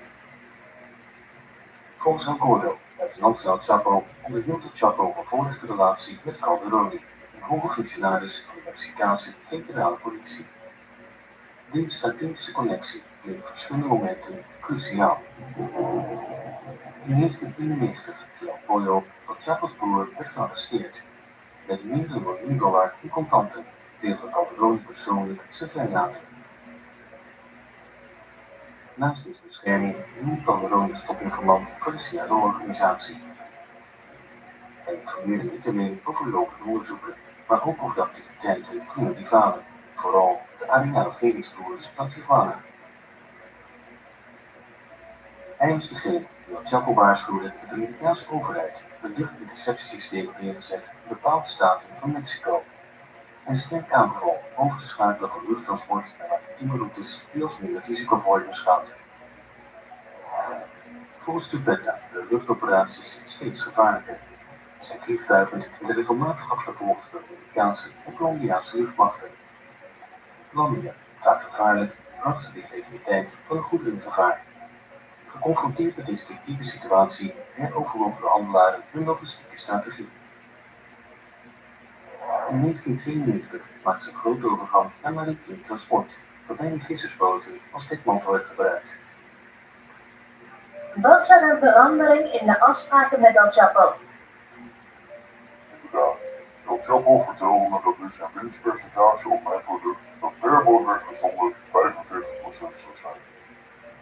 Deze stijging was de wijd uit toenemende omkoping van activiteiten en operaties in stand te houden. Chiquetta accepteert de situatie, maar El Chapo zegt het overleg te plegen met zijn andere partners. Zo wordt een gevangenisbezoek geregeld om een mening te krijgen van een man bekend als El Azul. El Azul is een man die lid was van het Sinaloa-kartel en als een soort peetvader fungeerde. Iemand die zeer gerespecteerd werd door de andere mannen, wiens mening werd gehoord en die ook de rol van bemiddelaar had om problemen tussen de bazen van het kartel te beslechten. En in het algemeen was het een persoon met veel contacten, veel corrupte contacten, politie. Hoe kwam u bij de gevangenis? Met de auto. Ik werd begeleid door een commandant van de federale politie, die voor de Sinaloa-organisatie werkte. Toen we bij de gevangenis arriveerden, waren er geen controles. We toonden hem geen documenten en er waren geen veiligheidssystemen. Merkte u iets ongewoons op in de gevangenis? El Azul controleerde de gevangenis. Ik zag whisky, wiet, wapens, onbeperkt voedsel.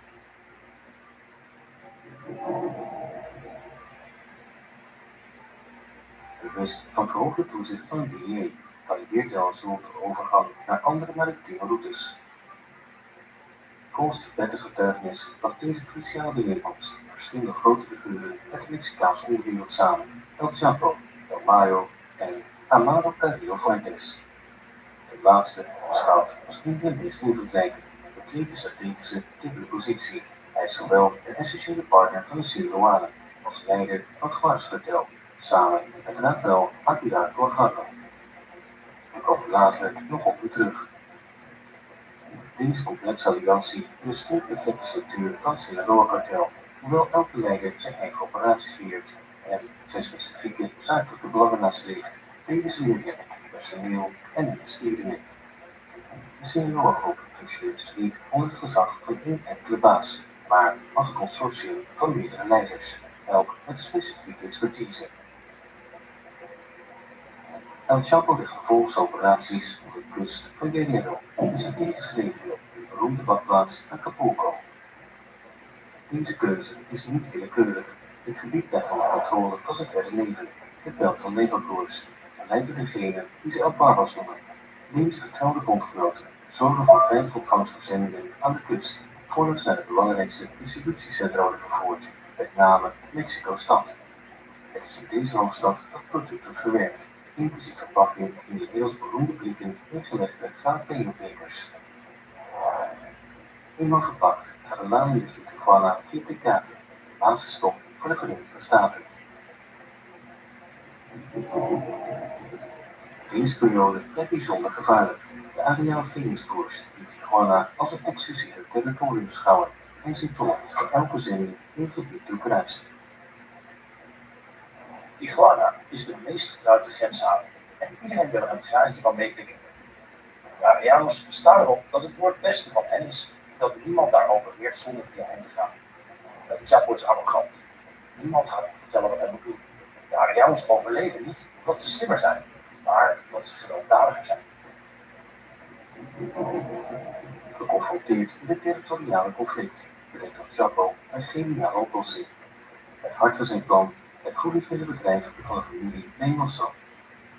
Deze legitieme façade heeft zojuist een strategisch magazijn geworven voor $1,1 miljoen in Costa Mesa, een industriële zone in San Diego, net voorbij de grenscontrole. De locatie is perfect. Het eerste toegangspunt tot de Verenigde Staten naar douane-inspecties, ideaal om illegale goederen discreet te ontvangen. Het officiële project: het magazijn opbouwen tot een conservefabriek. Maar dat is slechts een zichtbare deel van de operatie. Tegelijkertijd lanceert El Chapo grootschalige renovatiewerken in het magazijn aan de Mexicaanse kant van de grens, in Tijuana nabij de luchthaven. Deze vermeende renovatie verbergt een gigantisch project: de aanleg van een geavanceerde tunnel van meer dan 300 meter om de panden direct te verbinden. Arbeiders graven op 18 meter ondergronds. Verschillende banen werk zijn nodig om de andere kant te bereiken, maar deze ondergrondse infrastructuur wordt een onzichtbare snelweg voor het transport van witpoeder. volledig langs grenscontroles. Naarmate de zijn floreert, staat conflict de Ariane Felix koers en het Sinaloa-kartel, met name El Chapo en zijn vriend Hector Palma, op het punt echt los te barsten.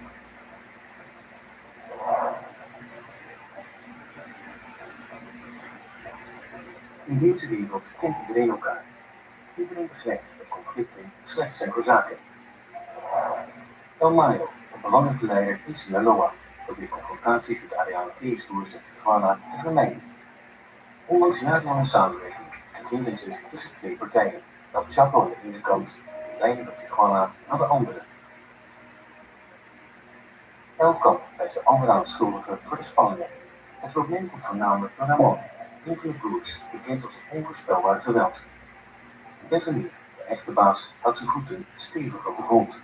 Deze willen niet maar mogelijk regelmatig tijdelijke wapenstilstanden te treffen, met spanning verlichten en het zakenleven laten bloeien. In deze periode ligt de aanval zich voornamelijk op personeel en laag geplaatste medewerkers, in plaats van de leiders zelf. Deze strategie verstoort de operaties van de tegenstander, terwijl directe escalatie die iedereen zou compromitteren wordt vermeden. Alles verandert in november 1992. Ramon en zijn team kijken aan de Gara, waar ze El Chapo hebben gelokaliseerd. Benjamin, zijn broer, maakt zich zorgen over deze stap, uit angst voor escalatie en conflict. Maar Ramon, koppig, heeft maar één doel voor ogen: El Chapo elimineren. El Chapo rijdt rustig door de straat van Guadalajara in zijn auto in de vroege namiddag, wanneer rampikken en het geweld ramt. Verschillende gewapende mannen stappen uit en openen het vuur op zijn auto in het volle daglicht. Ronde boven ronde weet El Chapo te ontsnappen. Hij probeert Ramon te herkennen tussen zijn aanvallers. Zodra hij veilig is, woedend, neemt hij onmiddellijk contact op met de andere broer Benjamin om hem te confronteren over de aanval, maar Benjamin ontkent elke betrokkenheid. Vicentino, de zoon van El Mayo en bevordert getuige van deze rivaliteit, schrijft in zijn dagboek. Na vrede te hebben gesloten en enige tijd later kwamen mijn vader en mijn compadre Amaro Carrillo Fuentes erachter dat Ramon mijn compadre Chapo had willen elimineren. Mijn vader was erg van streek omdat hij zich in het midden van dit alles bevond. Dan volgt de meest significante episode van deze oorlog, een vreselijke nachtput in Puerto Vallarta, een toeristisch paradijs enkele uren rijden van Guadalajara. De perfecte plek om vakantie te vieren en te ontspannen. De man uit Tijuana hebben daar toevlucht gezocht, wachtend tot de situatie aan de grens kalmeert. Volgens gerenommeerde journalist Franco Negas is El Mayo die Benjamin's broers uitnodigt van een feest in de hotelzone van Puerto Vallarta, ondanks de hoge spanningen. Waarschuwt hij hun dat een onverwacht professionele aangelegenheid en verhindert om te komen. Benjamin, geïrriteerd, besluit in het hotel te blijven. Zijn twee broers, Ramon en Francisco Javier, gaan toch naar het feesten, vergezeld door een persoonlijke beveiliging en corrupte politieagenten als lijfwachten. Maar Mayo geeft informatie door aan zijn vriend El Chapo, die vervolgens een nederlaag opzet. Volgens de informatie die mijn compadre Chapo en Hector Palma hadden, zouden alle Arellano Felix broers in een nachtclub in Puerto Vallarta aanwezig zijn. En El Chapo en Hector hadden hun ballen gestuurd om hen uit te schakelen. Geen woorden, maar kaas. De Rotterdamse adem.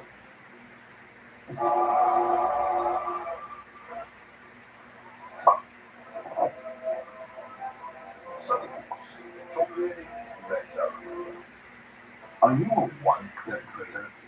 Start now.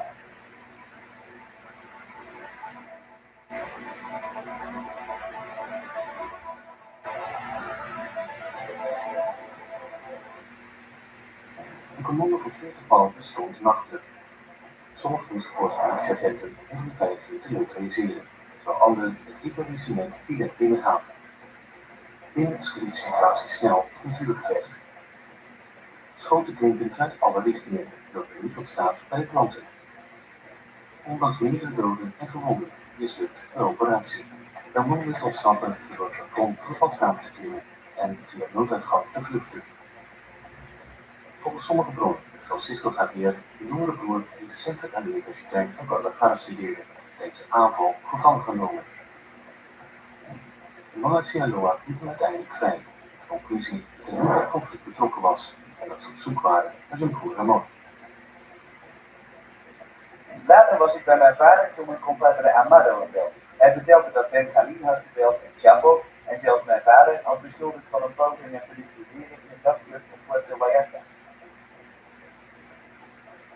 Welke versie van de feiten ook waar mag wezen, deze episode markeert het punt zonder terugkeer. En vooral voor Amado, die zich openlijk bij het conflict betrokken vindt. Benjamin en Ramon laat zich niet misleiden. Ze weten dat El Chapo niet de macht heeft om een dergelijke beslissing aan te nemen. Achter het alles staat dan Mayo. Alles gebeurde met zijn goedkeuring. Nee, de broer van Mayo bevestigt dat Mayo de hoogte was van het plan om Ramon uit te schakelen. Hij betreurde dat het niet was gelukt en dat Ramon een zeer gevaarlijke vijand was.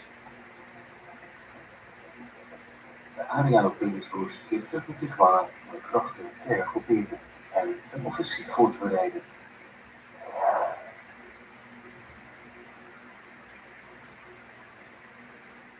Oostelijk van Tijuana ligt de andere strategische corridor, de Juárez-Papazo-overgang, die Mexico naar Texas verbindt.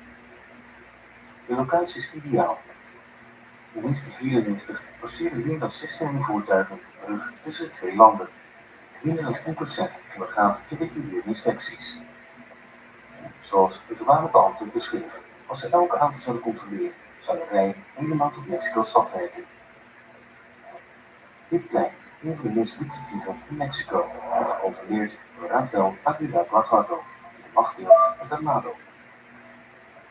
Laatstgenoemde legt een niet-theoretische opkomst dankzij zijn samenwerkingen met de Medellin en later de Cali-kartels, dat zijn organisatie naar ongekende uitbreiding stuurt. Amado, een nauwgezette voorzichtige man in de 30, geeft de voorkeur onderhandelingen over conflicten. Zijn ondernemende aanpak heeft hem in staat gesteld een uitgebreid netwerk van contact op te bouwen, gedurende meer dan een decennium. Deze reputatie levert het vertrouwen van Rafael, die de logistieke leiding en het ontvangen van Colombiaanse goederen toevertrouwt. Tot dan toe had Amado zijn kostbaarste bezit bewaard, anonimiteit. Vrijwel onbekend kan zich vrij voortbewegen om over functionarissen te corrumperen. Daarentegen trekt Rafael alle aandacht met zijn extravagante stijl. Hij brengt zijn tijd door op jacht in Acapulco en in luxueuze zwembaden. Volgens de DDW-agent geniet ook aanzienlijke bescherming in Juárez. Rafael heeft waarschijnlijk veel meer mensen voor zijn werk dan de politie voor hem. Terwijl zijn concurrenten een paar honderd kilo's geerlichte vliegtuigen transporteerden, opereerde Amado op industriële schaal. Hij vervoerde tot 10 ton witpoeder in één enkele trip. Hij opereerde in een andere dimensie. De enorme zending van het Cali-kartel ging voornamelijk via zijn strategische basis in Juárez. Zijn partner, Rafael, tevreden met dit succes, rust op zijn lauweren. Amado komt uit in de kunst van diplomatie en onderhandeling. Zijn strategie, strategische allianties smeden met verschillende groepen die langs de grens opereren, van Juárez tot Tijuana. Deze collaboratieve aanpak bood concrete voordelen. Het stelde in staat om voorkeursprijzen van Colombiaanse leveranciers te krijgen via collectieve inkoopkracht. Amado stelde ook zijn indrukwekkende luchtvloot beschikbaar voor logistiek, waardoor een win-win situatie voor alle partners ontstond. Vertrouwensfilosofie en conflictzame conflictoplossing reisde hij persoonlijk naar Tijuana om te proberen te bemiddelen tussen de Felix-broers en zijn vrienden uit Sinaloa.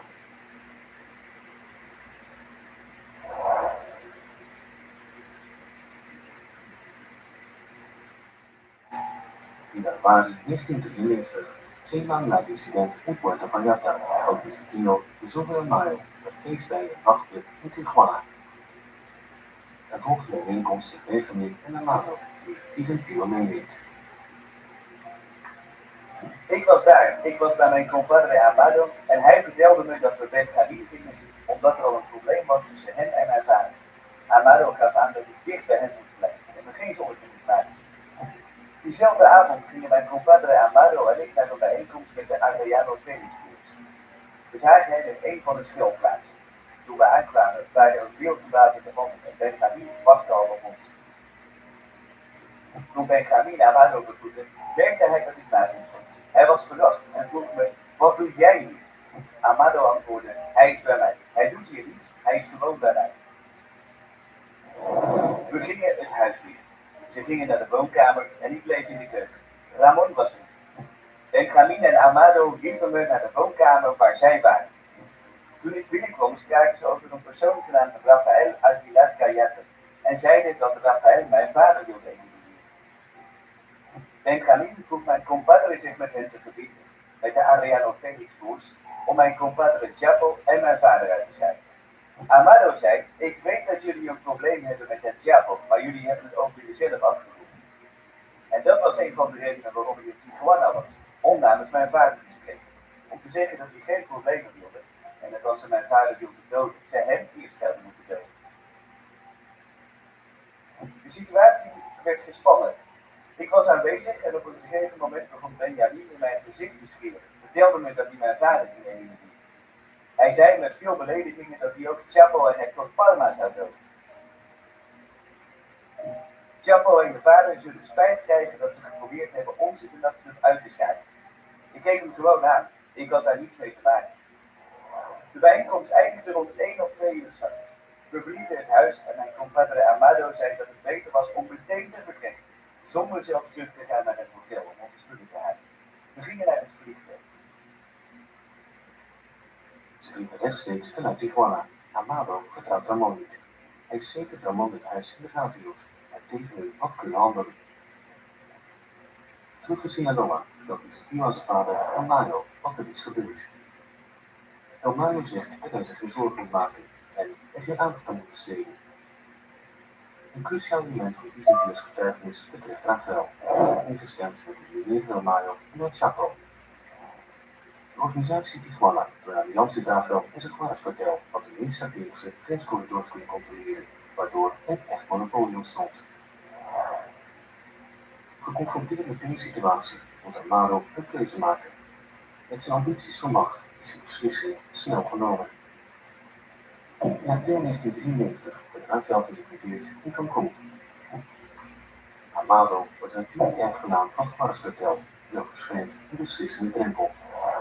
Hij staat nu op het punt mogelijk de machtigste drugsbaas in de Mexicaanse geschiedenis te worden.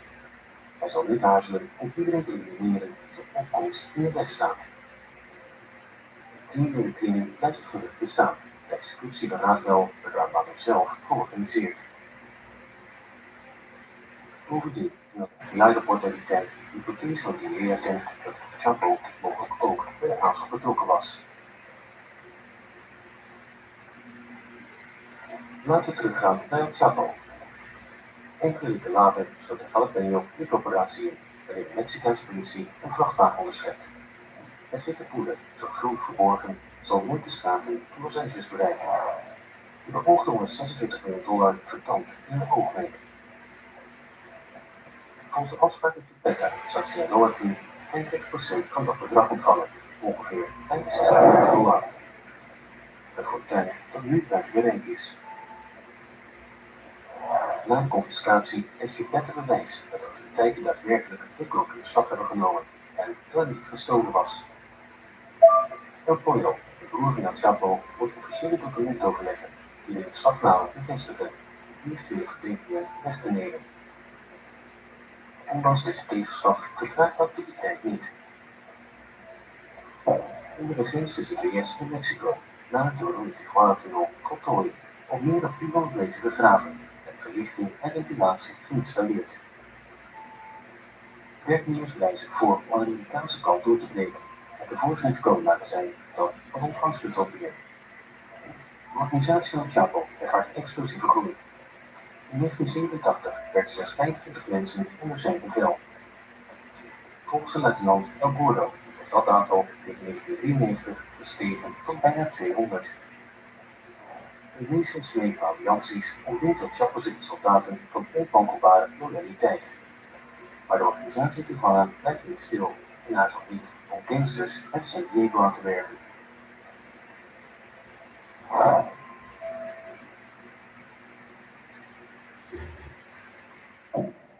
alleen het schietincident in een nachtclub van Puerto Vallarta. David Bell, het hoofd van de beveiliging van Ramon, had opmerkelijke waakzaamheid getoond. Toen hij de aankomst van mannen uit Sinaloa, verkleed als politieagent, opmerkte, voelde hij onmiddellijk gevaar aan. Dankzij zijn snelle reactie kon Ramon ongedeerd ontsnappen. Deze anticipatie bleek cruciaal voor het overleven van zijn baas en verdiende hem het absolute vertrouwen. Kort na zijn terugkeer naar Tijuana roept Benjamin Barron en vraagt een sterke, betrouwbare man te recruteren om zijn broers en zichzelf te beschermen. In tegenstelling van een gebruikelijke praktijk om narco juniors, jongeren uit rijke families te gebruiken, hebben de Ariano-broers deze keer echte, geharde gangsters nodig. Om ons te vieren moeten ze de grens oversteken.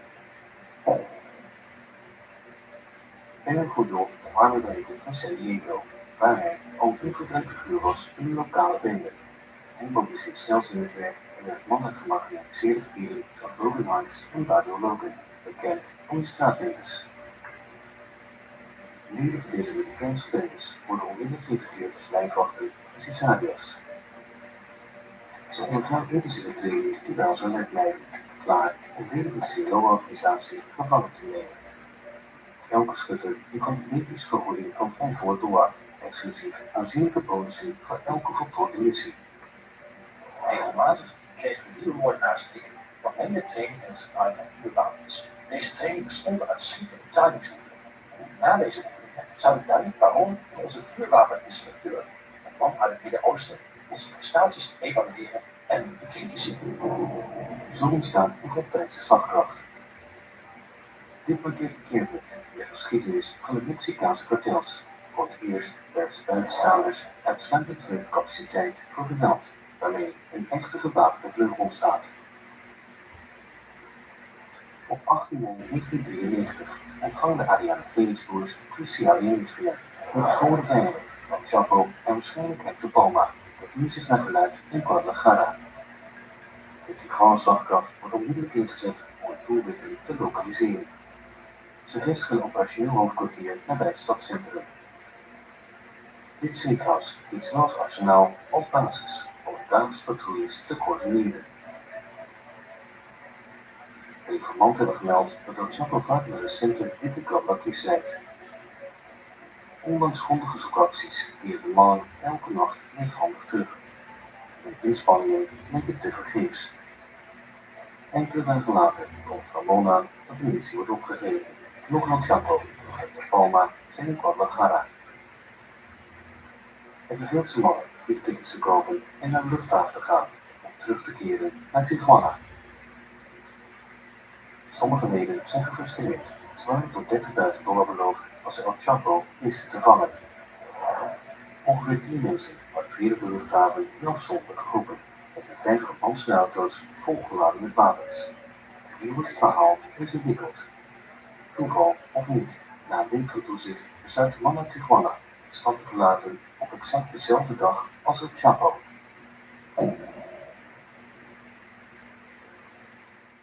Zelf je apparaat repareren, gemakkelijk is juist op ieder gevonden en morgen al in huis. Fixpark.nl. Je landt in Curaçao, maar er is een pinstoring. Bespaar jezelf de onzekerheid.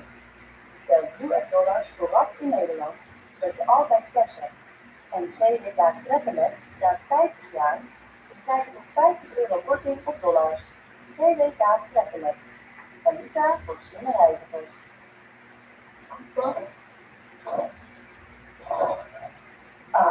Herkenbaar. Gefrustreerd omdat je dak probeert te zijn met zonnepanelen en je boetes weer terugkrijgt. Maar je tafelhaak opeten? Echt plan. Nee, dan een goed plan. Zonneplan. De energieleverancier die het stad maar beloont voor zonnestel. Goed plan. Zonneplan.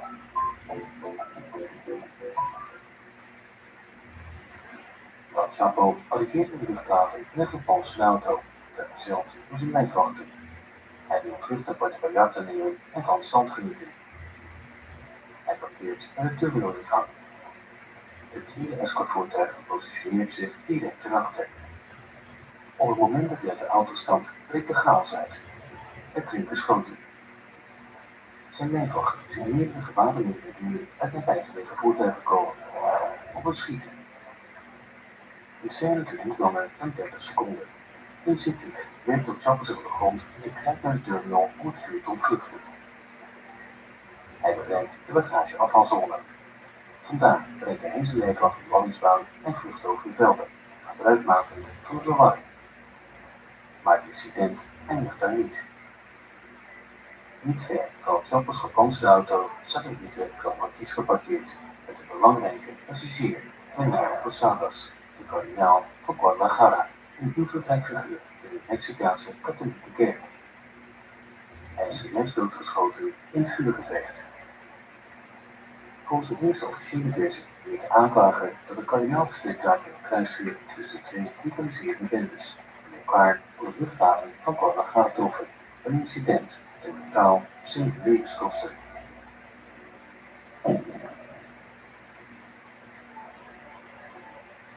De aanklager ziet snel zijn versie van de gebeurtenissen. Enkele momenten nadat de kardinaal met zijn chauffeur arriveerde, verscheen de gewapende man om zeer op de auto en opende rechtstreeks het vuur op hem. Het forensisch rapport legde later de kruisvuurtheorie. De 14 kogels over de kardinaal troffen waren van zeer dichtbij afgevuurd. Es cuando gente armada, a menos de 1 metro de distancia, le disparan en su cuerpo. Él tiene 14 balazos en el cuerpo. Toen de schutters beseften wat er was gebeurd, was het al te laat. Volgens de tegenwoordig minst geaccepteerde officiële versie hebben de schutters de kardinaal aangezien voor El Chapo. Het toezicht had er geleid naar een witte Marquis, exact hetzelfde model als waarin de kardinaal reed. Die gelijkenis, gecombineerd met het feit dat beide mannen die dag zwart gekleed waren, leidde tot een fatale vergissing.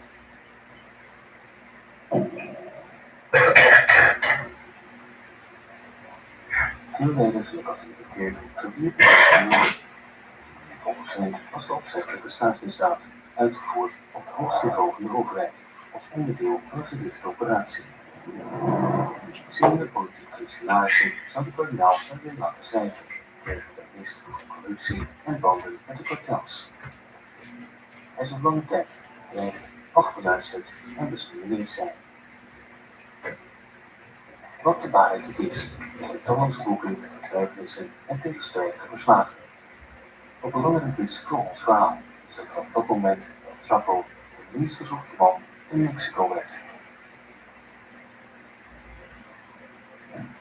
Na het schietincident op de luchthaven zag de wilde Tijuana-bende erin aan boord te gaan van een Aero-Mexico-vlucht. Ondanks de luchthaven naar verluidt de autoriteiten was gesloten, vertrekt het vliegtuig toch met een vertraging van 20 minuten.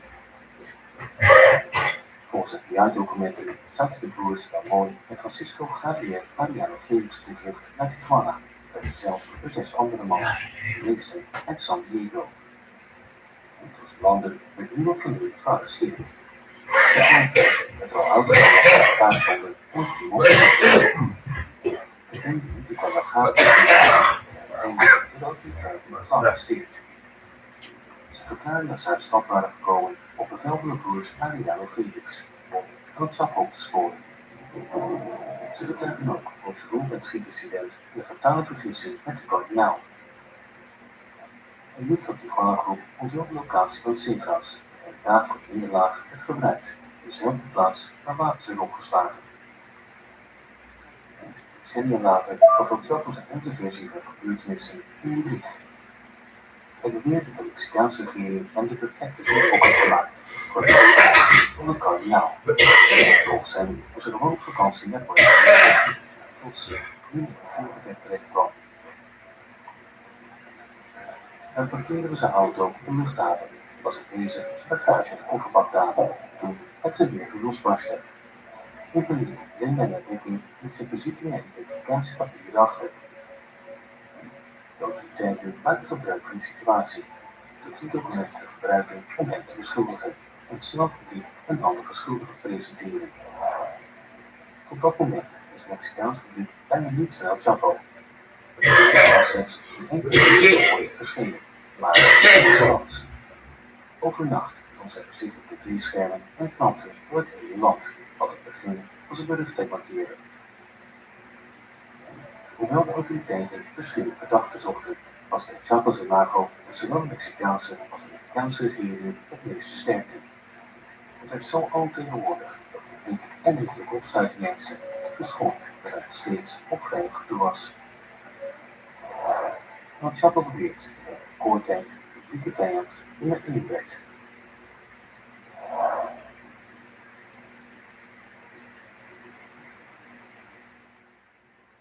Terwijl de wetshandhaving actief naar El Chapo zocht, werden talrijke invallen uitgevoerd op zijn schuilplaatsen. Tijdens invulling in Tijuana ontdekten de autoriteiten een cruciaal bewijsstuk, de gedetailleerde kaart van San Diego. De kaart leidde de onderzoekers naar een geavanceerde tunnel die El Chapo bijna had voltooid. Tijdens het ontmantelen van de operatie kwam het intrigerende detail aan het licht. De arbeiders hadden een kritieke fout gemaakt. Op de kaart stond een Amerikaans magazijn op 432 meter van het tunnelingang aan de Tijuana-zijde, dus groeven ze precies die afstand. Maar in werkelijkheid lag het magazijn verder weg. Ze hadden 40 meter nodig om te starten. En de veronderstelling dat zich direct onder het magazijn bevonden, waar de arbeiders al begonnen met omhoog graven, zich niet bewust van hun fout. Tijuana mobiliseerde wetshandhavers de tunnelingang door systematisch op de betonnen vloer te hameren. Ze ontdekten een verborgen luik met een ladder.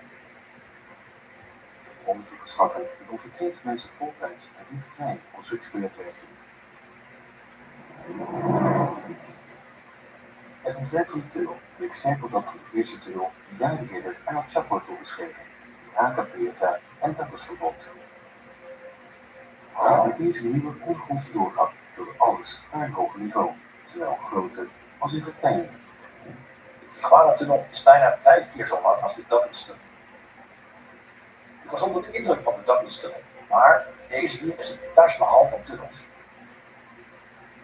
Als de operatie was geslaagd, zou ze de Amerikaanse markt overspoeld hebben met Colombiaanse koper.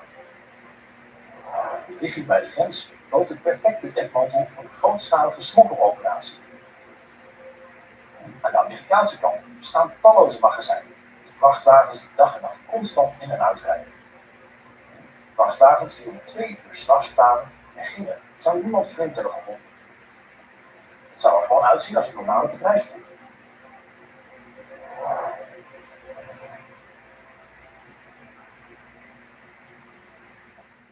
Een maand voor het schietincident in de luchthaven van Guadalajara probeerde El Chapo een nieuwste tegensurferorganisatie in El Salvador te zetten. Hij arriveerde daar in april 1993 om een logistiek centrum op te bouwen om het transportvoorziening uit Colombia te stroomlekken. Tijdens zijn verblijf hield El Chapo meerdere vergaderingen met lokale contacten om zijn netwerk op te zetten. Wat hij niet wist, was dat sommige van deze contacten undercover Salvadoraanse agenten waren, die zijn regio in de gaten hielden.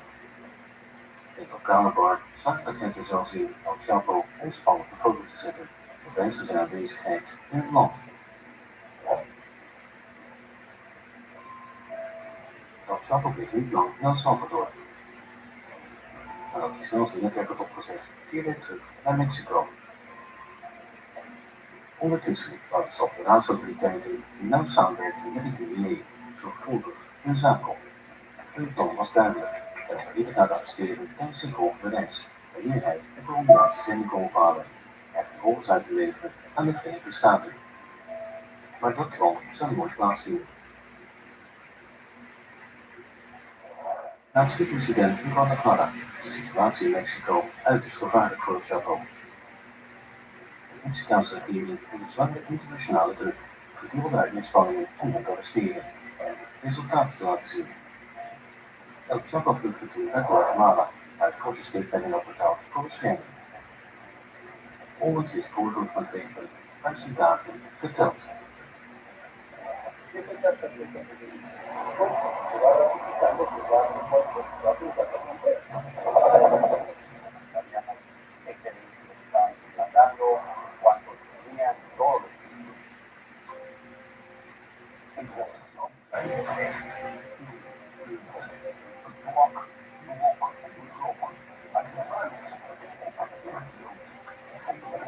Gesneden, gebrokkeld, gerijpt, geduld, Rotterdamse uit. Geen woorden naar kaas.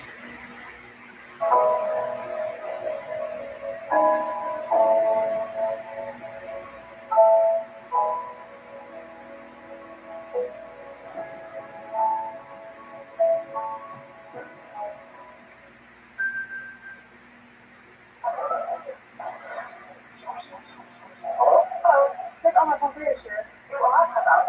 Geen zorgen hoor. Ik ben zo boven de reis gegaan. Ik denk dat het je dienstkinderen zijn. Ja, ik ben momenteel niet thuis, een paar dagen weg. Geen punt. Zal ik u in contact brengen met uw klas zetten? Ja, graag. Dankjewel. Geen probleem. Fijne wedstrijd. Zo heb je nu tot 15% van je webalarmplaatsen. Ga naar www.nl. Guzmán se hospedó en un hotel de la ciudad. Él montó una operación para su captura y liberarse de Brasil y El Salvador. Autoriteiten zetten een strategische controlepost op en gingen over tot zijn arrestatie op 9 juni 1993. Opvallend dat Logan Chapo nog zijn lijfwachten enige weerstand boden. Zijn reactie bleef ordinair beheerst. Hij toonde geen angst, nervositeit of agressie. In een wanhopige poging om zijn vrijheid te onderhandelen, vond Logan Chapo dat hij naar El Salvador ging om een grote zending op te halen in een lokale haven. Die strategische bekentenis zegt er niet genoeg om de buitenlandse activiteiten te overtuigen die uiteindelijk overleverden aan de Mexicaanse functionarissen. Ondanks de teleurstelling was El Chapo niet zelf al gearresteerd, voerden Salvadoraanse autoriteiten de volgende dag een operatie uit die bijna 6 ton witpoeder vernietigde en zijn netwerk ontmantelde. Dit onderzoek genereerde meerdere aanwijzingen die later hielpen het opbouwen van zaken met bepaalde leden van El Chapo's binnenste cirkel. Dit geldt met name voor de luitenant El Gordo, die hem later werd gearresteerd en uiteindelijk getuige werd om te leven en bescherming. En las horas de la noche, los militares iniciaron el envío del Chapo a México.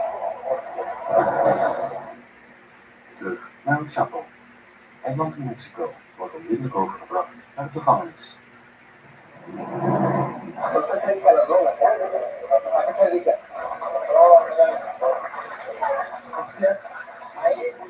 Maíz y picón. ¿Para qué quiere las armas? Camera's over de hele wereld getoond, verlaat het geluk en niet. Hij weet al dat hij terug zal komen. El Chapo wist zich te omringen met de juiste mensen. Zijn broer Arturo El Pollo en zijn verder neven de Delta Nevo-broers, waaronder El Barbas, nemen zijn operaties over. Gilberto zelf bevestigt dat zij degene zijn die de schulden zullen terugbetalen die El Chapo heeft opgebouwd op de beslagname van zijn zendingen. Wat Amado Carrillo Fuentes betreft, hij wordt een legendarische figuur in de onderwereld. Volgens bepaalde bronnen zou hij zelf informatie hebben verstrekt over El Chapo's locatie, wat de snelheid als arrestatie verklaart. Deze manier wordt verklaard met het feit dat El Chapo te veel aandacht trok naar de operaties, dus conflicten met mensen uit Tijuana. Amado is beter dan wie dan ook, hoe je de zaken discussie en anonimiteit wijzen. Toch is deze theorie van verraad nooit bewezen. De respectieve groepen hielden de naam partnerschap en de Sinaloa-mannen profiteerden grotendeels van de diensten van Amado's kartel.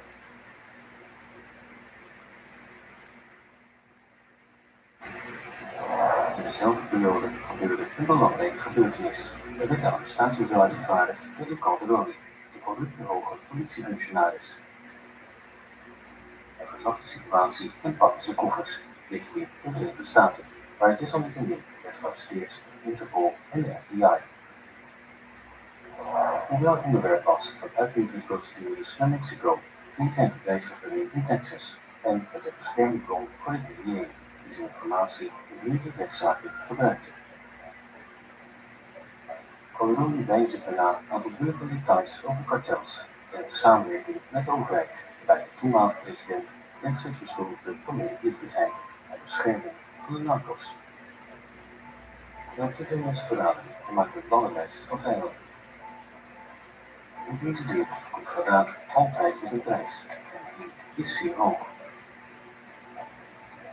Men zegt dat hij sprak wanneer hij had moeten zwijgen. Op 5 februari 2003 werd in McAllen, Texas, geëxecuteerd in zijn Mercedes, terwijl hij de bijeenkomst met zijn advocaat verliet. In deze wereld wordt niemand gespaard. De Ariane-broers zouden spoedig bevrijden.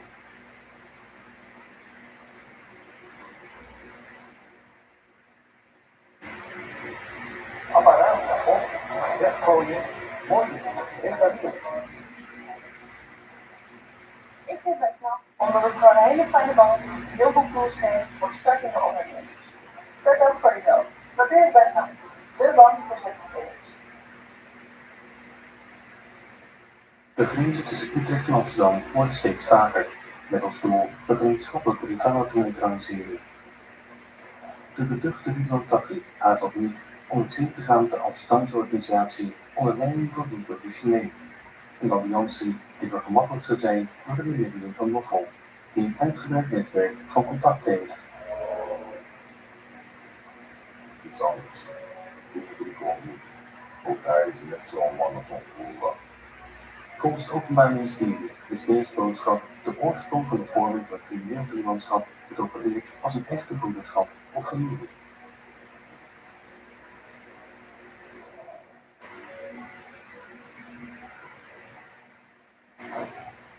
Rico wordt beschouwd als een van de belangrijkste barons in de Amsterdamse onderwereld. Op 8-jarige leeftijd vestigt hij zich in de noordelijke wijk van de stad, waar hij opgroeit en zowel Nederlands als Spaans leert spreken, een taalvaardigheid die veel deuren voor hem opent in de drugshandel.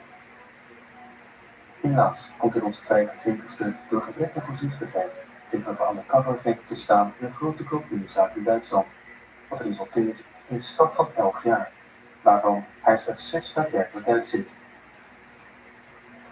In de gevangenis kan hij zijn banden met de misdaadbazen verder aanhalen en later zal het aantal van hun achter de tralies bezoeken.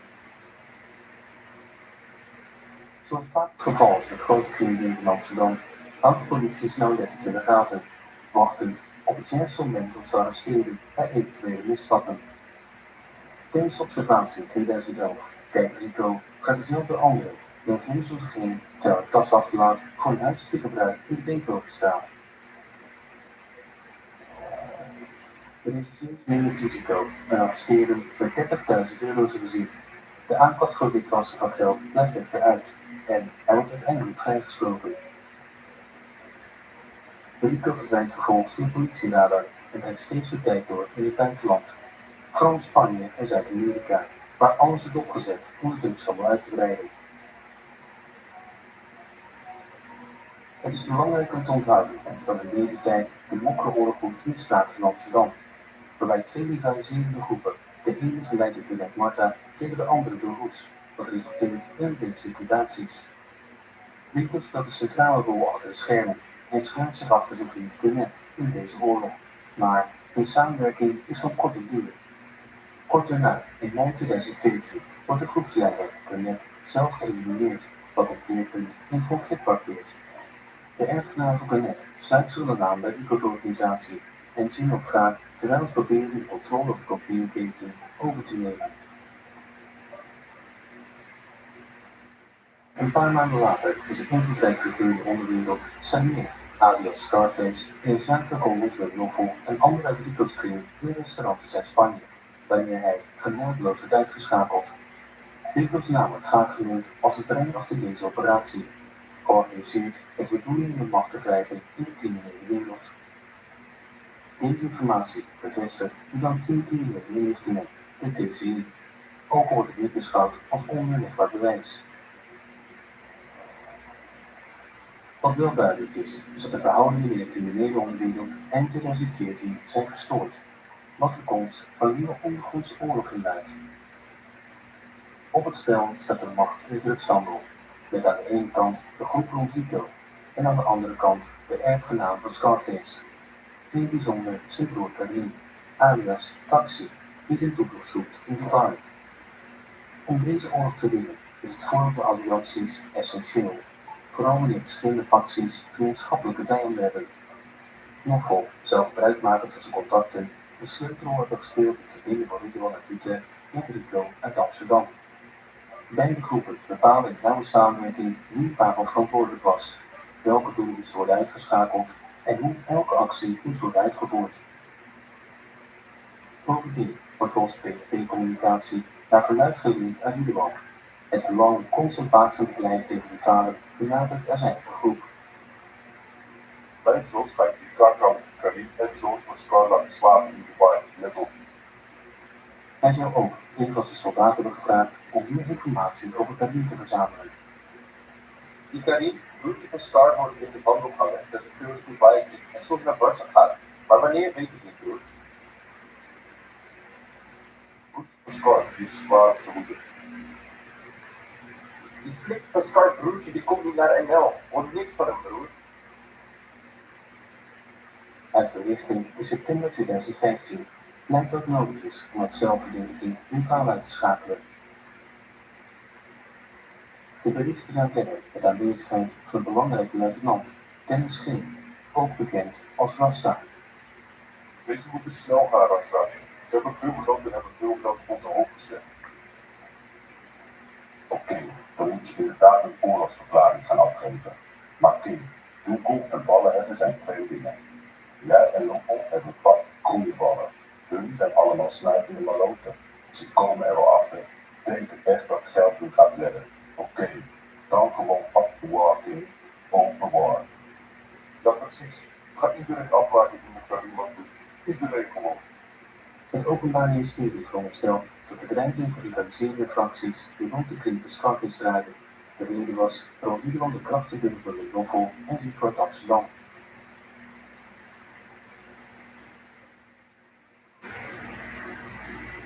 Bovendien waarschuwde Ridwan in dezelfde periode naar verluidt zijn handlanger Mao dat het echt oorlog is en dat ze degenen die de financieel bijdragen moeten elimineren, waaronder Karim, evenals Danny K., die deel uitmaakt van de oude generatie.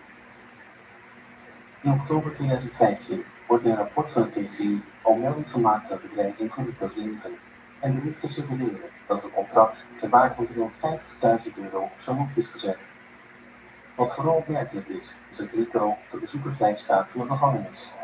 Hij bezocht Danny in 2006, wat nog maar eens aantoont dat voormalige metgezellen op een dag perfecte rivalen kunnen worden. Mustafa, alias Moes, is ook een belangrijk lid van Scarface erfgenamen, waardoor het hoofddoelwit is voor het trio. En vooral voor Ridwan, vanwege een persoonlijke zaak die hem verbindt. Het is cruciaal om in dit stadium te benadrukken dat, hoewel de organisaties nauw hebben samengewerkt op het gebied van liquidaties, ze elk hun eigen activiteiten onafhankelijk uitvoeren. Een concreet voorbeeld is de Rico's rolsleider van 3 verschillende takken. Eén is gewijd aan liquidaties, een ander richt zich op de drugshandel en de laatste is gespecialiseerd in het witwas van geld.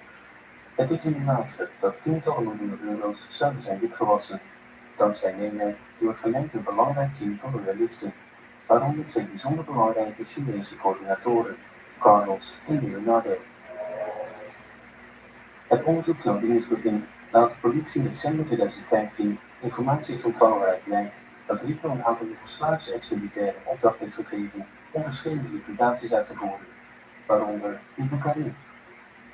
De door TC versterkte informatie kon echter niet voldoende worden onderbouwd om die richting te bevestigen. Niettemin werd tijdens het onderzoek verschillende keren een Volvo S60 geobserveerd die zeer verdachte ritten maakte, vaak bestuurd door Isam B., de persoon die bij de autoriteiten bekend stond als een essentieel lid van Rico's team. Hun connectie werd specifiek onthuld op 11 oktober 2015, toen Issam een kamer boekte van de Valk Hotel in Breukelen, waar verschillende vergeten koffers werden ontdekt en vervolgens onderzocht door rechercheurs, waarvan er één een archive bevatte die gekoppeld was aan Rico's e-mailadres.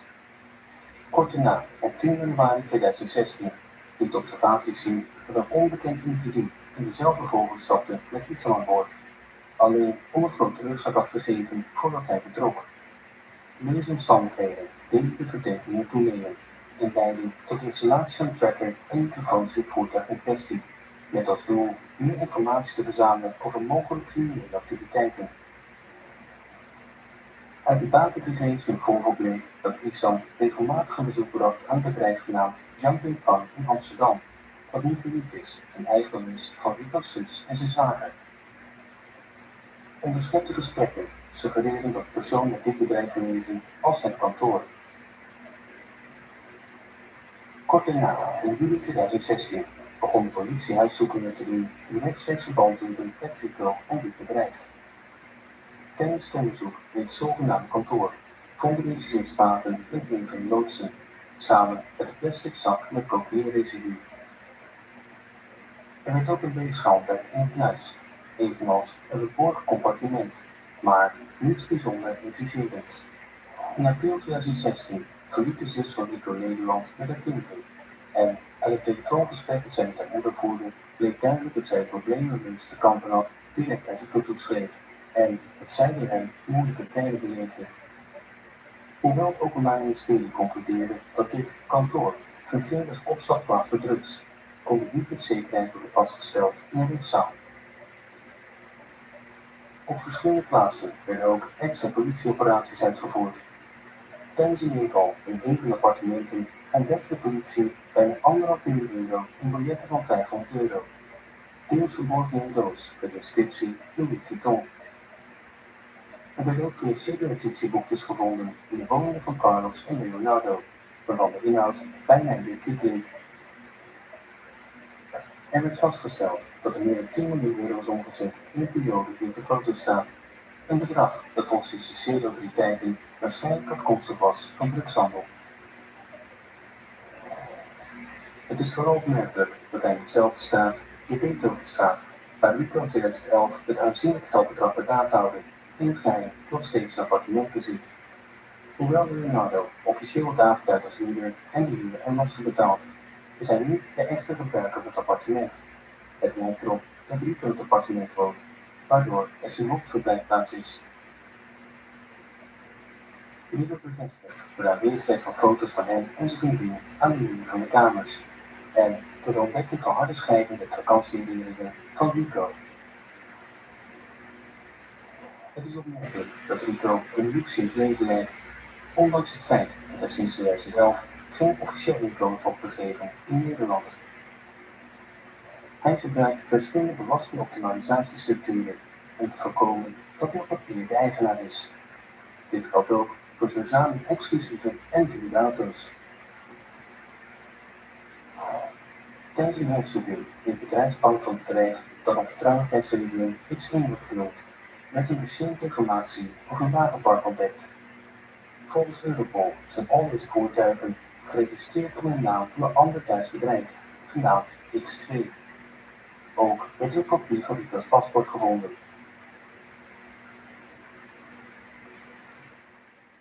De gerechtelijke autoriteiten stellen dat de publieke prijs van deze auto's buiten het bereik van de meeste burgers liggen. De nauwe samenwerking tussen twee eigenaren van bedrijf X1 en X2 maakte tot cruciale schakels in het witwassen van geld in verband met de voertuigen die herhaaldelijk zijn gebruikt door Rico's handlangers. Tijdens een zelfs vele bezoeken aan Van der Valk Hotel was het bijvoorbeeld te zien op beelden van de bewakingscamera in een van de Mercedesen op de lijst. Bovendien organiseerde Rico op 23 november 2015 naar verluidt het vervoer van een van de Mercedesen naar Chili met behulp van de diensten van het bedrijf X1. De auto werd vanuit Rotterdam op een schip geladen dat op weg was naar Chili. Uit het lopende onderzoek in Chili bleek dat Rico's vader inderdaad het voertuig gebruikte, dat vervolgens werd voorzien van een Chinese kentekenplaat over de Duitse. Bovendien verklaarden getuigen die binnen het X1-bedrijf werkten dat Rico hoogstwaarschijnlijk de echte eigenaar van de voertuigen was, op basis van een gegeven beschrijving. Als ongeveer 35 tot 40 jaar oude Zuid-Amerikaanse type sportief auto.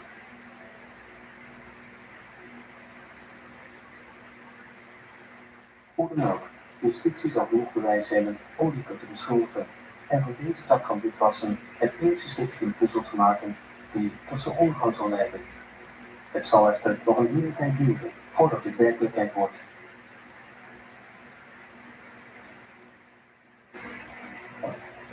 Je kan een video van de beste grond en fruit, maar je kan mensen aan de webshop voeren. Fietshelm, of eigenlijk alles voor fietsers, van e-bike tot fietsverleding. Of alles voor tuinen, van tuinzetten tot heggenschaar of hoge drukreiniger. Oké, een nieuwe webshop.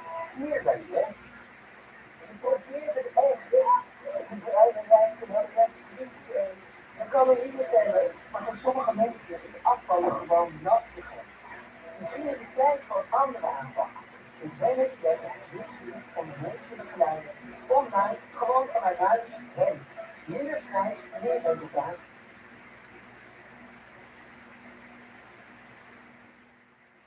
In de drugshandel handelt Rico actief de aanvoer direct van de bron af, dankzij zijn sterke connecties in Latijns-Amerika.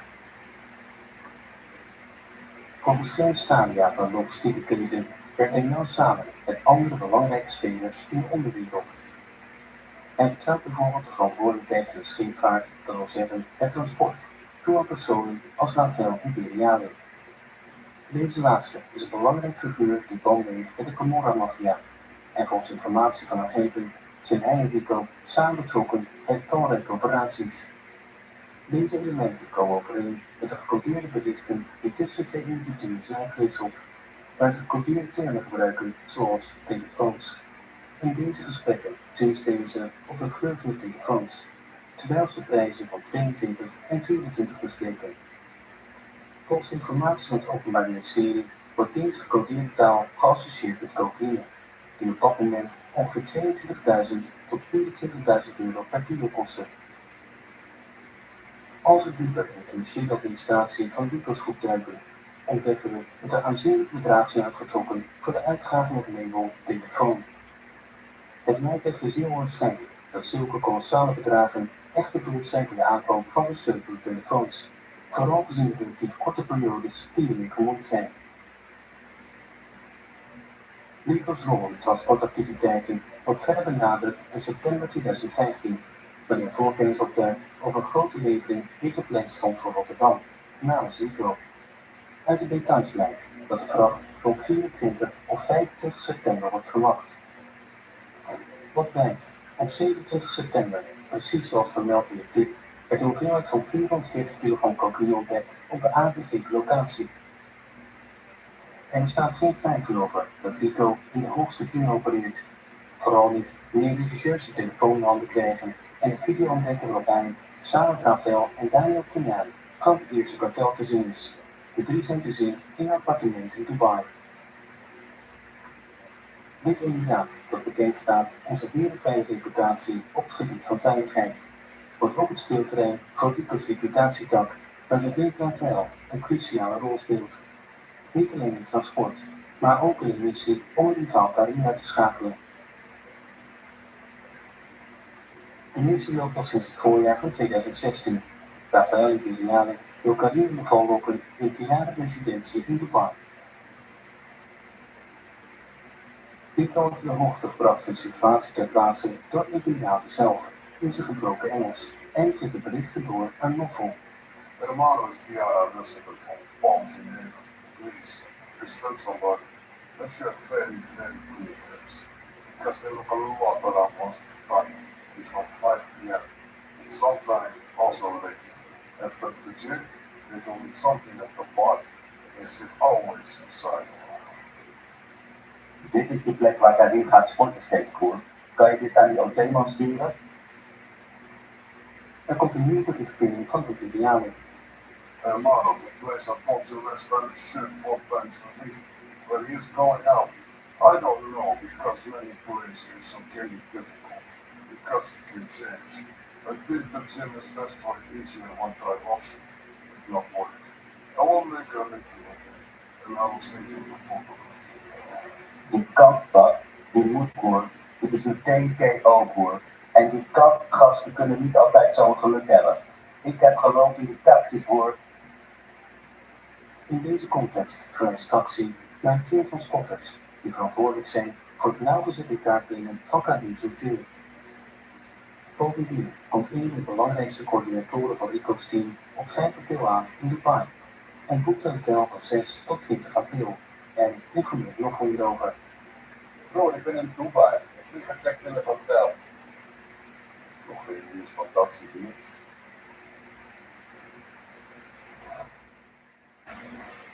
Nee bro, we gaan vanavond lokale tijd 10 uur met hun afspreken. En dan eten we wat mensen.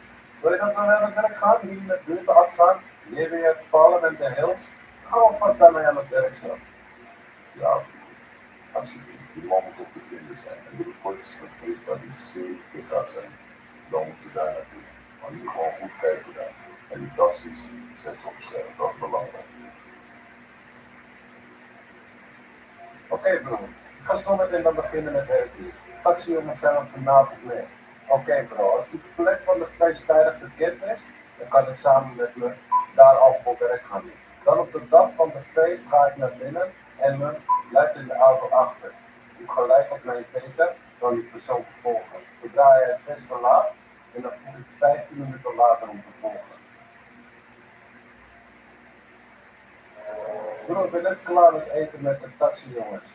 De auto is hier gespot, nog door hun. Ze zitten erop. Ze hebben ook een andere optie gegeven. Op internet kan je aan de hand van kentekens die boetes inzien en de autodetails.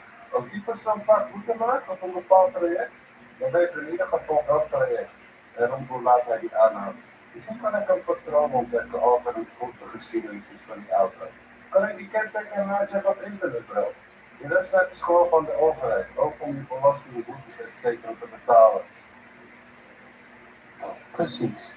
Hij ligt nu vooruit dat ze proberen Karim's waarschijnlijke routineroute te identificeren. Maar het is een uitdaging om het constant in de gaten te houden. Hij vraagt zich af of ze de kenteken online kunnen controleren en dit kunnen koppelen aan boetes en andere openbare informatie op de website van de overheid. In ieder geval zet ze observaties voort in verschillende buurten van de stad. Broer, een overzicht van vandaag, ochtend, vanaf 6 uur 's morgens tot 9 uur 's morgens. We hebben bij Albert T. Residence en Marine Boulevard gepost. Marine Boulevard is de gewezen plek waar die persoon zo hard loopt elke ochtend. Hier heb ik samen met mijn onmiddellijk gezeten en rondgelopen.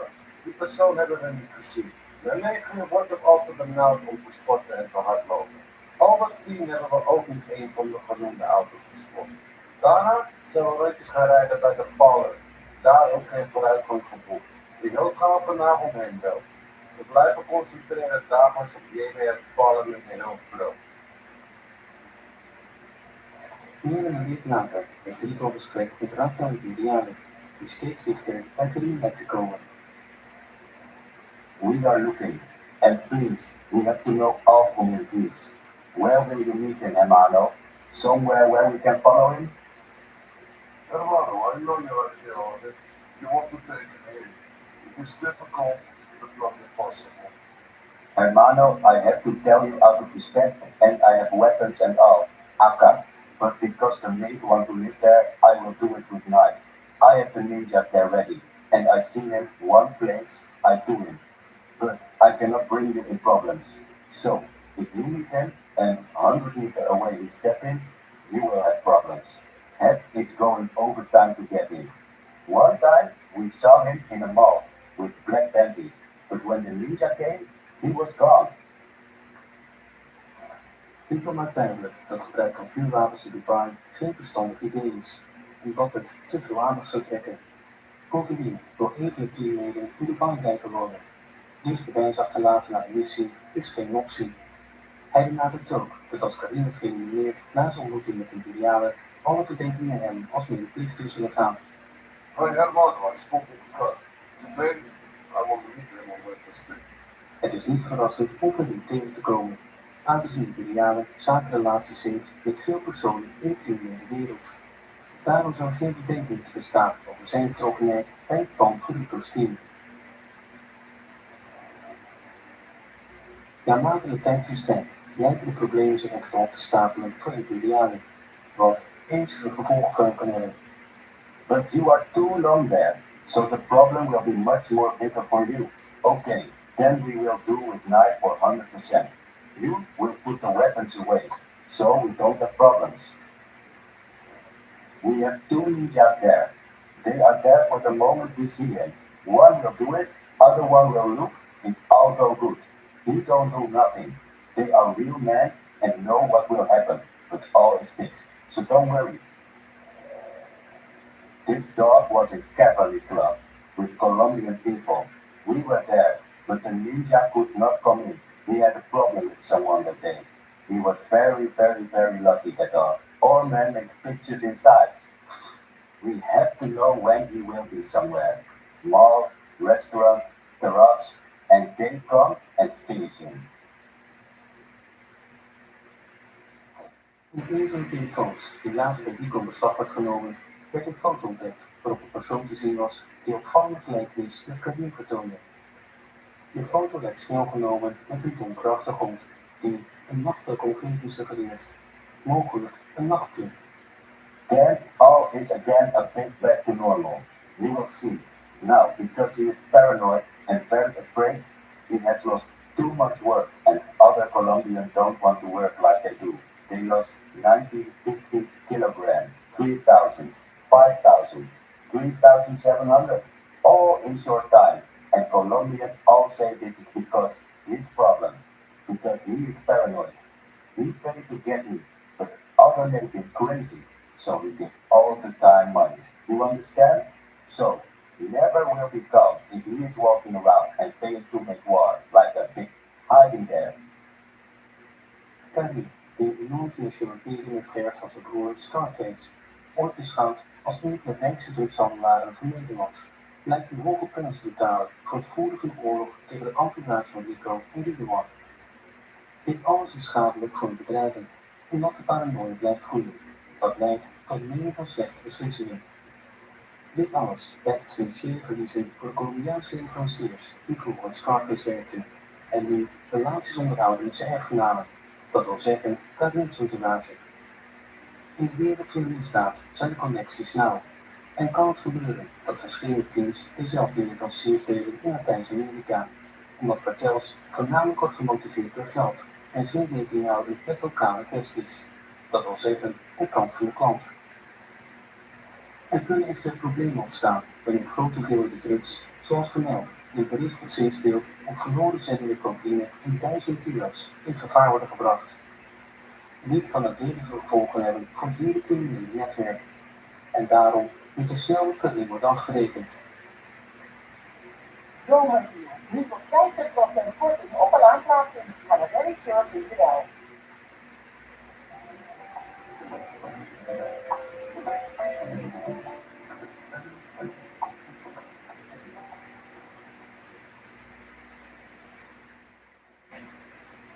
We can put GPS on his car, so we won't know where he is. The house can also be an option, I tell you what. Once of the building in Dubai, if you go down the garage, and take emergency steps, there's no cameras. So job can be done very clean. Just follow him when you go back home. The ninja go through the emergency steps. Wait him. When he come out from the elevator on his floor. Perfecto. That's the best place. He will be relaxed there. Perfecto. And we can send girl also for him. You think is looking for him. She will tell us where they are. We put GPS on her phone. Uiteindelijk lijkt de missie te mislukken, omdat de ninja's Karim niet meer kunnen vinden. Er moet echter worden opgemerkt dat Karim slechts één lid is op een lange lijst van individuen die de organisaties van Ridwan en Rico willen elimineren. Deze absurde situatie heeft geleid tot verhitte debatten tussen de twee kampen, die elk beweren de beste strategie te hebben om de missie te kunnen slagen. Broer, we gaan nodig hebben dat naar Colo gaat, broer, een neef van die Karim. Die slang gaat daarheen en we kunnen hem pakken. Ik denk dat het Jalal is. Kunnen we alles van hem pakken? We gaan hun handel laten afgeven. Zo'n 500 kilo. En die gaan we dan afpakken en dan is die weg, broer. Is dat oké? Laat Sir ons ook daarbij helpen. En we verdelen de buit met hem.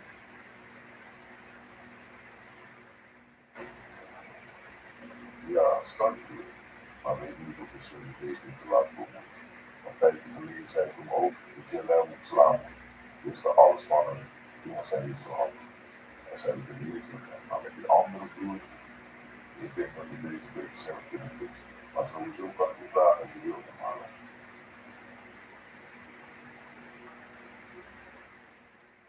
Het potentiële doelwit zou ten bal al zijn geweest, en dit ook een entourage. De berichtuitwisseling tussen Moffo en Rico suggereert dat Rico overwoog om de land val te lokken en te elimineren, waarbij hij ook Ridwan bij het plan betrok. In het laatste gesprek zegt Moffo echter dat Ridwan er geen voorstander van zou zijn om de land weg te remmen. Daarom is het beste om Ridwan buiten deze zaak te houden. Nee, niet doen. Dan fixen we zelf. Maar laat alvast daarheen gaan dan. Want we gaan een ontvoeren daar. Moeten we even alles weten van hem.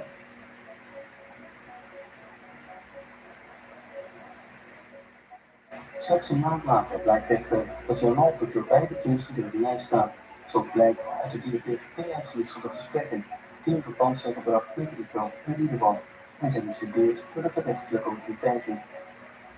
En sir, die Jalal, die kunnen we toch in Frankrijk zakken. Die Ritter staat klaar en betalen de driver meteen.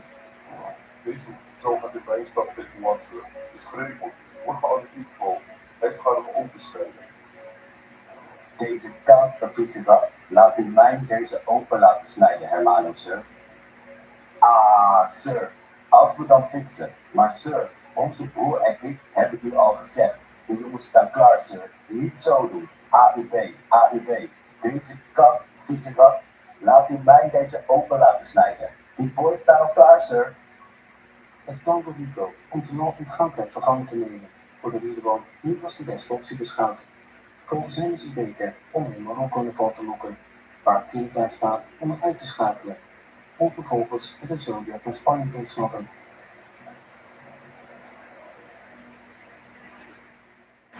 Schutters, alles staat klaar. Als Jalal het net one is het door. Klaar. Top, sir. Dat is topnieuws. Hoewel het langer duurt dan verwacht om milities op te zetten en de PGP-communicatie waarover de rechtbank beschikt slechts het zichtbare topje van de ijsberg vormt, is het volgens justitie duidelijk dat Rico in de liquidatietak heeft samengewerkt met de Utrechtse groep onder leiding van Riedeman om een gezamenlijke lijst van rivalen op te stellen. Terwijl sommigen het geluk hebben om aan greep en plannetjes te ontsnappen, worden anderen onvermijdelijk neergescheurd, als domino-stukjes in de wervelwind.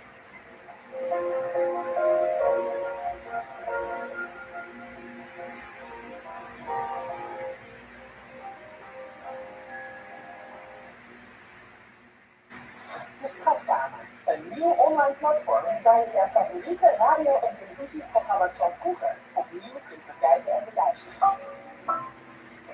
Verrijkt je heden, ontdek het verleden. Ga naar schatkamer.nl. Als ZZP'er zit ik natuurlijk bij jou. Welke stap? Mijn dag als ZZP'er draait om het coachen van mensen met huisaanvulling en dat is ontzettend belangrijk. Stuk ook voor jezelf. Natuurlijk bij jou. De bank voor ZZP'ers.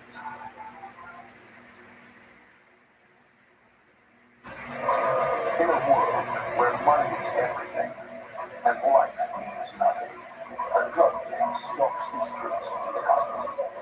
They are heavily armed, well-funded, and have dangerous international contacts.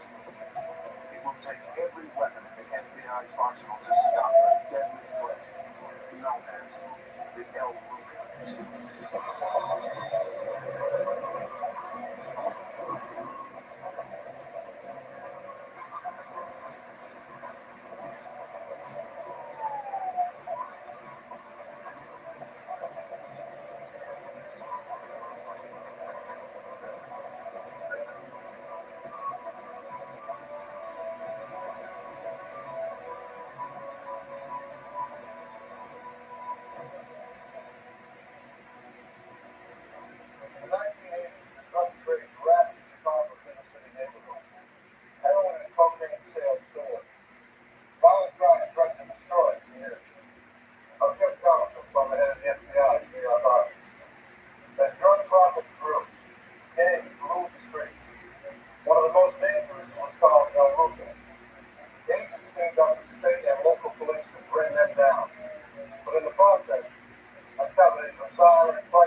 Chicago, Illinois.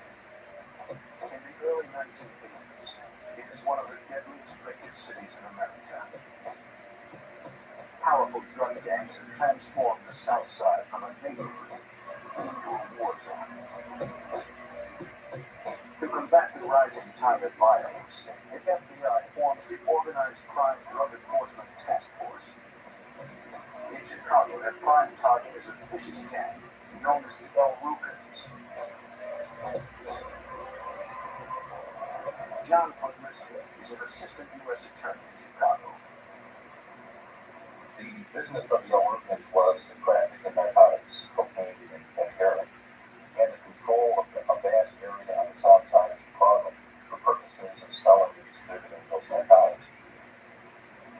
They would exact tribute from other people who would want to sell in that area, and they had a reputation, and a well-deserved reputation, for being one of, if not the most successful and most violent and criminal drug dealing organizations in the Chicago area. In the spring of 1985, several members split from the gang. They tried to move in on El Rugen territory. Events is swift and deadly.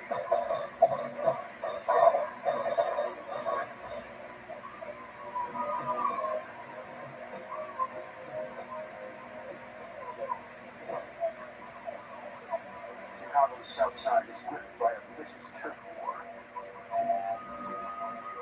As the murdering climbs, the FBI seems powerless to stop the violence.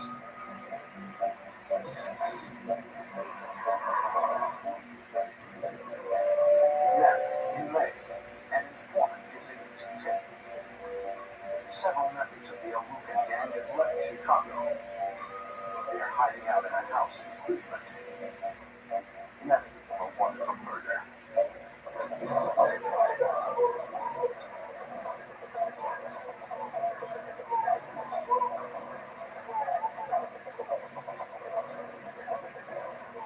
FBI agents in Cleveland penetrate the house and arrest several suspects. One of them is a man named Anthony Sumner. Sumner is a former El Rugen general, which makes him potentially useful. If investigators can turn, they can get intelligence on the secret of El Rugans.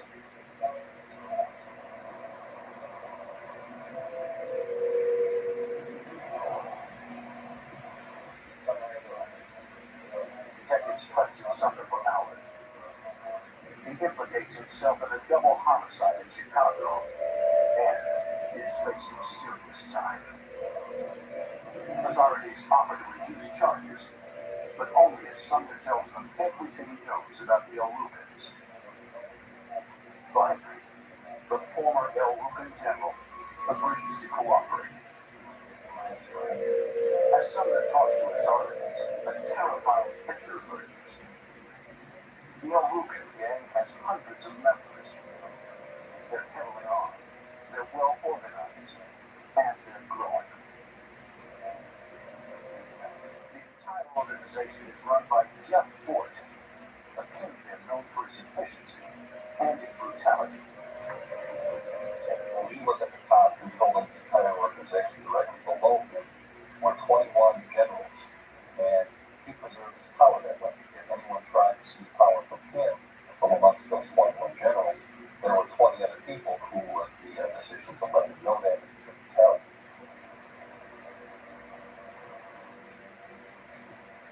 Authorities thought they had taken Ford out of position. In 1983, he was convicted of cocaine trafficking and sentenced to 13 years in a Texas prison. According to Sumner, Jeff Ford chose to run the El Rugans. He uses the prison payphones to contact his gang in Chicago. Sumner's statement is a major break in the El Rugen case, according to Assistant U.S. Attorney Patrick Deacon.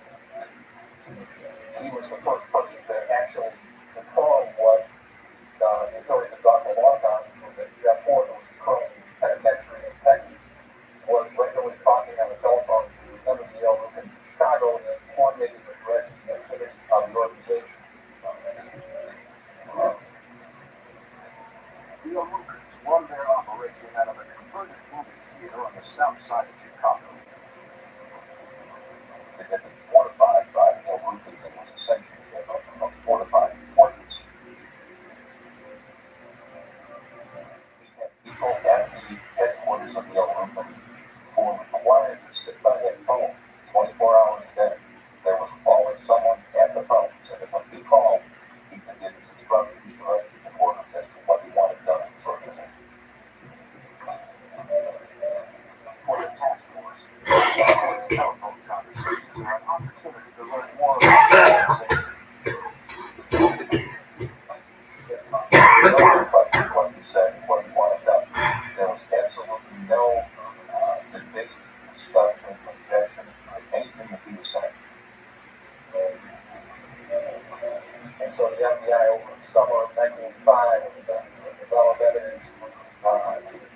a sufficient amount of cause and begin to listen to these conversations.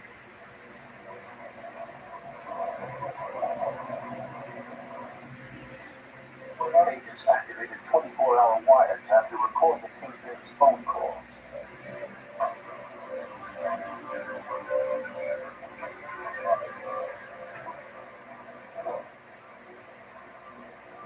Tom Corrin is a former special agent with the FBI.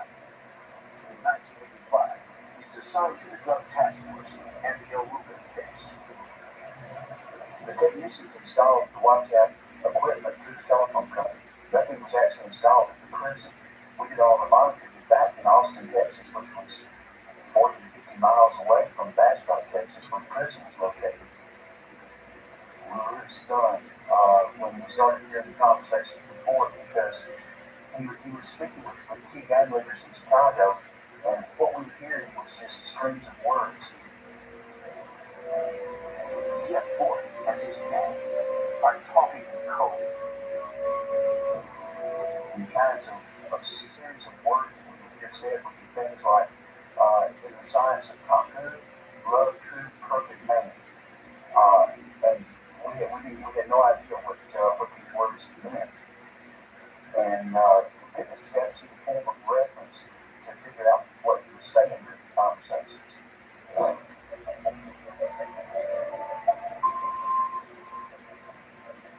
Agents believe that Ford and the El Rubins are discussing drug deals.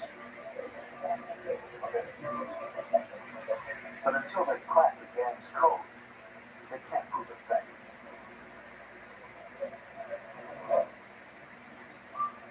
One of the Chicago police officers came up with a very good idea.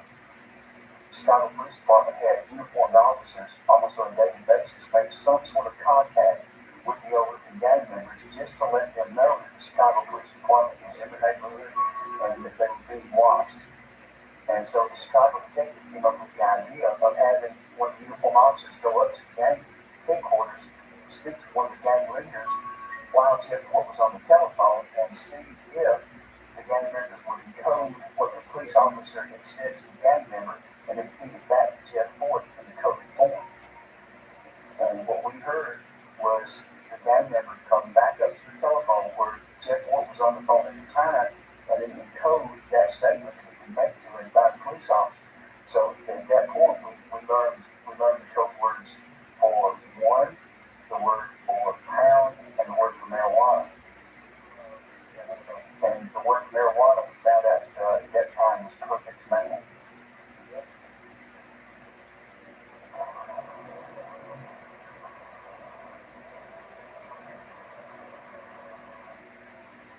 Breaking the El Rubin code is slow, painstaking work. After 2 months, agents only know a fraction of the gang's business. We realized that we were missing a lot of the calls that were being made from other phones at the El Rubin headquarters in Chicago. So we knew that the operation that we were running in Texas needed to be concluded, and we needed to set operations back up in Chicago and begin monitoring all of the phones inside the gang headquarters in order to get the whole story. In December, Agent Corrin and his team decided to move the wiretap operation to Chicago. They established a new listening post near El Rubin headquarters. As authorities activate the new wiretap, they encounter a familiar problem. When we turned the wire on in Chicago, I found that once again I was hearing words that I didn't understand. The El Rubin gang is using a new code. They may have found out the FBI was listening. Once again, Agent Corrin can't understand what they're saying. But it's like we had to start all over again when I thought we'd be able to start pick up where we left off when we set the operation down in Texas.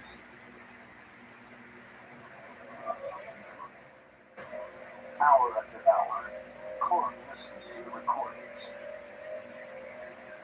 He slowly pieces together phrases. Something's different. Something has changed. Some of the words I started picking up were words like up, I started getting words related to travel, and there had been like travel during the Texas operation, I started hearing references to New York, and I guess there were references to Michigan.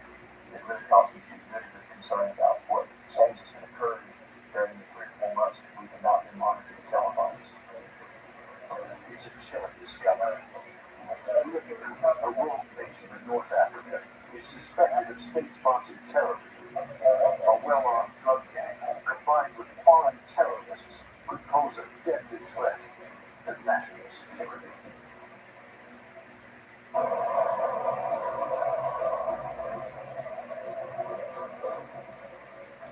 In Chicago, an FBI wiretap reveals that Jeff Fort continues to run the El Rugen gang from prison.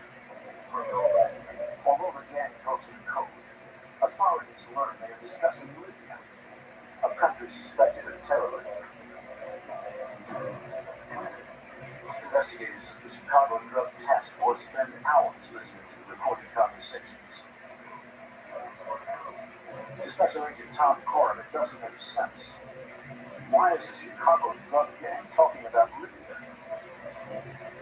I look back at the beginning and started listening to conversations again, and I started piecing the bits and pieces of the conversation together and came to the conclusion that they were talking about and met someone in Libya who was going to provide them with money for destroying an airplane here in the United States.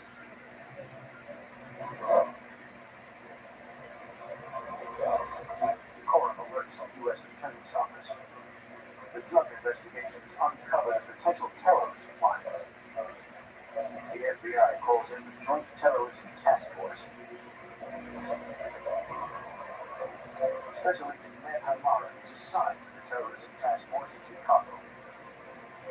We took it seriously because we had no idea whether it was real or not. It was decided that the Terrorism Task Force take over the wire and continue an investigation and determine what, if anything, was going on.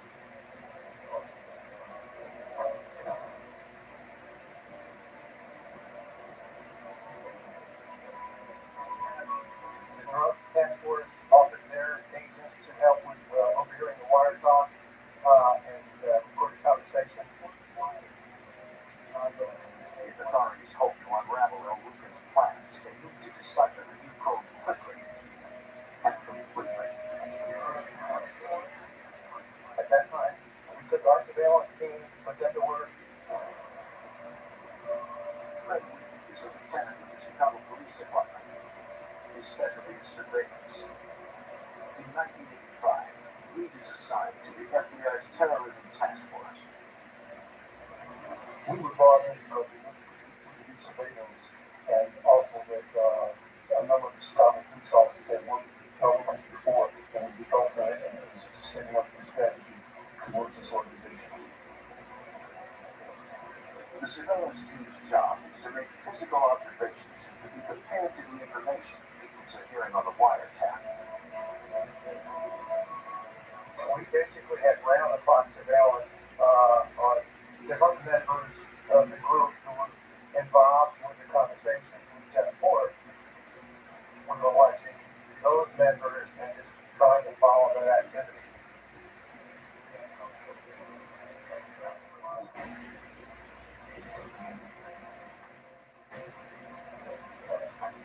On one instance, one of the gang members reads a newspaper article to Jeff Ford and substitutes the code word for the actual newsprint.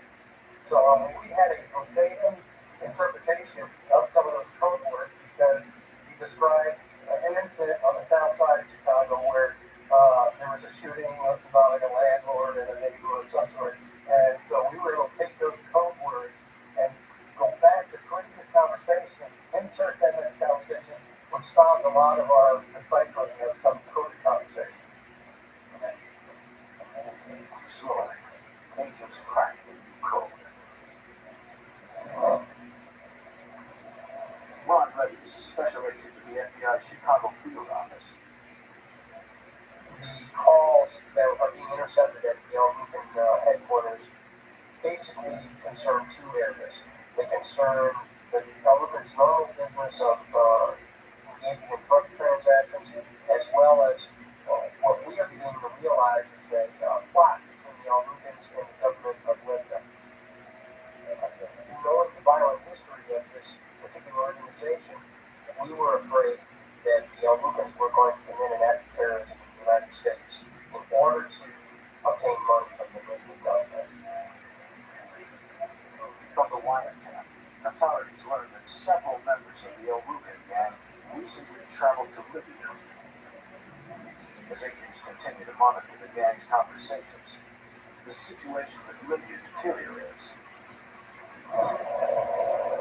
On April 2nd, 1986, a bomb detonates aboard TWA Flight 840 between Rome and Athens. 4 Americans are killed. 9 are injured. The FBI suspects the government of Libya and President Muammar Gaddafi are responsible for the carnage.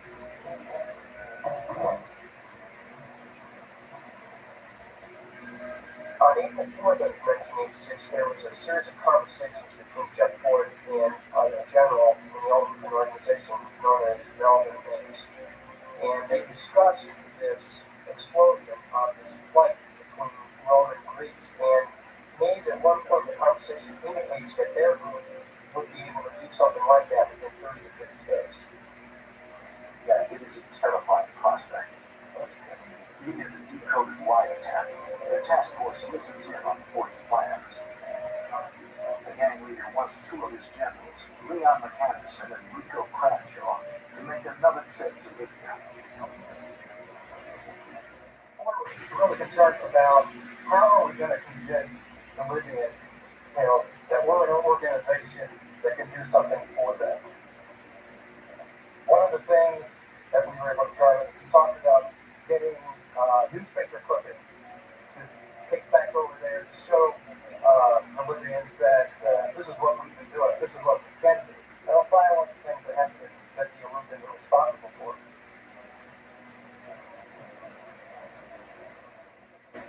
The whole idea was to convince the Libyans that the Al-Rukans were an organization big enough to commit some significant terrorist activity or acts in the United States on their behalf.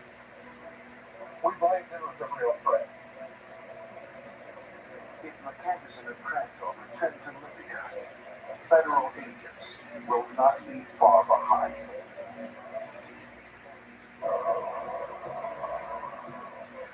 In Chicago, FBI agents and police wiretap the Al-Rukan gang. 2 of Jeff Ford's generals are planning a trip overseas to convince Libyan officials that Al-Rukan can perform terrorist acts within the United States. Travel restrictions to Libya make the trip impossible. Ron Reddings, a special agent of the FBI, assigned to the Joint Terrorism Task Force. The United States had just engaged in at least 2 military actions against the Libyans, and the Al-Rukans knew that the Libyans were under scrutiny in front of the United States government. The Al-Rukans, as well as the Libyans, felt that the safest place for them to meet would be in Panama, which they called the Straw Hat. That was their particular code word for Panama. Cranshaw and Anderson, 2 high-ranking Al-Rukan generals, will make the trip to Panama City. The task force keeps surveillance on both men from the moment they leave Chicago until they return.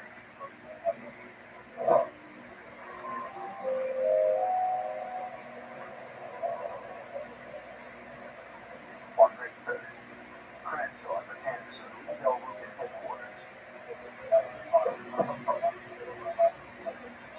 The surveillance team is not far behind.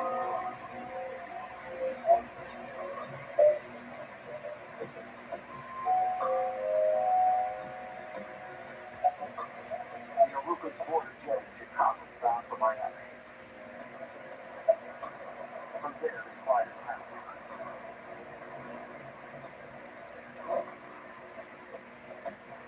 In Panama, Cranshaw and Anderson are seen entering the Libyan embassy, presumably with government officials.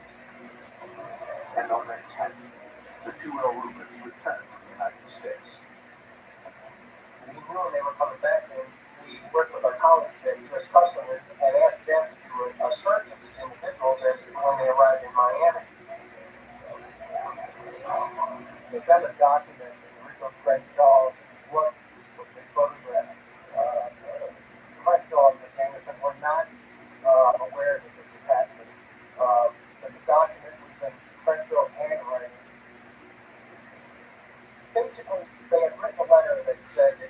five-man cells in cities throughout the United States, and that they were interested in trying to destabilize the government.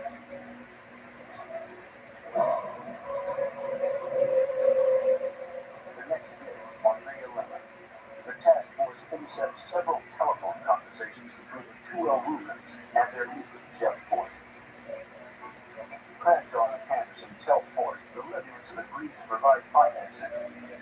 They will deposit the money in a Panamanian bank in the United States. An attorney they met in Panama will contact them shortly. For the task force, it's a terrifying development. But agents don't have enough evidence to prosecute the El Ruben gang on conspiracy charges. In order for the FBI to establish that a crime has been committed, we must collect enough evidence to prove beyond a reasonable doubt that the conspiracy had actually taken place and that there was an intended goal of the conspiracy. We have to prove that there was a serious plan to commit an act of terrorism here in the United States.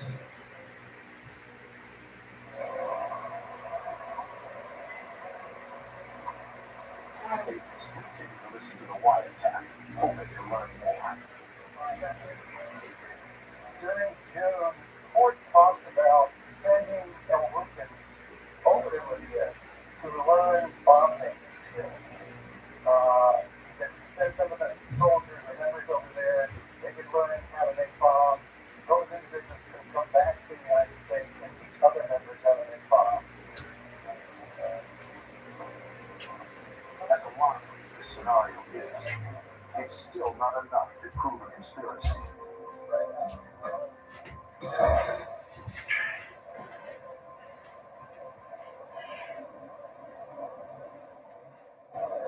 Weeks go by. The money from the Libyans never shows up. Fort panics. He will do anything to make the deal. In late June, early July, Ford became, he just saw that the money was not going to be coming from the Libyans and that he had to do something, or the Iraqis had to do something to show the Libyans, that they were somebody to respect. He talked about damaging a government building. He talked about planting bombs. He talked about blowing up an airplane. And he talked about getting a lot of things, but one that he was going to throw away. So we figured, okay, how can we correct this?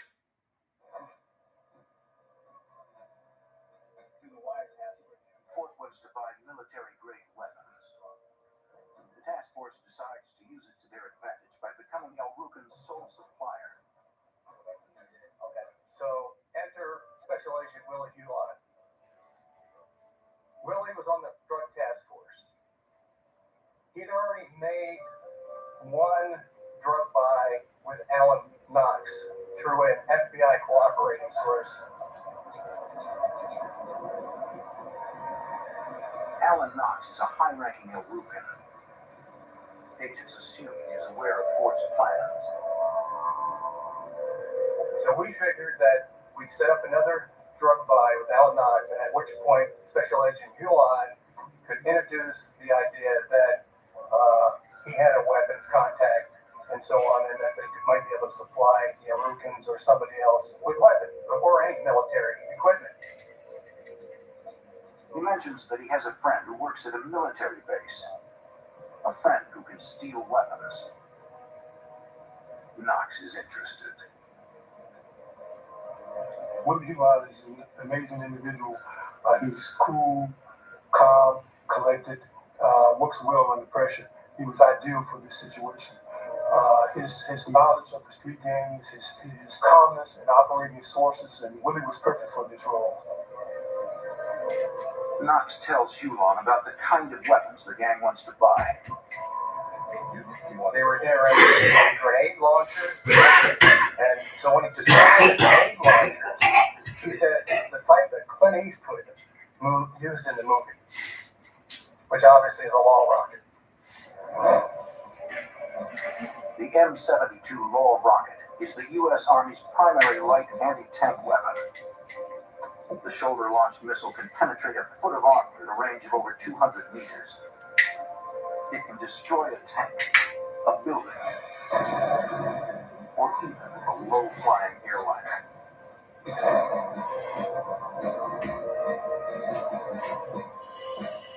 Agents cannot allow El Rucan to obtain such a deadly weapon on the open market. But the development does offer unique opportunities. We decided that why not we supply, or the FBI supply, the El Rucans with a rocket.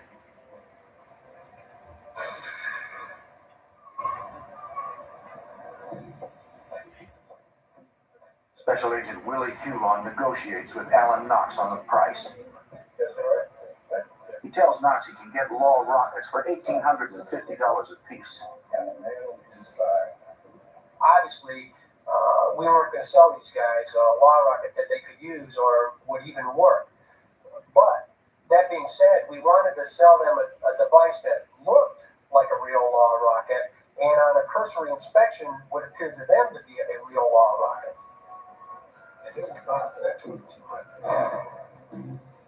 The ATF, the Bureau of Alcohol, Tobacco, and Firearms, constructs a dummy law rocket. Although it looks like a real thing, it does not contain an explosive charge. The ATF also installs a radio transmitter so agents can track the device from a distance.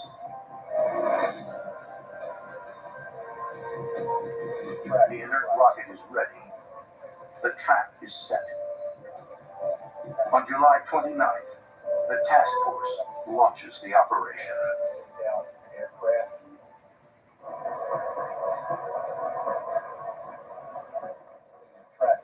On July 29th, 1986, the FBI's Joint Terrorism Task Force launches a complex sting operation. Agents will attempt to sell a dummy law rocket to the El Rucans, a gang of vicious drug dealers who are willing to sell out their own country to Libyan terrorists. Gang leader Jeff Fort takes the bait. He tells Alan Knox to set up the buy. And we're hearing this on the wiretap after the meeting, so we know that's going to go forward. The arrangements which were basically given to us by the Arukans was we were going to meet them where the transaction was going to occur. The task force meets to plan the sting operation. The sale of the law rocket will go down at a hotel in Lansing, Illinois, 30 miles from Chicago. Normally, we would have never conducted an undercover investigation like this because of extreme danger to Agent Huelon, but the fact that we knew that the El Rucans were dealing with the Libyans, we had to weigh those risks and ultimately decided that we could do it safely, that we could make the transaction safely and protect the life of our undercover agents. Surveillance teams will form the outer perimeter, 4 blocks from the hotel. Like I said, ultimately, SWAT and undercover teams will form an inner perimeter, stationed in and around the hotel. what's going to happen when our operation On July 31st, agents from the FBI, the ATF, the DEA, and the Chicago Police Department deployed to the hotel in Lansing, Illinois. They cannot fail. The lives of hundreds and possibly thousands of people are at stake. On the night of the law rocket deal, we probably had an excess of 50 individuals spread out to different areas. Surveillance teams assigned to the outer perimeter get into position.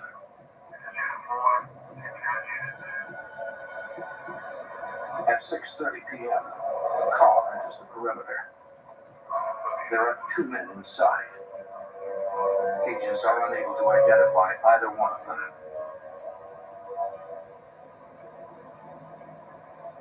Detective Wheat's surveillance team picks up the incoming vehicle.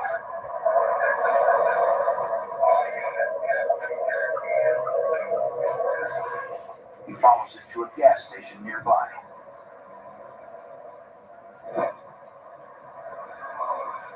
At the gas station, Wheat is able to make a positive ID.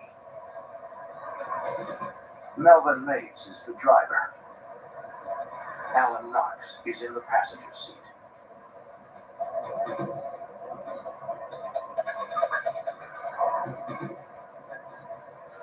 Moments after Melvin had departed the gas station, we saw him going toward the inner perimeter. We passed on the plate number of the vehicle, the color of the vehicle, the make of the vehicle, all pertinent information that would help us keep this vehicle under surveillance. At the hotel, task force members get into position.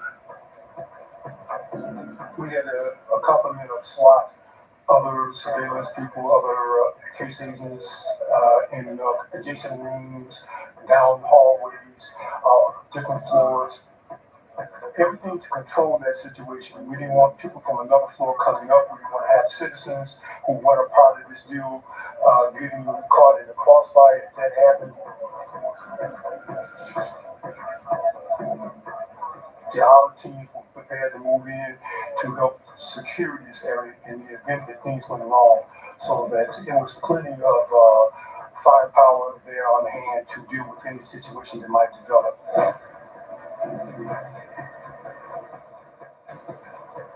Mays and Knox arrive at the hotel within minutes. The sale is about to go down. The task force is ready. They know the El Rukans are willing to do whatever it takes to fulfill Jeff Ford's orders and make the buy. On the night of July 31st, 1986, two members of the El Rukan gang arrive at a hotel in Lansing, Illinois. They have arranged to purchase a light anti-tank rocket. Their goal, to prove to the Libyan government that the El Rukans can operate as terrorists for hire. They have no idea that the man they are dealing with is an undercover FBI agent. Members of the Joint Terrorism Task Force can hear every word of the transaction. Detective Fred Wheat and his surveillance team is stationed 4 blocks from the hotel. We heard a knock on the door. We could actually hear the physical knock. We heard some voices and someone asked who it was, etc. He was admitted into the room. We could hear them negotiate or talk about the sale of the rocket.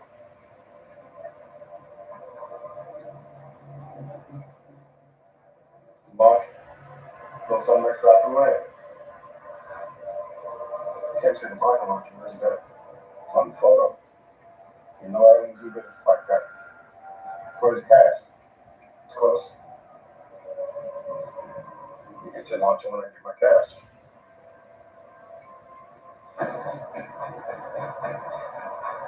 A few minutes later, Melvin Mays leaves the hotel. He needs to get final confirmation from gang leader Jeff Ford before the sale can be completed.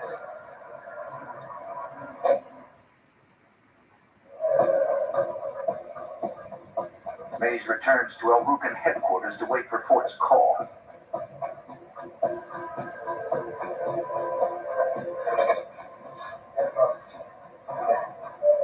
Jeff Ford controlled every aspect of the El Rukan organization, to include this transaction. The wiretap picks up the phone call between Mays and Jeff Ford. Ford seems leery about the buy. He's worried that it's a setup. Ford instructs Mays to bring a young gang member back with him. They should arrive at the hotel in separate cars. If the buy is a setup, Jeff Ford would rather sacrifice a low-level gang member than risk one of his generals. In other words, Ford did not want any contact or any trading of money between the undercover agents who he suspected and his generals. Ford orders him to deliver the money to the hotel and then pick up the law rocket.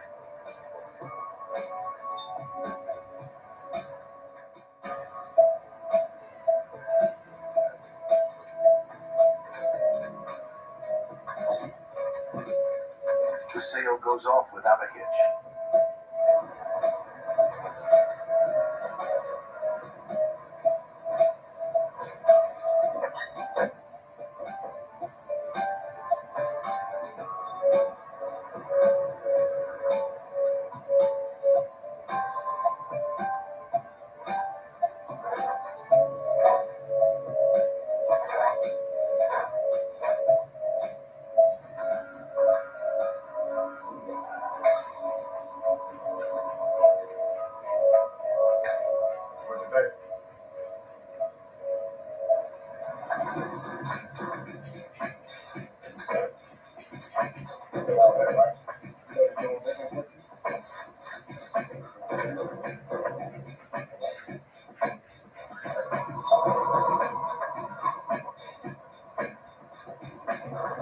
The Elrukans have no idea that the law rocket is a dummy.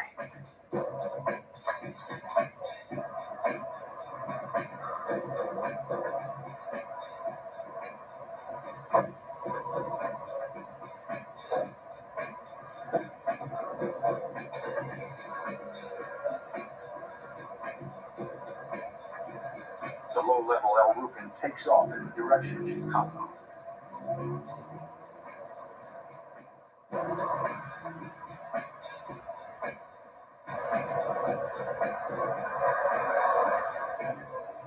Surveillance units follow him onto the Dan Ryan Expressway.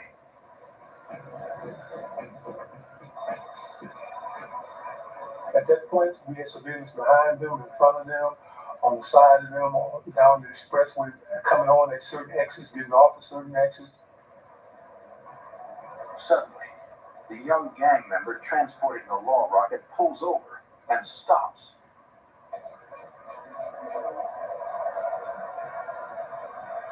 Seconds later, another vehicle pulls alongside him. It's Melvin Mays. As it turns out, the gang member's car has broken down.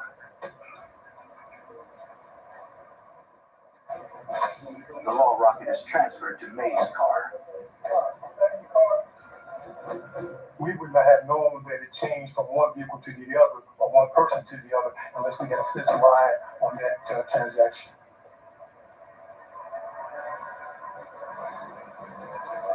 The law rocket had been equipped with a radio transmitter, and we were using electronic equipment and physical surveillance to follow the rocket back to where they eventually stored it. Mays drives to an apartment building on South Kenwood Avenue, a few miles from Elrukan headquarters.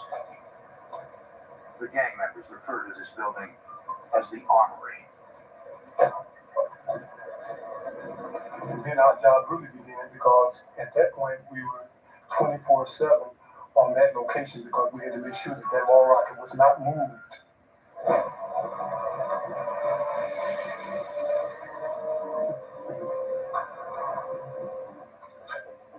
Special Agent Ned Hamara continues to monitor the wiretap. A couple days went by. Fort's fears were allayed that they weren't police, and in subsequent conversations, he says, "Okay, let's buy 5 more. You know, we want 5 more, and we're going to test one." Task force members are worried. Fort has chosen the target to prove his terrorist capabilities. He intends to kill a Chicago police detective. The detective, who was kind of, he worked for the Gang Crime Chicago Police Department. It was kind of a thorn for many years in the Elrukan side. They hated him, and they figured, okay, we're going to buy some rockets, but we're going to use one, and we're going to test it on you. The attorneys and the agents all made the decision, okay, let's take it down now. Let's not wait any further, because we figured if they tried to test the law rocket, they're going to determine that it's a dummy rocket and it's going to blow a lot of people's cover. The FBI makes a dangerous call. It's time to take down the Elrukan gang and put Jeff Fort behind bars forever. The FBI has the Elrukan gang on the hook. They have have surveillance photos and wiretaps of the gang purchasing a dummy law rocket. From his prison in Texas, gang leader Jeff Fort instructs the El Rubens to buy 5 more rockets. He wants to test fire one of them to prove that his gang can perform terrorist hits for hire.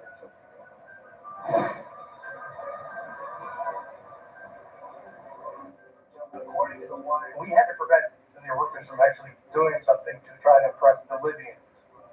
We felt it prudent at that time that we'd gone along far enough, we had enough evidence to at least put them behind bars for at least weapon charges, if not the terrorist activities. We weren't going to take the chances that they were going to get a law rocket from an outside source and use it. A live law rocket in the hands of a violent gang like the El Rubens would be catastrophic. I think everybody decided it was time to take it down.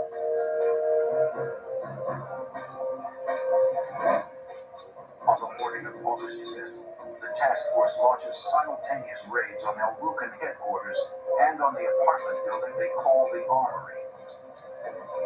That building at 39th and Drexel was a fortified fort. It had steel doors on both the front and rear and iron gates across the other doors. We had to use a burning bar that day to gain entry into the fort to execute our search warrant. Go, go, go, go, go, go!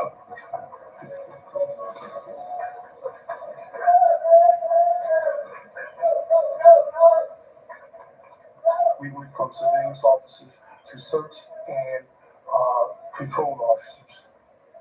We began systematically arresting across the city all individuals that were involved in this plot.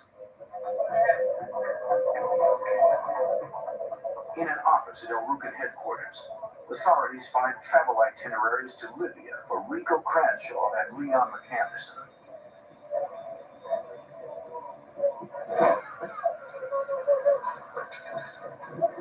The second arrest team raids the apartment building on South Kenwood Avenue.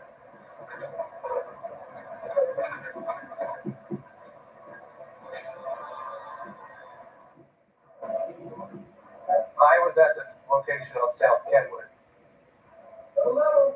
Our main objective was to find the law rocket. We're walking all through the complex, behind the ATF agent who's got the beacon, and he's going upstairs and downstairs and all around. Oh, it's getting fainter, we're getting stronger. We were in there for, it seemed like a half hour, and we're walking, and we're still not getting it. Finally, we go down into the basement. And this is a rat-infested, roach-infested location. But when we're going down the stairs, it gets louder and louder and louder.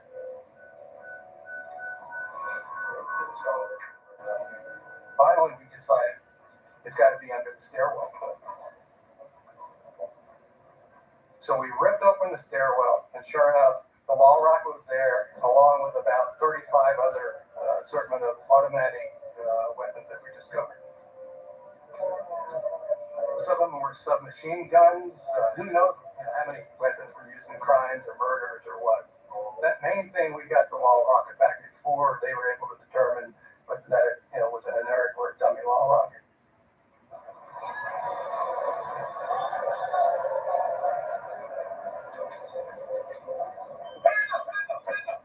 McAnderson and Cranshaw are arrested without incident.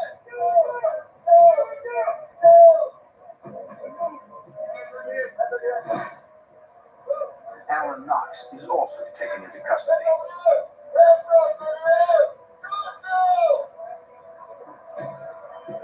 Melvin Mays is nowhere to be found. On October 30th, 1986, Jeff Fort, Alan Knox, Rico Cranshaw, and Leon McAnderson are indicted on charges of conspiracy, possession of weapons, and use of interstate facilities to carry on unlawful activities. Melvin Mays, who is still a fugitive, is placed on the FBI's 10 most wanted list. In 1987, McAnderson and Cranshaw are convicted and sentenced to more than 50 years in prison. Melvin Mays eludes authorities for nearly 9 years. In 1995, he's arrested and convicted and sentenced to 3 life terms in prison. Jeff Ford, who's already incarcerated, is sentenced to spend an additional 80 years in prison. This was the first instance in the United States history that American citizens have been convicted for attempting to commit a terrorist act for a foreign government.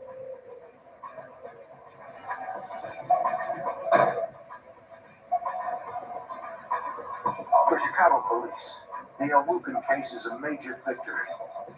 A dangerous street gang has been destroyed. For the FBI, the El Rucan case is a battle won in the ongoing war against terrorism. They work with perfect precision, stalking their prey, waiting for the right moment to strike. The payoffs are huge.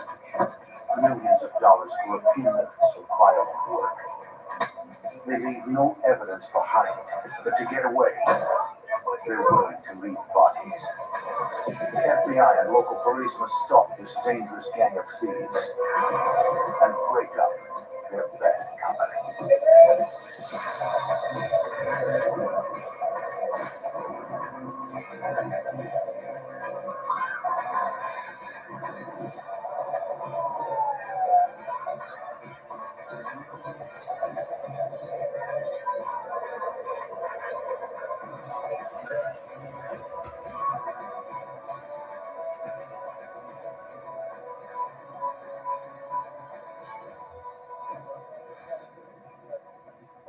In Boston, FBI agents and local police tracked a gang of robbers who specialized in armored car takedowns.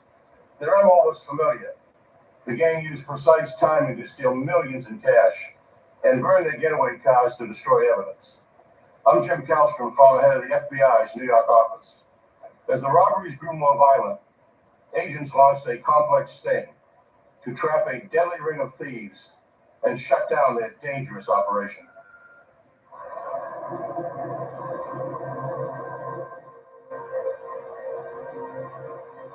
December 22nd, 1987. Outside Boston, Massachusetts, just before 8 a.m. The time when most professionals are heading to work. But today, a group of professional criminals are also on their way to a job. Their target is Weymouth, 18 miles south of Boston. They arrive at a bank at 8:30 a.m. and sit tight. They aren't waiting for the bank to open.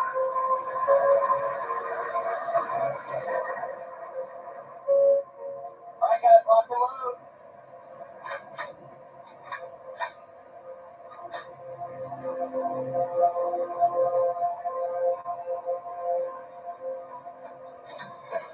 The heist is on.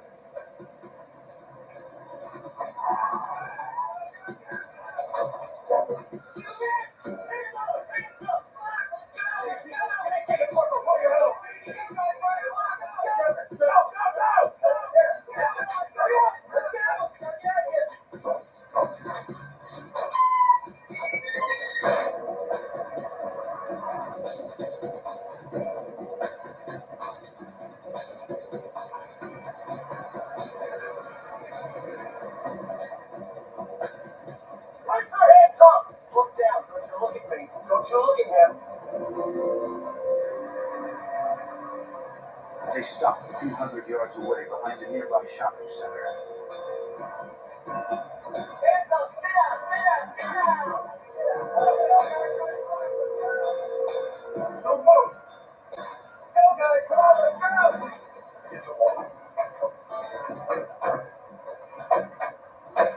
Come on, guys, let's go! Come on, you guys, hurry up, hurry up! Come on, let's go! We're on the clock, let's go! Let's go!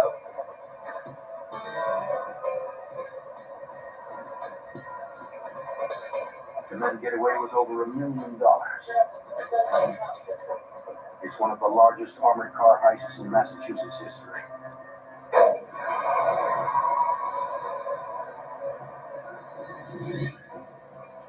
Weymouth police get the call about the robbery and notify the FBI. Police officers and agents respond within minutes. FBI Special Agent Jim Crawford is among the first to arrive at the scene. I was in that immediate area for unrelated reasons, conducting an investigation. I heard on my radio that there had been a robbery of an armored truck in Weymouth. Upon arriving at the scene, which was just probably a few minutes after the robbery, I proceeded into the parking lot area. I observed several money bags that were left outside on the ground that the robbers did not take with them. That was the most surprising fact that I observed immediately.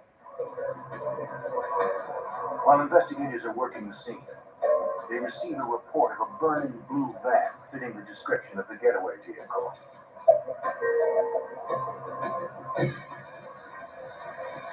The van is less than a quarter mile from the bank. There was a vehicle there that had been burning for probably at least 10 minutes, and pretty much it was burned out completely. There was no determination of any vehicle identification number. There was nothing of any evidentiary value found in that vehicle. At the bank, forensic investigators combed through the front parking lot where the robbery began. They searched for anything the robbers might have left behind, but find nothing.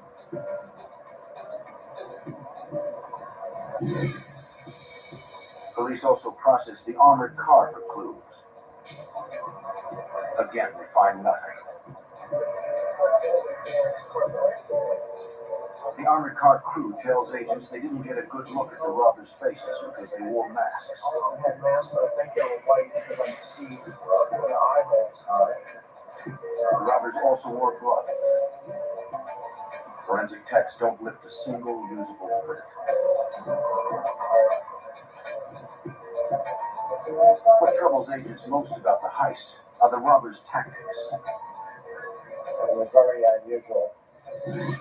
Gunmen unloaded the vehicle, and they had a countdown. One person would serve as the count, who used a stopwatch. They knew exactly how much time they were going to spend perpetrating the robbery.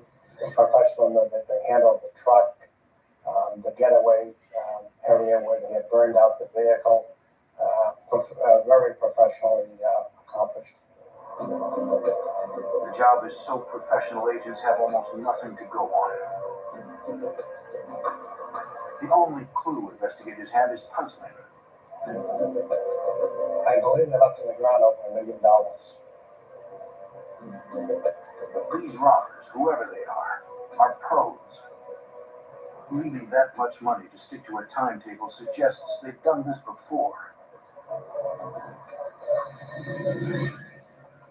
This was the most disciplined, the most training, the most cautious group that I've been involved in with 30 years in the FBI. The agents know this is going to be a tough case to crack. This gang is good, and they probably are not working alone. Usually on this type of professional robbery, it's always looked at the possibility of an inside person.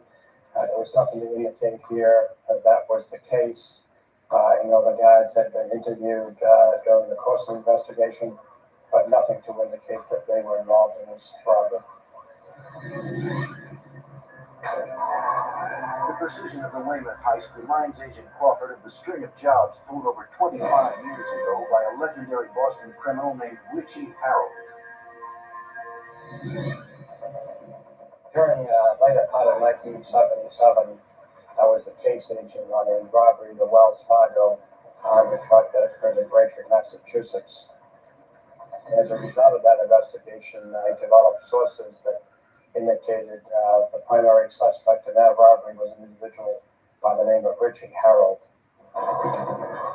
In the 1960s and 1970s, Richie Harold and his gang were suspected of multiple armored car robberies, which were considered to be perfect crimes.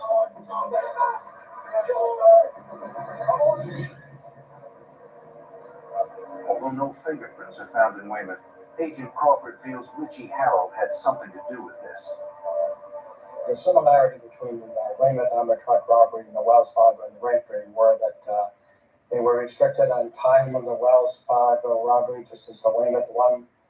They were highly professional in their commanding of the vehicle, the armored truck. They left no witnesses behind, nothing of evidentiary value. But Richie Harold couldn't have pulled off the Weymouth job. He's dead. The Boston area has always been a haven for armored car robbers. Agents know what to do. They hit the streets and start working the usual suspects.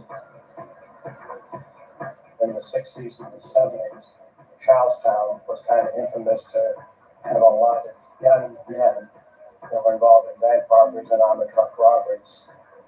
Hijackings of trucks, for example, were very prevalent in the 70s there, and then more professionals got involved with the perpetration of armored truck robberies during the 70s, the 80s. To broaden their reach, the FBI forms a task force with the Massachusetts State Police and Boston Police Department. They cast a wide net, questioning every informant they have. You're really depending on confidential sources to lead you at least the right direction on people that are involved in this type of activity.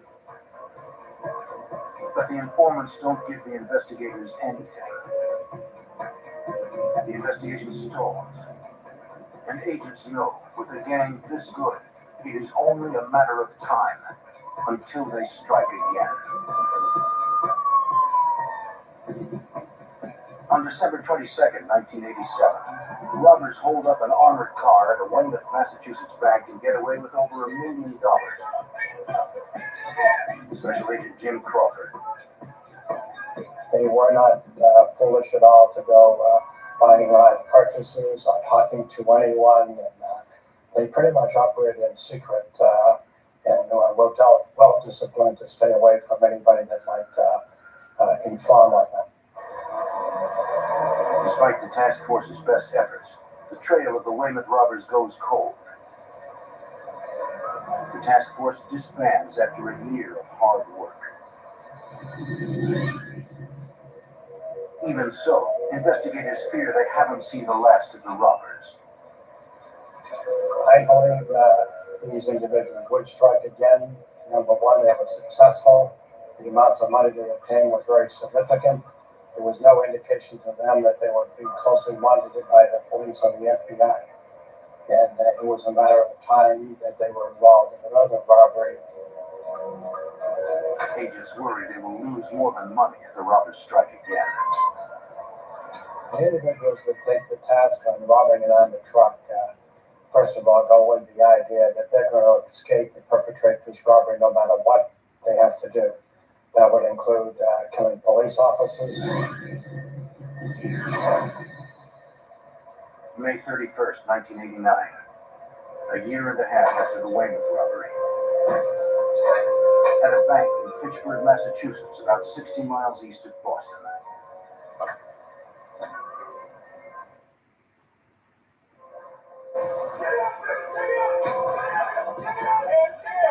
Agents' concerns about violence tragically come true.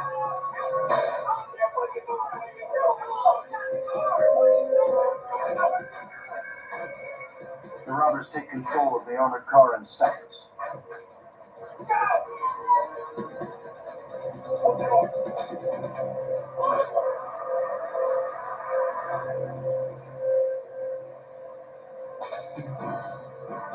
Once again, the robbers force the driver to take the armored car around to the back of a shopping center near the bank. It is the exact same MO as the last robbery, only this time they leave very little money behind. Robbing an armored car is more lucrative than a bank heist, according to FBI Special Agent Jim Crawford. The average bank robbery today, between cameras and bulletproof glass and big money. It's risky for not a whole lot of money, not substantial sums. If someone wants to spend the time and training on perpetrating an armed truck, the rewards are far greater. They use a smoke grenade to obscure their escape.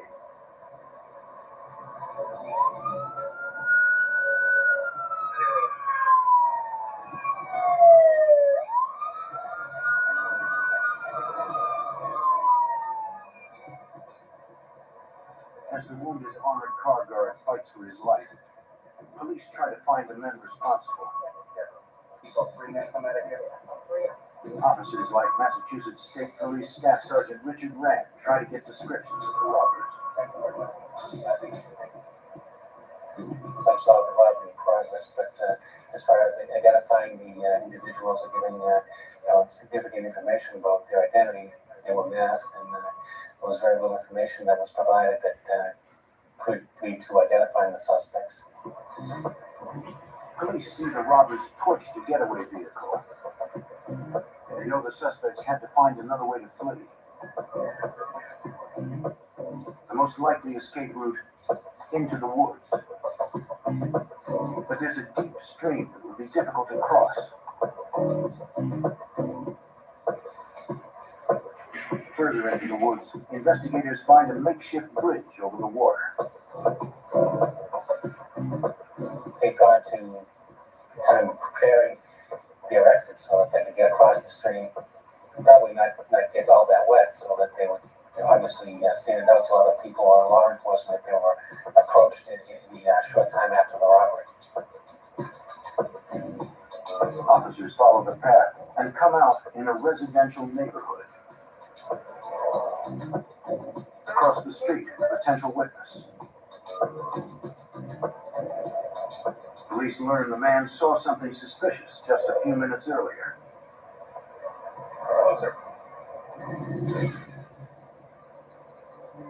He watched three men walk out of the woods carrying large sacks. Then a car drove up.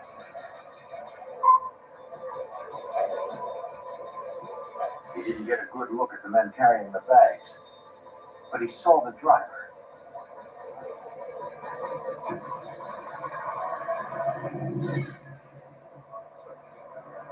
Police issue an APB for the car with 4 men inside and radio the driver's description. Police dispatch helicopters to search for the vehicle.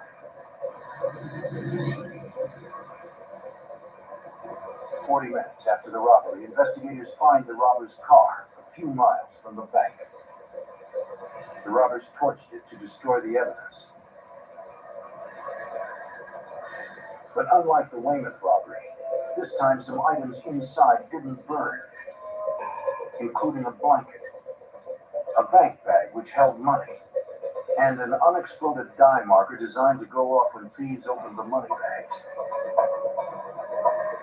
Because the dye marker didn't explode, the robbers must be experienced enough to open the money bags without setting them off. This time, the fire didn't destroy the vehicle identification number. Well, the VIN plates typically survive these fires, and they're visible through the windshield. And first thing that was done by arriving law enforcement was to run the VIN numbers. Police learned the car was stolen months earlier in Weymouth, Massachusetts. The FBI finally has evidence that could put them on the robber's trail. May 31st, 1989. The FBI and local police investigate a violent armored car robbery. The robbers get away with over $800,000. The robbers shot an armored car guard in the back. They left him to die in the bank's parking lot. Paramedics rushed the guard to the hospital. Miraculously, he survived.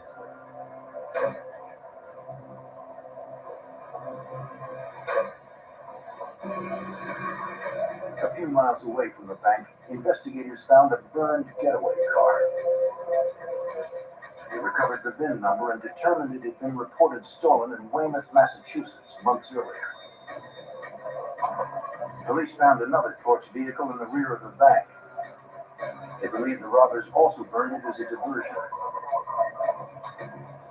The police and the FBI get a break. They find a flare inside that was designed to start the fire. It didn't burn completely. This car was also reported stolen, but its ignition was intact. At this scene, the evidence helps the FBI. But the wounded guard signals that these robbers are becoming more dangerous. Even with the evidence left behind, Massachusetts State Police Staff Sergeant Richard Rand fears these robbers will be tough to catch. They had a good plan in place to execute the robbery. They had a good plan in place to make their escape.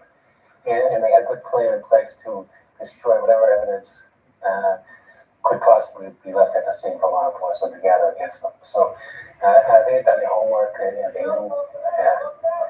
knew the Amid card schedule, they knew the bank schedule, they knew basically everything that they needed to know about how to execute their plan, and it was a very well executed plan.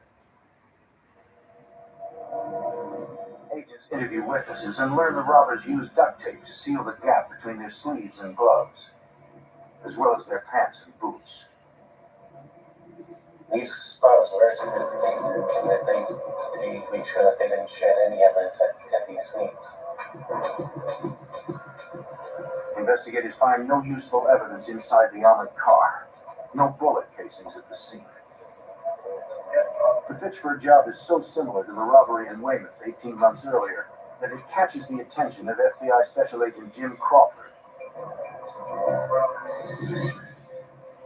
The similarities between the Fitchburg and the Weymouth robbery were that, number one, they were both professionally done. Both robberies were timed. They knew exactly how much time they were going to spend in the area of the victim truck. They used an incinerator device, both on the getaway vehicles. These people knew exactly what they wanted to do, and they knew how to do it. But the FBI and local police still know very little about this gang, other than the fact that they are experienced and dangerous.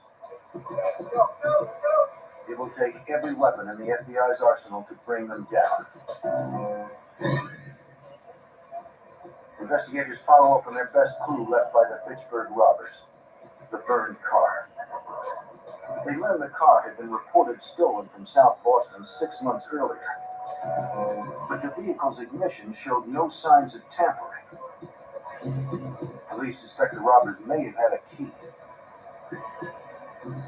I interviewed the owner. He had stated that he had in fact reported the car stolen, but that he lent the car to a friend, and that friend had come back to him and said that the car was stolen. He parked it somewhere and it had been stolen. The friend who borrowed the car is named Greg Hicks. FBI. Investigators have reason to suspect Hicks himself in the theft.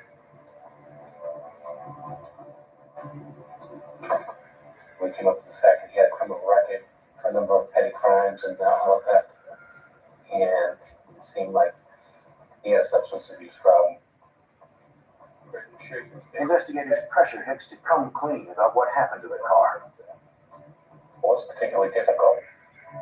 After some conversation about the severity of the crime, that using that car robberies, somebody been shot, other serious crimes, and that because he was the last person to have the car and he could be implicated, he had admitted that the car was not in fact stolen, that he had borrowed the car, and that he'd given the car to a person. And then he'd gone back to the owner of the car and told him that the car was stolen, so that the owner would report it stolen. Greg Hicks also admits to stealing the sedan used in the Fitchburg robbery. He says he gave both vehicles to a man named Carl Tucker the night before the gang struck the armored car at Fitchburg. Investigators hit the streets again, asking their sources about Carl Tucker. Nobody knows anything. They turned to veteran Boston police detective Martin Coleman. He was a sleeper. We knew nothing about him. He was doing aluminum siding and replacement windows out of a storefront on Broadway in South Boston. He owned the building, but his hobby was robbing armored cars and getting information about armored cars. Investigators do not have enough evidence to confront Tucker. There are no eyewitnesses to the crime, and he has made no incriminating statements. All they have is Greg Hicks' claim that he gave stolen vehicles to Tucker.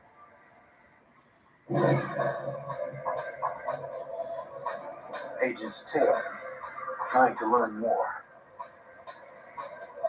We had confidential sources indicate that the persons responsible for these robberies were hanging out at a lounge in South Boston.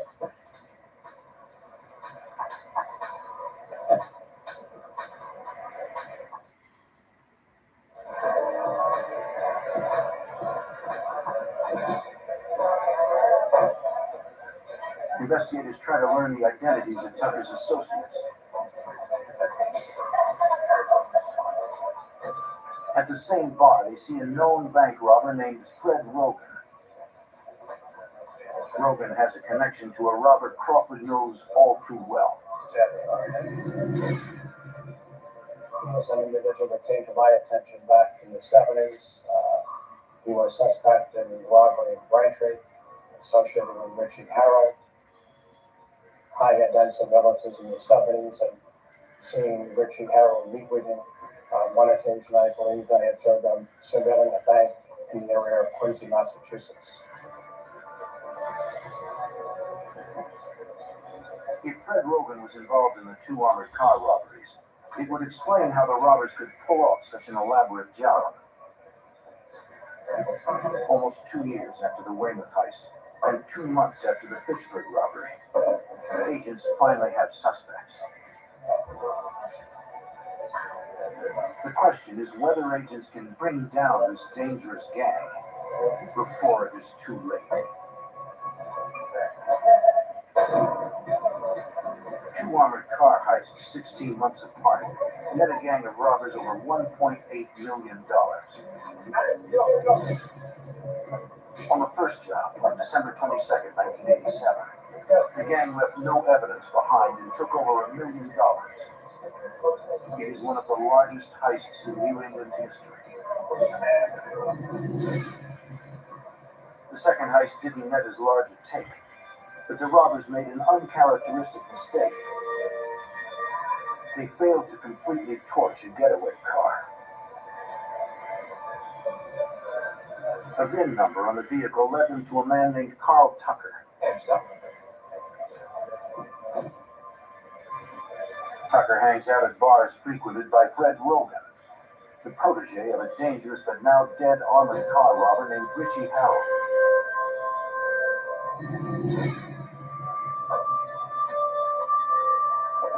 While agents know quite a bit about Fred Rogan, they know very little about Carl Tucker.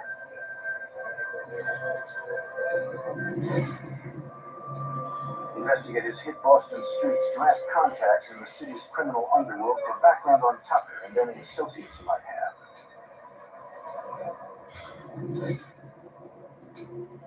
Boston Police Department Detective Martin Coleman is part of the FBI task force investigating the robberies. We had a pretty good idea who was capable of doing these armored car robberies. And it was, as the saying goes, round up the usual suspects, and that's exactly who we started to look at. One of the usual suspects is convicted thief Steve Farrell, who just got out of prison weeks earlier. He couldn't have been part of these robberies, but he might know the men who were.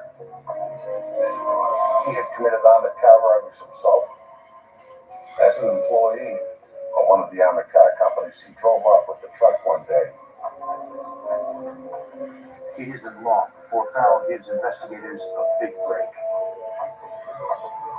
I said, do you have any ideas of who the armored car crew is out doing these armored cars. Farrell automatically states that Carl Tucker is probably involved. And I was shocked that I hadn't even mentioned the fact when he had gone out of the stolen cars. I set up a meeting with him and Special Agent Crawford in a Chinese restaurant in the middle of Chinatown. We operated, I should say, with the source on a very confidential basis. There were only two people that knew that basically he existed during the course of this investigation. That was myself for months and months and Detective Coleman, because we were concerned not only for safety, but any possibility, because these people had contacts with different police authorities.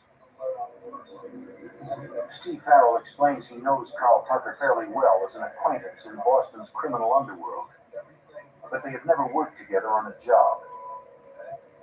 He says Tucker is known on the streets as the King, and that he uses a legitimate business to launder dirty money from robberies. Farrell's help is a huge break for the investigation. His information is solid, and he wants to help shut this gang down. He volunteers to work as an FBI informant to gather more information on Carl Tucker. Farrell explains he's in failing health because of a heart condition and wants to make up for his criminal past before it's too late. The source wanted to show his children that he had moral fight, that he wasn't just a criminal. And to prove it, this is his way of proving that he could do something. He wanted to prove that he wasn't the person that his kids thought he was. Investigators are concerned for Farrell's safety and caution him that he'll have to enter a witness relocation program once the investigation is complete. Farrell is still willing to put his life on the line. It isn't long before Farrell establishes contact with Carl Tucker. They were both aware of each other's backgrounds. They both, streetwise, trusted each other. But trust in Boston's criminal underworld only goes so far. Tucker is slow to talk. He always played it cool, never told him he was in the armored car business, never mentioned any other members of the gang, and this went on for quite a while. Farrell hints that he needs work, hoping Carl Tucker will bring him into the gang. But Tucker is too cautious to take the bait. We were getting nowhere, and finally we said to the source, why don't you tell him that you have a relative that's in the armored car driving as a driver? Tucker is intrigued. He asks Farrell if he could use his contacts at the armored car company to obtain what is known as a trip ticket. A trip ticket would provide valuable secret information to a professional armored car robber. You're not giving him the key to the armored car, but you're giving him the location where the armored car would be, at what hour, and what kind of money you would have. The trip ticket was so valuable to the robbers again because any professional in police, he has inside information. It's like having inside information on a race or a lottery. Farrell offers to do his best to get the trip tickets. The FBI agents on the case win approval from the U.S. Attorney's Office to furnish Farrell with trip tickets to give to Carl Tucker. It was kind of one of those things you had to really think long and hard and want to be very dedicated. Once you gave this, it was your responsibility to make sure that that armored car started its road and finished its road without being robbed at some other location. The tickets are for an armored car's Tuesday routes.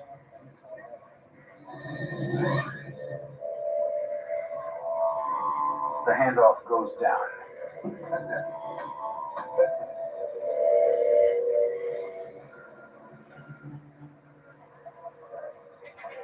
FBI has set the trap.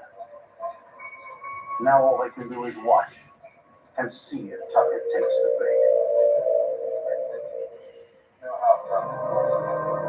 In order to solve a series of violent armored car robberies, the FBI hands a known criminal specific information for an armored car's Tuesday route. It is a big risk, but one they have to take if their informant Steve Farrell is ever to win the trust of the FBI's prime suspect, Carl Tucker. The plan works. With the gift of the trip tickets, Farrell gains Tucker's confidence.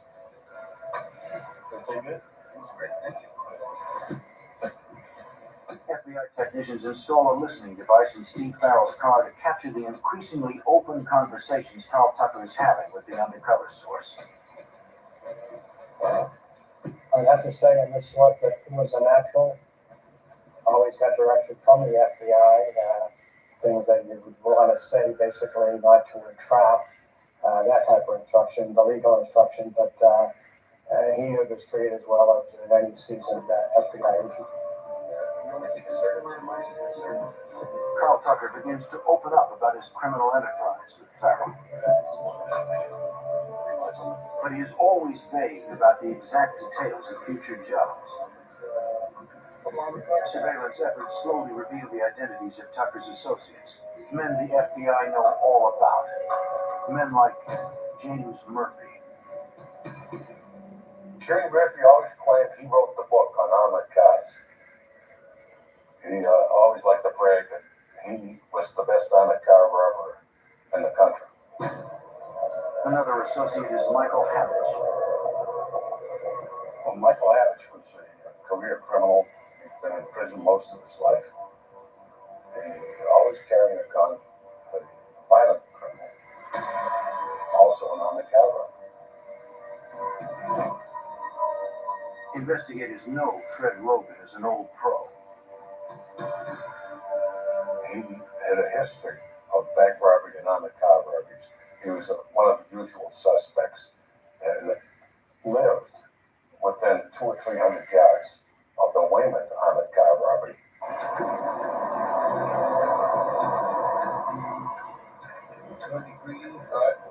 Farrell takes it all in, and so does the FBI.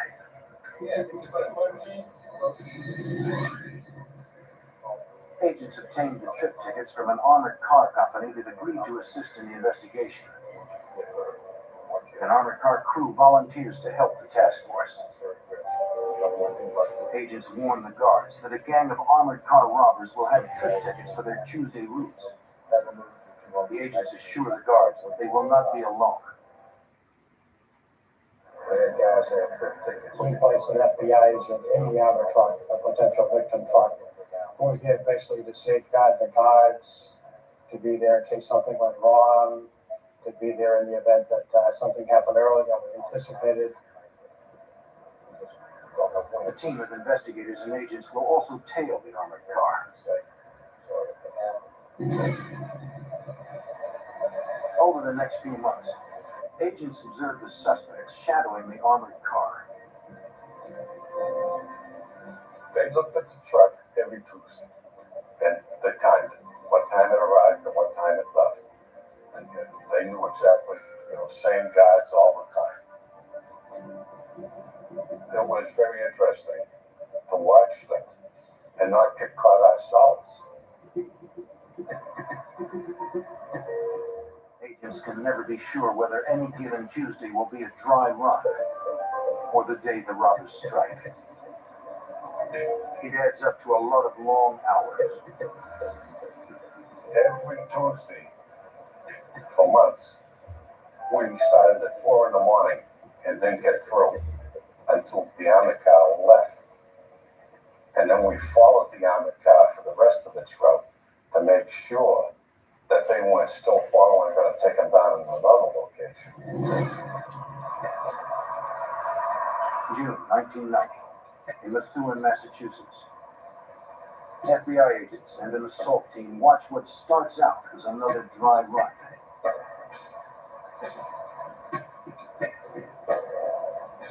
Then, the suspects start to make their move. Go, go, go!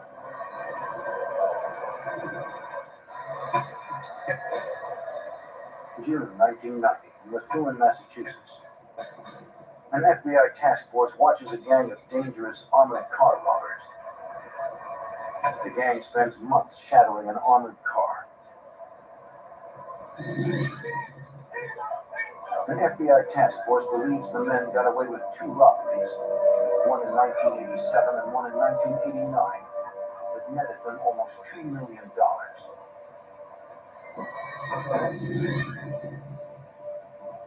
Agents can never be sure if the suspects are rehearsing an upcoming robbery, or if it's the real thing.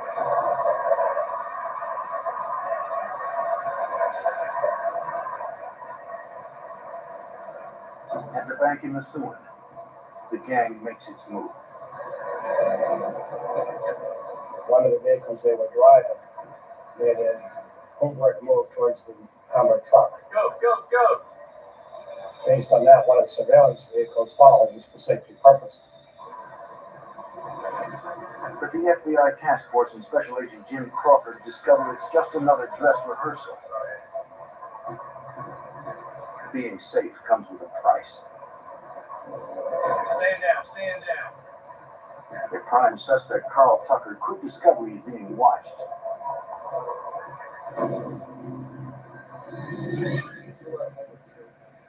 The FBI has an informant, an ex-con named Steve Farrell, who has earned Carl Tucker's confidence. Through listening devices installed in Farrell's cars, agents learned that Tucker was spooked by the Methuen experience. He indicated that he believed that this could possibly be a setup. And my source was recommended, did you tell anybody about the activities of this location?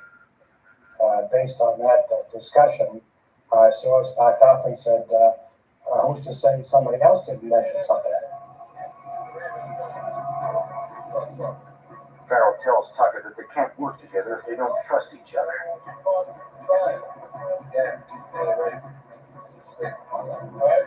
Tucker calms down and later tells Farrell that he and his crew will shift the robbery target to a bank in Abington, Massachusetts.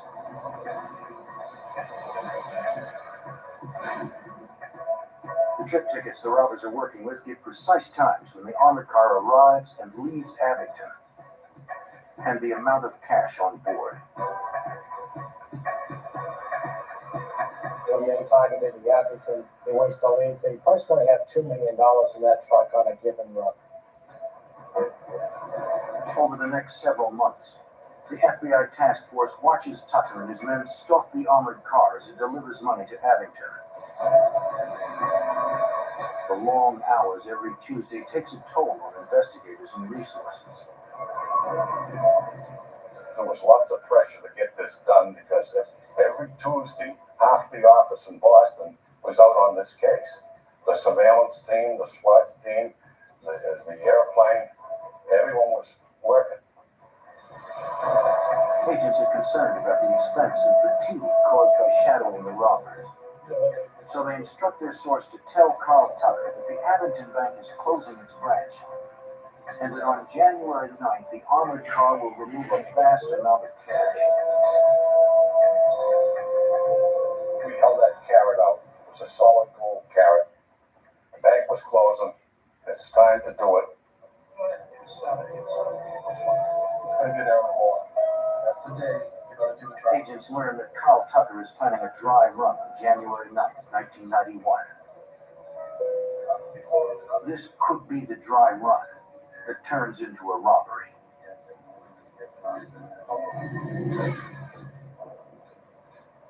Agents surveil members of Tucker's gang in the early hours of January 9th. They notice pre-dawn activity that suggests the gang is up to more than a dry run. They were seen carrying what were believed to be bags containing weapons, the way they were being handled.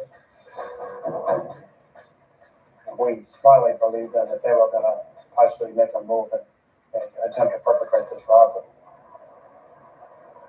The suspects arrive hours before the armored car is scheduled to show up.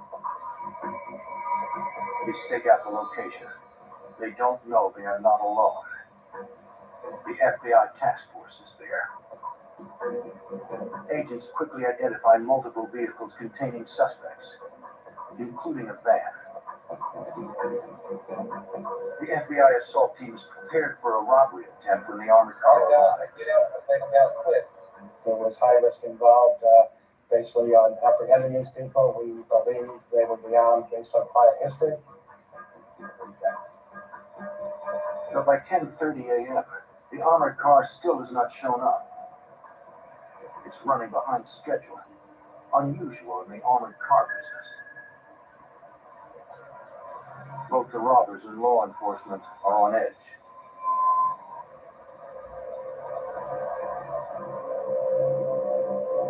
Then, the robbers discover the surveillance effort and attempt to flee.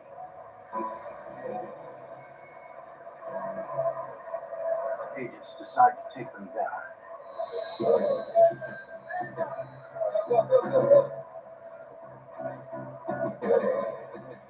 The task force converges on all the suspects' cars at once.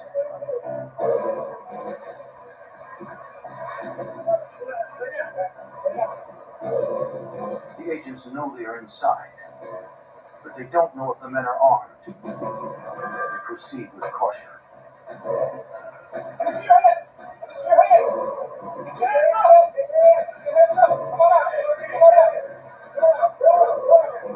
Carl Tucker is taken into custody, along with two men from Ireland named Michael McNaught and Stephen Fitzpatrick.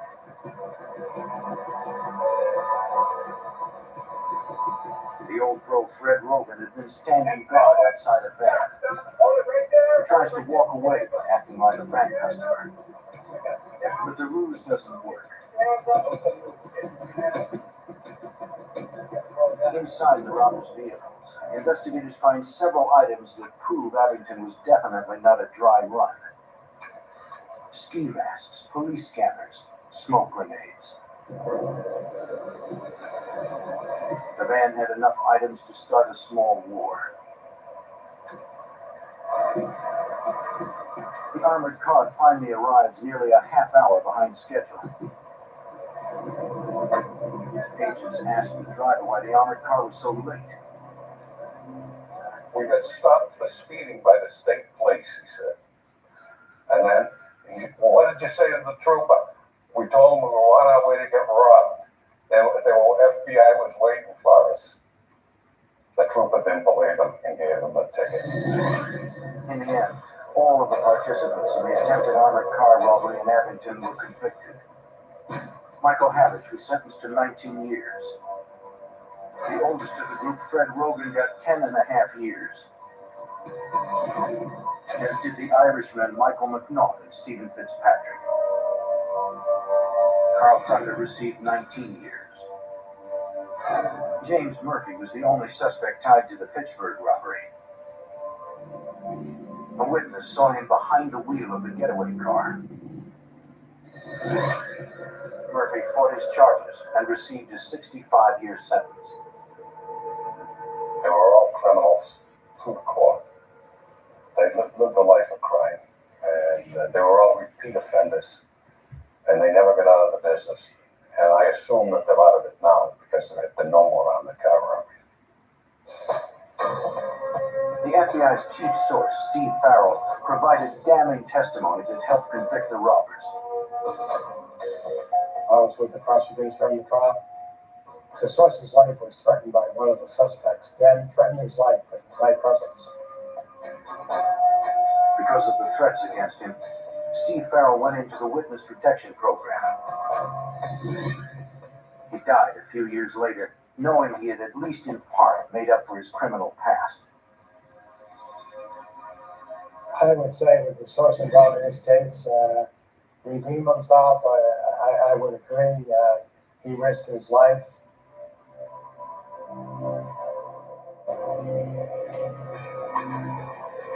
FBI investigators were never able to charge anyone with the Weymouth robbery. if the Abington robbers perpetrated the job, it was a crime that came with a steep price. Each of them will spend at least a decade in prison.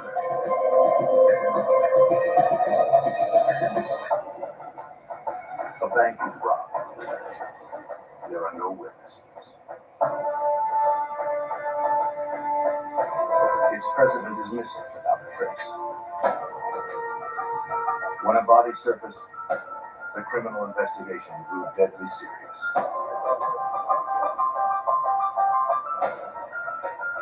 Federal agents assembled upon a small town that found itself gripped by fear.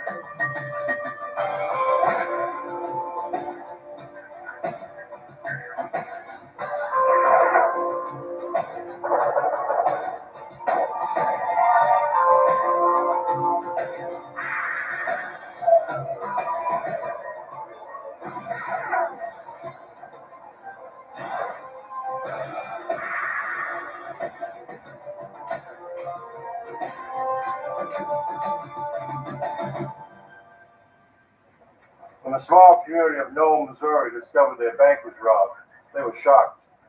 When the bank president turned up missing, they were outraged. But things aren't always as they first appear. And when clues began to surface, the facts were more terrible than anyone could have guessed. I'm Jim Kallstrom, former head of the FBI's New York office. For federal agents, the Knoll bank robbery became an intricate case in modern forensics and dogged determination.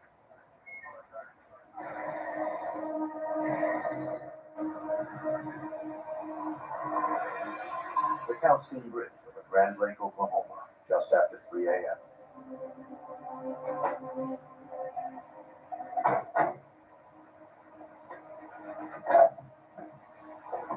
The lake is popular for fishing and boating. But on this night, it would be the scene of something far more sinister.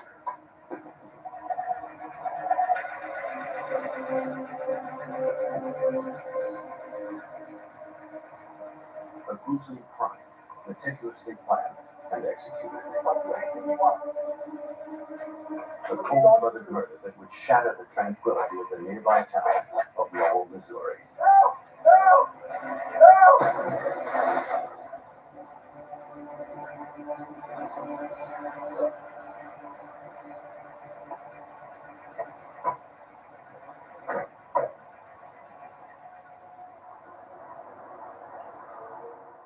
Tucked away in the southwest corner of Missouri and home to about 1,200 residents, Lowell is a community proud of its small-town charms and low crime rate. On the morning of October 6, 1989, Pauline Coonrod headed off to work at the State Bank of Lowell.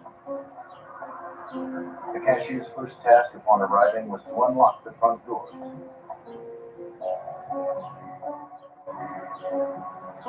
But Coonrod found the doors already open. She thought perhaps the bank president, Dan Short, had arrived early.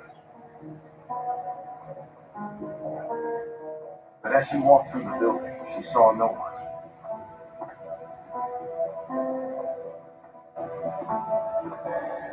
Within moments, Coonrod realized the vault had been robbed. Lowell police and the McDonald County, Missouri sheriff responded to Coonrod's 911 call. The FBI was also called in since the bank was insured by the FDIC, the Federal Deposit Insurance Corporation. An agent was sent to investigate from the nearby Joplin, Missouri office. The entire scene was meticulously photographed and dusted for prints. The agent noticed that the security camera had been spray painted and shot out. Spent casings found below the camera indicated that the robbers used a .45 caliber handgun. Investigators discovered that the thieves had made off with over $71,000, including 320 pounds of quarters, dimes, and nickels.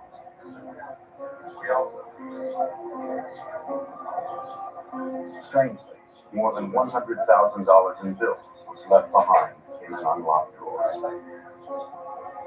Bank President Dan Short was one of 4 bank employees with access to the vault in its time limit. Yet he was the only one of the 4 who hadn't arrived that morning. Questioning him became essential to the investigation.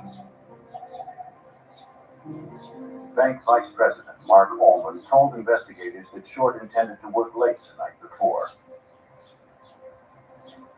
The time lock on the vault hadn't been set the night the robbery occurred. Dan had came in was in the habit of working later in the evenings, different times during the week. But that particular night, he put it on standby so that he could come back at a later time and open the vault manually. Agents wondered if Dan Short had in fact returned to the bank that evening. The sheriff drove to Short's house in Arkansas, near the Missouri border. But no one was home, and his red pickup truck was gone. Short's absence alarmed investigators. They couldn't help but wonder what role the banker played in the robbery. Within hours, word of the crime spread throughout the scandalized community. Knowles is a small town. The main industries, poultry processing plants, and small shops, local merchants. Quiet town. Tourism in the summertime with the rivers, that sort of thing. But basically just your average small town. Crimes like this did not happen here. Reports of the heist and the missing bank president filled Knoll news broadcasts. Investigators received many calls from the community offering help. One call from an employee at Sibley Manufacturing just outside of town gave investigators their first break. He reported a red pickup truck abandoned in the factory parking lot. The truck was registered to Dan Short. Investigators found coin wrappers strewn across the truck bed.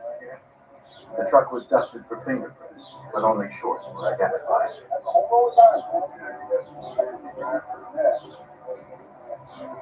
The discovery of the truck gave case agent and 19-year FBI veteran Liddell Farley a couple of scenarios to pursue. At the end of the first day, we weren't sure if we were dealing with an abducted banker or whether the banker, Mr. Short, had absconded with the money. Stops were being placed with his credit cards, airports were being canvassed for rental car agencies were being checked to see if he perhaps had leased a car. But primarily we're looking for his body, either alive or dead, in the immediate area of Knoll. With Short still missing, investigators secured a search warrant for the bank president's house, hoping to find something that would lead to his whereabouts. Stay put. Anybody home? Mr. Short. Inside, all was quiet.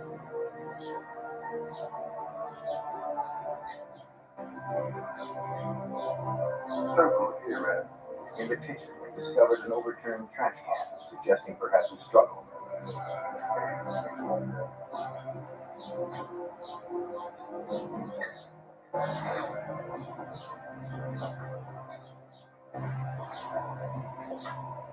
They searched every room. Hi, come here a minute.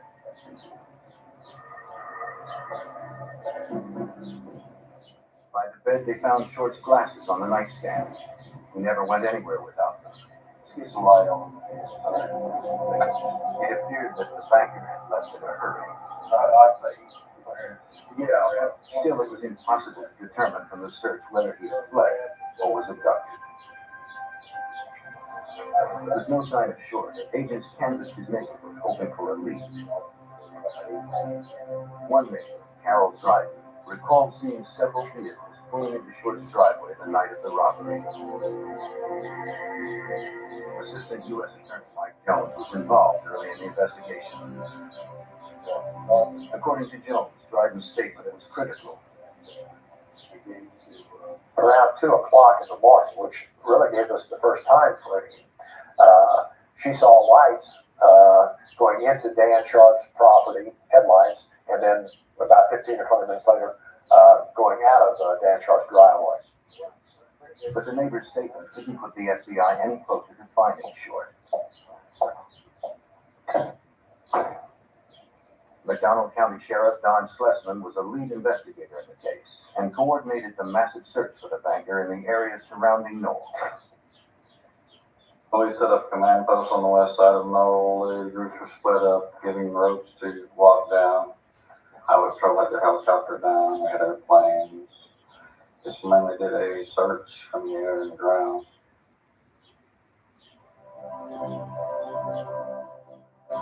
Beginning from the location where Short's truck was found, search teams proceeded outwards in concentric circles, hoping to find a trace of Short in the immediate vicinity.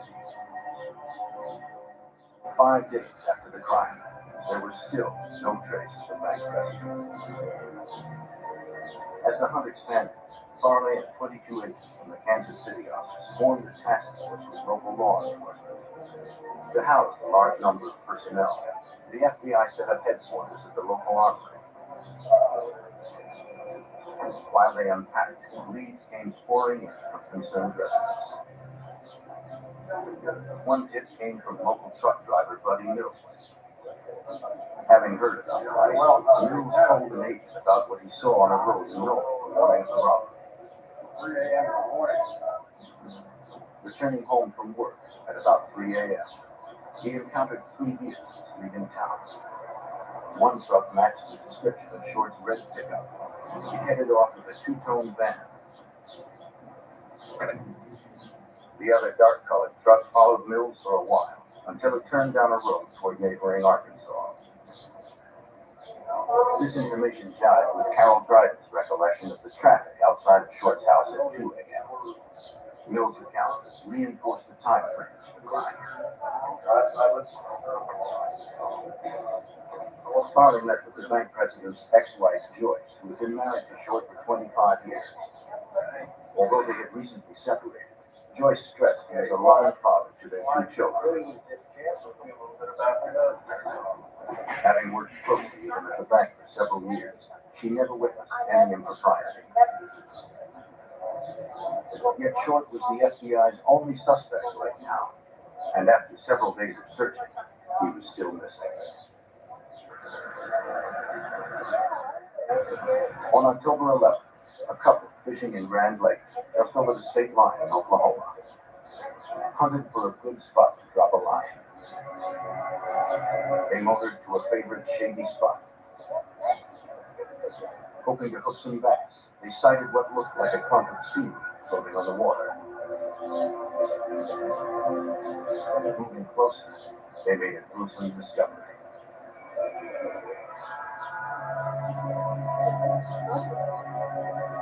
Just under the surface, they saw the head and arms of a submerged body. 5 days after the robbery of the State Bank of Knoll, Missouri, a dead body surfaced. 2 employees of the marina towed it to a dock. The body was badly decomposed, but the coroner determined that the man had been dead for 5 days. Immediately after death, bacteria began to break down the soft tissues of the organs, releasing gaseous compounds. After a few days, the gas fills the corpse and can lift the submerged body to the surface. Sheriff Don Schlesman recalled the bloated remains lifted additional weight from the bottom of the lake. He had the chain tied to him and a concrete block and part of the chair. And it was pretty gruesome sight, really. A corpse will float until the skin tears, releasing the gases. Then the body will sink back to the bottom. If the boaters hadn't seen the body that day, it may have never been found. The time of death was later determined to be consistent with the time frame of Dan Short's disappearance. The sheriff found a wallet in the victim's back pocket. Inside was a driver's license confirming the identity as Dan Short.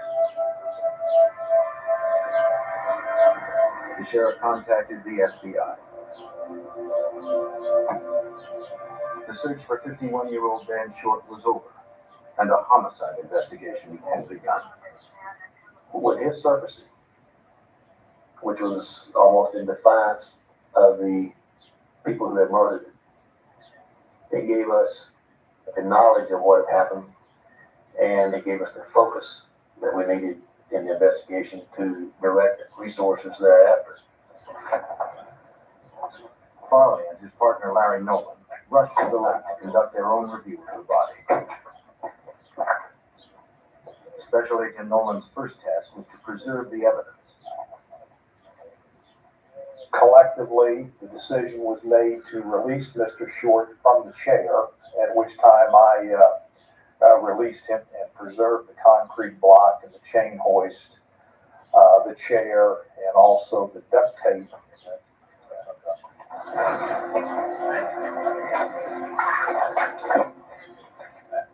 With Short's corpse freed from his death trap, the coroner removed the body. The medical examiner determined the probable cause of death was drowning. The chair with the block, chain hoist, and duct tape were examined and photographed by investigators before being sent to the FBI lab in Washington, D.C. The task force set up a hotline and published pictures of the chair to alert the public, hoping someone would come forward with information. It was clear from examining the chair and the apparatus, so to speak, that was attached to it, and the location of Mr. Short's body, that he had died a horrible death. All indications are that he was conscious when he was dropped from the bridge, some 30 feet to the water. The hotline was inundated with calls, helping build a file of more than 80 suspects. According to Sheriff Don Schlesman, one promising tip came from an anonymous caller who urged investigators to question two brothers, Joe and Shannon Agofsky. The Shelton Police Department dispatch received an anonymous call from someone that said the Agofskys had a lot of change in their possession, and a lot of change was supposed to take it from the bank. The FBI tracked down 23-year-old Joe Agofsky at a junk yard just south of Lowell. The manager pointed agents to where Joe worked on his car. Right out there, that's him right there in the black vest. Okay, thank you. How are you doing? You Joe Agofsky? Yes, sir. Joe said that on the night of the robbery, he had been at his girlfriend's house, more than 40 miles from Lowell. Available and you live locally here? Yes, sir. Okay, very good. We're also interested in 45 handguns. He was cooperative and told them he had two 45 caliber handguns, the same caliber as the weapon used to shoot out the security camera. They inquired if they could test fire the guns. Joe agreed and told investigators the weapons were stored at his home. His 18-year-old brother Shannon would be there to meet them.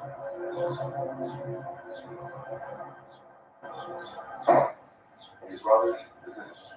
When the agents arrived, Shannon Agofsky showed them where the guns were kept. Shannon told investigators that on the night of the murder, he was at his mother's house, where he was still living at the time of the crime. All right. You all right if we take these downtown? After firing both guns, agents sent the shell casings to the FBI lab. Examiners there would later determine that they did not match those found at the bank. To beat Agent Farley, it was a dead end. Both expressed their willingness to help the investigation if they could. Both had alibis for the evening of the crime. Given these factors, our attention was directed elsewhere with other suspects, as both the Agofsky brothers appear to be not involved in this crime. Back at Grand Lake in Oklahoma, where Short's body had been recovered 2 days earlier, resident Rowdy Foreman was out fishing with his son and daughter when he made a curious discovery along the shore. We came across a wooden barrel, a brace, you know, call it that, and it was just out of place. Alongside the chair guard, Foreman also found a piece of duct tape Having seen pictures in the newspaper, he believed it may have been from the chair found with Short's body. He sent his son to fetch plastic bags from his house in order to preserve his find. Sheriff Don Schlesman and the partner drove to Oklahoma to question Foreman about the discovery. Then they smashes the have a piece of evidence. I started to hide up this evidence and said that I found a piece of duct tape. And his first comment was, "Oh my God, isn't that pretty?"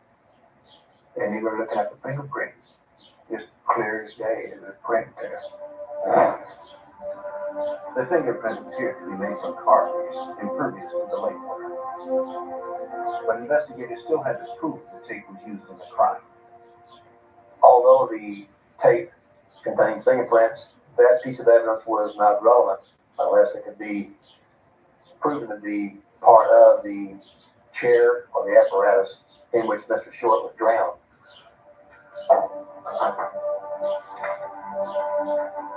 To prove that, FBI examiners would have to match the glue and straps from the torn piece of tape with the tape found on the chair. But that would take weeks. Until then, the FBI and local investigators still had no prime suspects for the crime. A week after the robbery of the State Bank of Knoll, Missouri, and the brutal murder of its president, Dan Short, the FBI had recovered Short's body, the murder device, and a possible fingerprint from a nearby lake. The investigators fielded calls from residents who were willing to help, but also afraid to do so.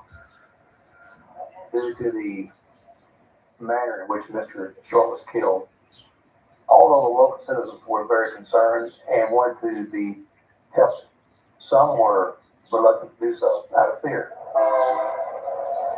Therefore, some of the witnesses did not come forth. They did so sometimes out of the insistence of a friend or an associate. Farley received one such call from a man who claimed his friend might have information about the chain boys wrapped around the chair and drowned at his shore. The friend's name was Wayne Boutain. Boutain owned the chain boys, which had recently been stolen. Though he notified the police, the hoist was never recovered. He suspected the Agofskis of stealing it. Farley showed Boutain the photos of the hoist investigators had retrieved from the lake. Boutain identified it as his own. He recognized damage on the pulley.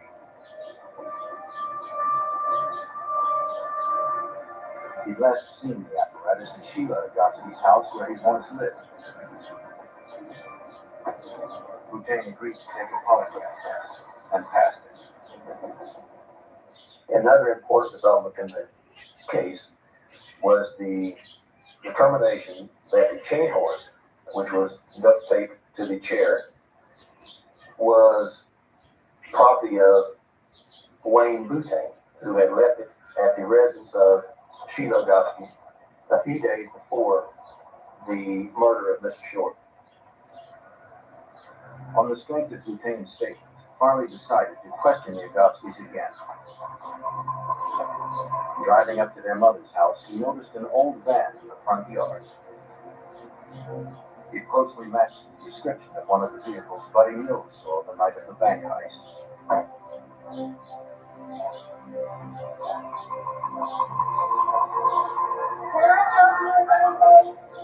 Yes, ma'am. Farley questioned Sheila about the missing chain boys, but she claimed to have no memory of it. She also corroborated Shannon's alibi, saying he was at her house the night of the murder. I don't know anything about it. I have no idea.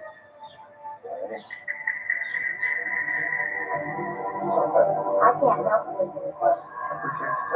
We'll be back. Farley left, with suspicions that she knew more than she was telling.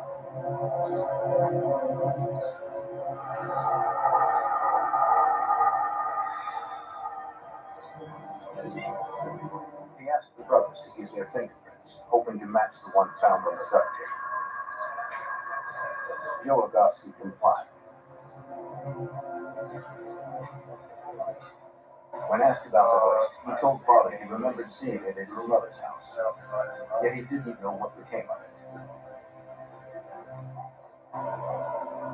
A few days later, Farley returned to Sheila Agofsky.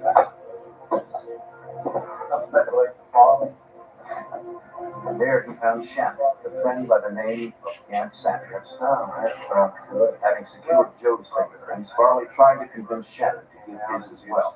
Instead of his fingerprints, it makes things a lot easier. Possibly get you out of some trouble. Joe Agofsky was very cooperative and produced his fingerprints upon request without hesitation, while Shannon was evasive and hesitant. Gant Sanders was cautious. Shannon echoed his mother's story, claiming he had no knowledge of the chambers. He eventually promised Farley he'd come down to the police station to give his prints, but he never showed. Although Farley had initially dismissed the Agofskys as suspects, he took note that Shannon and Joe's memories of the chain hoist were conflicting. Now, he decided to take a closer look into the background. Researching the family's financial records, Farley discovered that 9 years earlier they had received money from an insurance settlement after their father died in a plane crash. Popular opinion was that their money was still plentiful, making them unlikely candidates for bank robberies. But Farley learned that wasn't so. While they had all received a considerable sum of money, as of that time, Joe had spent his, their mother had spent a large portion of hers, and Shannon Agofsky had a considerable amount of money still in a fund, but it was not available to him at that time until he was 21. Agents found that both brothers had recently purchased cars with cash, yet neither had jobs.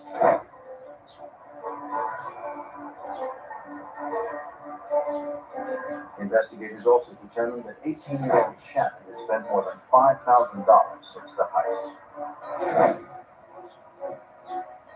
Although the Agofsky brothers' spending looked suspicious, Farley still had no solid evidence linking them to the bank robbery and murder. Revisiting crime reports and witness statements, he made a new connection.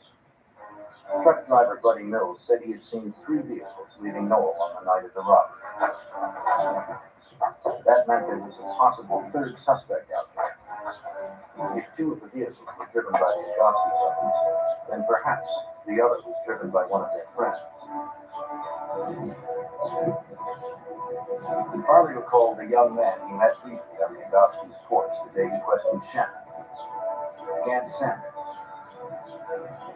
Sanders had recently become Shannon's roommate. Farley tracked him down at a junkyard. The closest associate that we could identify of both Shannon and Joe Agofsky was Gant Sanders. It was learned that Gant had been good friends with both Joe and Shannon, both prior to and after the robbery and murder. But Sanders said he knew nothing about the robbery and murder, although he offered no alibi for the night in question.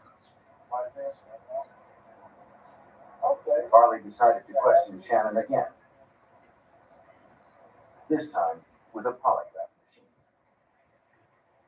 A couple of things about the test, nothing will be painful. The test was administered in a motel room by a technician from the Missouri capital of Springfield.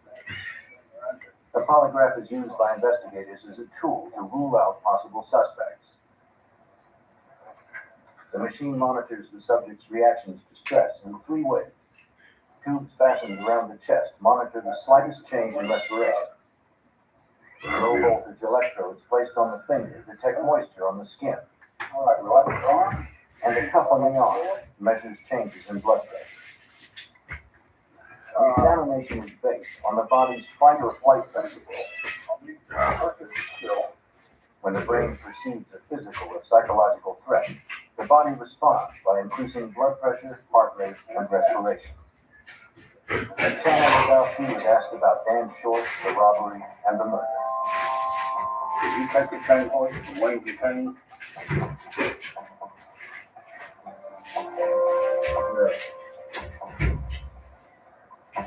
Did you kill Dan Short? No.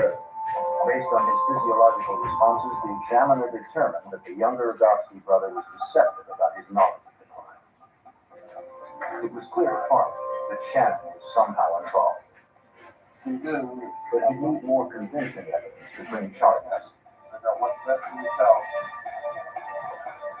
In December 1989, the Legowskis were subpoenaed to appear before a grand jury to answer questions under oath.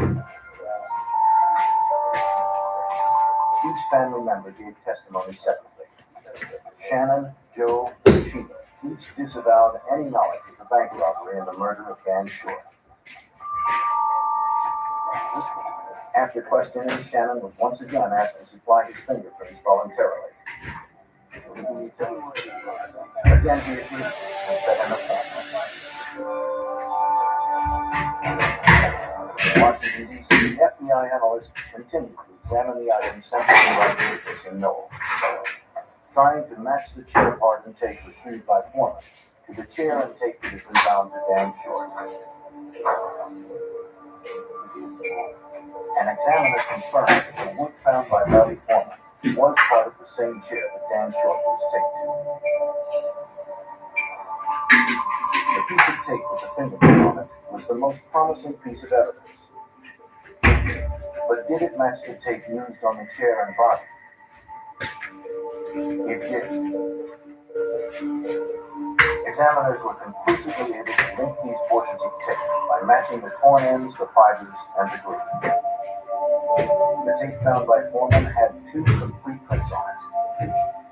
They compared the prints to Joe Legowski's, but they did not match.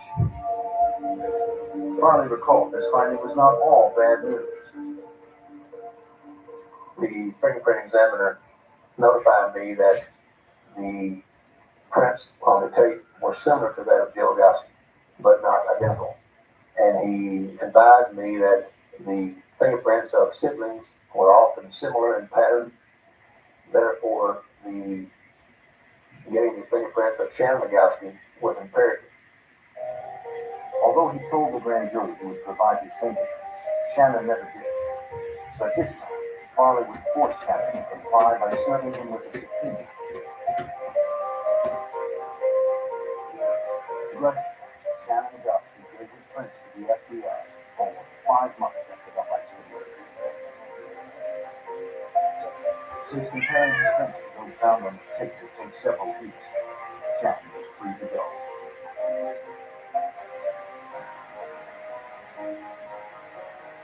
But Agent Farley did not remain idle.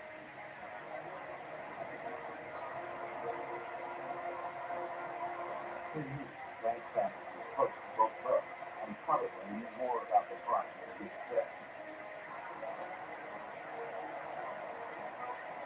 So he decided to confront him.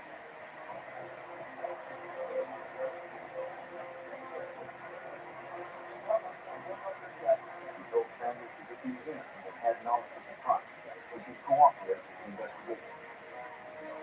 But Sanders was knowingly protecting the Legowskis, and they were convicted of the robbery and murder.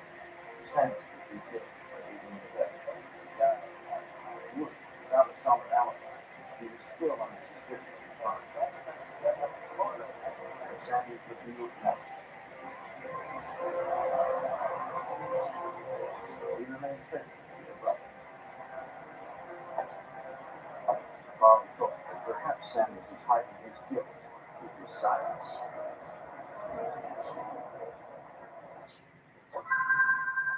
Agent Farley perceived 2 brothers, Joe and Shannon Legowski, as the prime suspects in the bank heist murder. Joe's fingerprints had been compared to the 2 found on the duct tape from the murder device. His did not match. As investigators waited for results on a comparison with Shannon's, additional partial prints were discovered on the tape. Now the FBI needed new prints from Shannon, a 360-degree view to match the partial prints on the duct tape.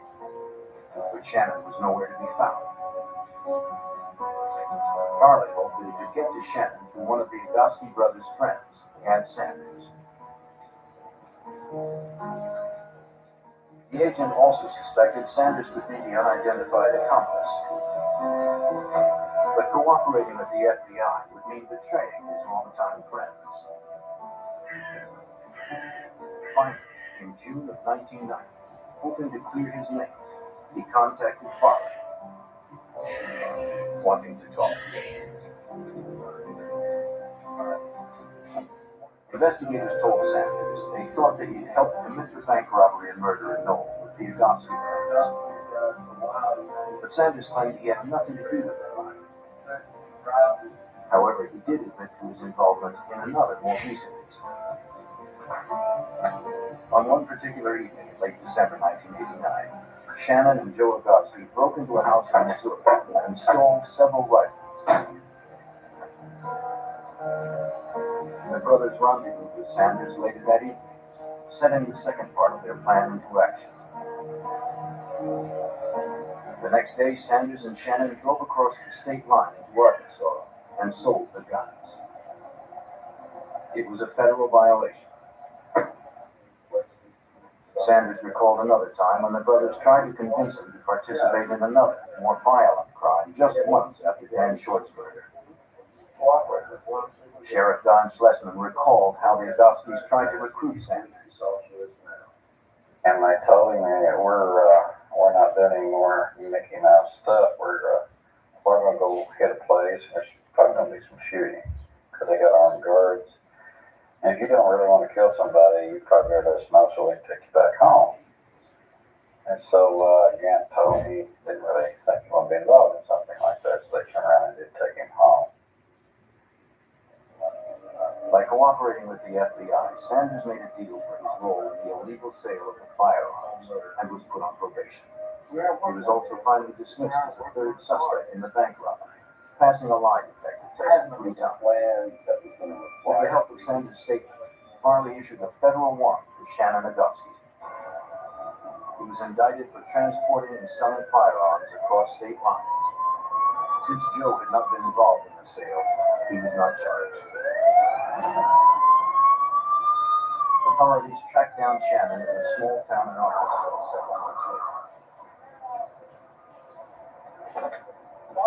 When apprehended, police searched his vehicle and found several bags of bugles in his trunk. Shannon was turned over to authorities in Missouri and booked in the Springfield Federal Courthouse.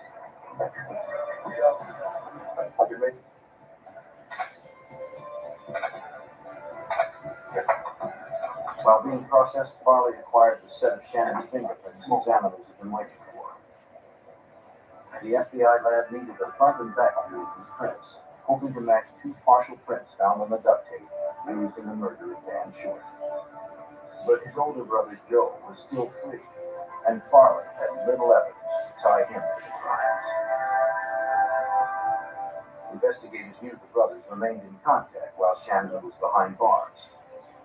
Since all prison conversations were recorded, agents got a glimpse into the Agosky's family relationship. Shannon made a number of calls to his mother, Joe. According to Assistant U.S. Attorney Mike Jones, one call was particularly incriminating. Shannon was asking Joe if we would be able to make a case against him, and Joe indicated that we would not be able to put him at the scene. Farley knew the brothers were worried, but the call was not enough to arrest Joe. Then, just days later, he finally received the results from the lab. Those fingerprints turned out to be the fingerprints of Shannon Agosky. The tape was determined to have come from the chair in which Mr. Short was bound to. Therefore, that piece of tape became a most important piece of evidence in this case. Mike Jones now had a strong case against Shannon. We were going to prosecute Shannon once we got those first 2 fingerprints, and then the main focus was on Joe, trying to get the case going against Joe. That's all. Finding evidence against Joe was a thorny task. Nothing directly linked him to the crime. Once again, Farley combed through financial records to see how much Joe had spent. We attempted to determine all his cash transactions and did determine that he had spent some $19,000 in cash during the 16 months following the robbery. During that time, he was unemployed and had no logical explanation for having that much cash. Scrutinizing Joe's phone records, Farley made another important find. Joe had made several long-distance calls to his girlfriend at her home during the very days leading up to and after the robbery. The calls destroyed his alibi. Joe had stated that he was staying with her the entire time. They called Sanders in for additional questioning, hoping he could shed more light on those involved. Sanders told the agents about a conversation he had with both the Godfrey brothers. That incident took place in Sammy Skagg's junkyard. The three of them were working on one of the cars, and Sammy Skaggs announced that the banker from Joplin was here to pick up his car. And that apparently generated a comment from, I believe it was Joe, that what the three of them ought to do was to follow a banker, follow him home, grab him, kidnap him, force him to take him to the bank and open the vault. At the time, Sanders agreed that it might be an easy way to get rich. The plan sounded eerily like what could have happened to Dan Short. It was now clear to the FBI that the brothers had the knowledge, motive, and opportunity to pull off the homicide and heist.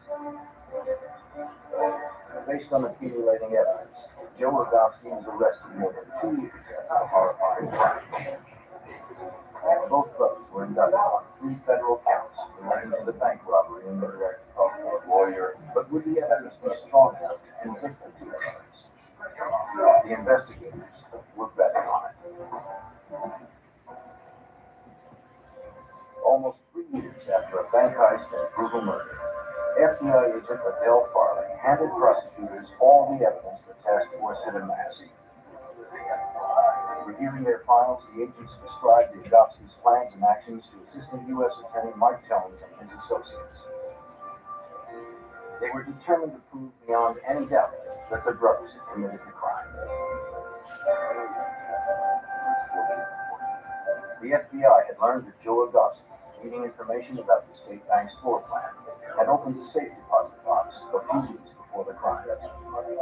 Bank Vice President Mark Holman told investigators that Joe was particularly interested in Dan Short as well. He made a point of asking who Short was and where he lived.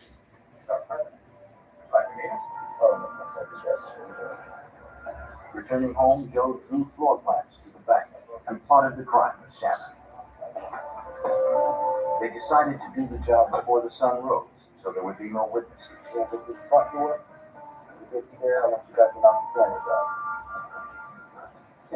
To get into the vault, they needed someone who had the keys and knew the combination. For that, they would abduct Dan Short, the bank president, and force him to open the vault. Afterwards, they needed to make sure he never talked. They thought it would be easy money. Life would be good with their new fortunes.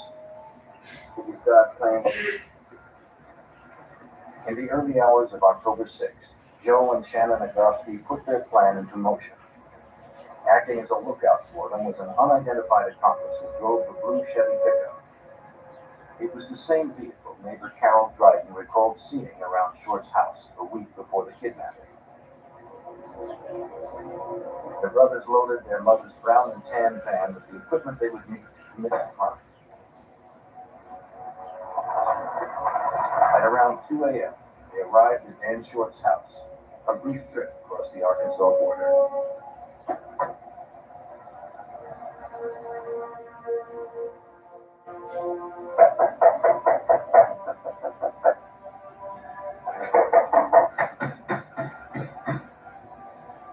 Eventually, he awoke from a deep sleep.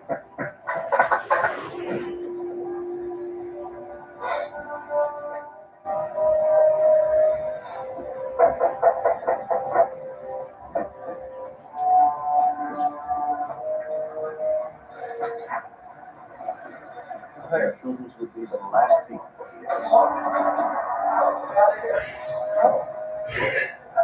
Jordan tried to flee, but he had no chance against the brothers and their accomplices. They threatened to kill him unless he turned over his keys to the bank. Silencing him, the intruders dragged Short outside. The terror continued as Short was stuffed into the front seat of the bank.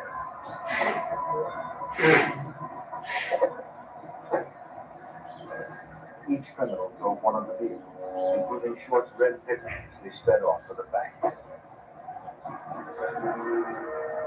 Agent Farley and the prosecutors continued piecing together the events of October 6th.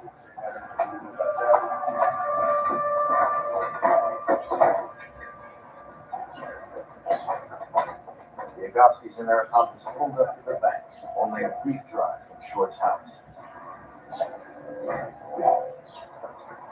With their captive in tow, the robbers quickly opened the bank's front door and ran in. No alarm sounded because Short had neglected to set them, and no one would ever be able to see what was about to happen.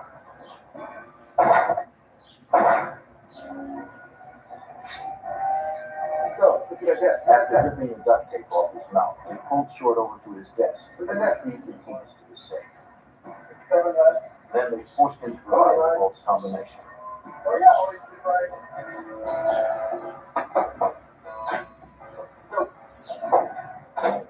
Once inside, they grabbed all that was in reach. And dashed away. They dumped the loot in the truck. Afraid for his life, Short complied with their every demand. But the assailants pistoled him and knocked him out. On the way out of North, Buddy Mills crossed paths with the brothers. After he passed the intersection, the three vehicles sped off, the first two heading toward Grand Lake.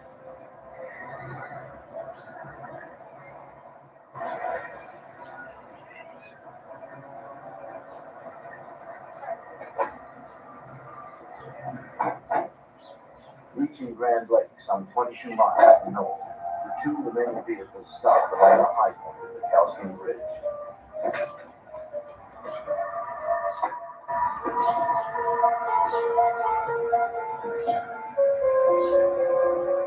Here, Shannon and the unknown accomplice prepared to kill Short by drowning. In his haste, Shannon took off his gloves to secure a portion of the tape. And unknowingly left greasy fingerprints behind. Then the two attached two stolen chains.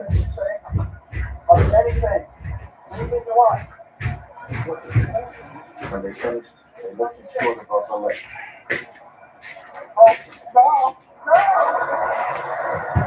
And plunged him into the black water below. At the first trial in September 1992, the evidence was strong enough to persuade the jury to convict Shannon and Joe Agofsky of 3 federal crimes relating to robbery, abduction, and use of firearms during illegal acts. In the state trial, one of Shannon was found guilty of murder. One of the accomplices was never found. It was determined that the Agofsky brothers were the masterminds of the principal perpetrators of the crime. No charges were brought. Without doubt, it's been more difficult than this I've been involved with FBI 29 years in UW red crime. This was an unusual history crime. Yes, Joe and Shannon and Doctor have serving life sentences with no charges. One sentence served with the name of firearms charges on the Joel was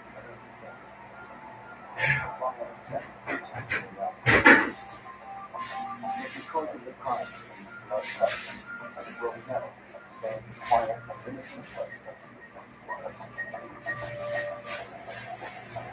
October 8, 1985. Strictly brutal robberies in Rock, South Carolina.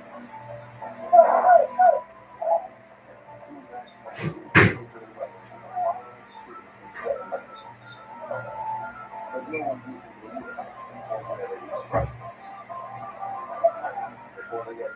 stuff. Law enforcement pushing for them.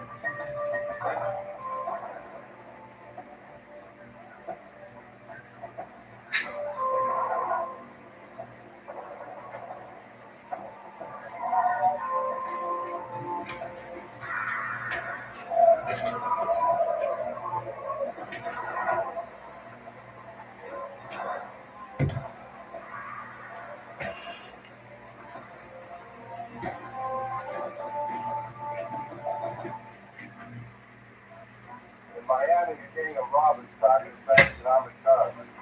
They carried assault weapons. One afraid to use it. They struck during the day and sometimes twice a day. For a while, it seemed unstoppable. I'm Jim Shelton, former head of the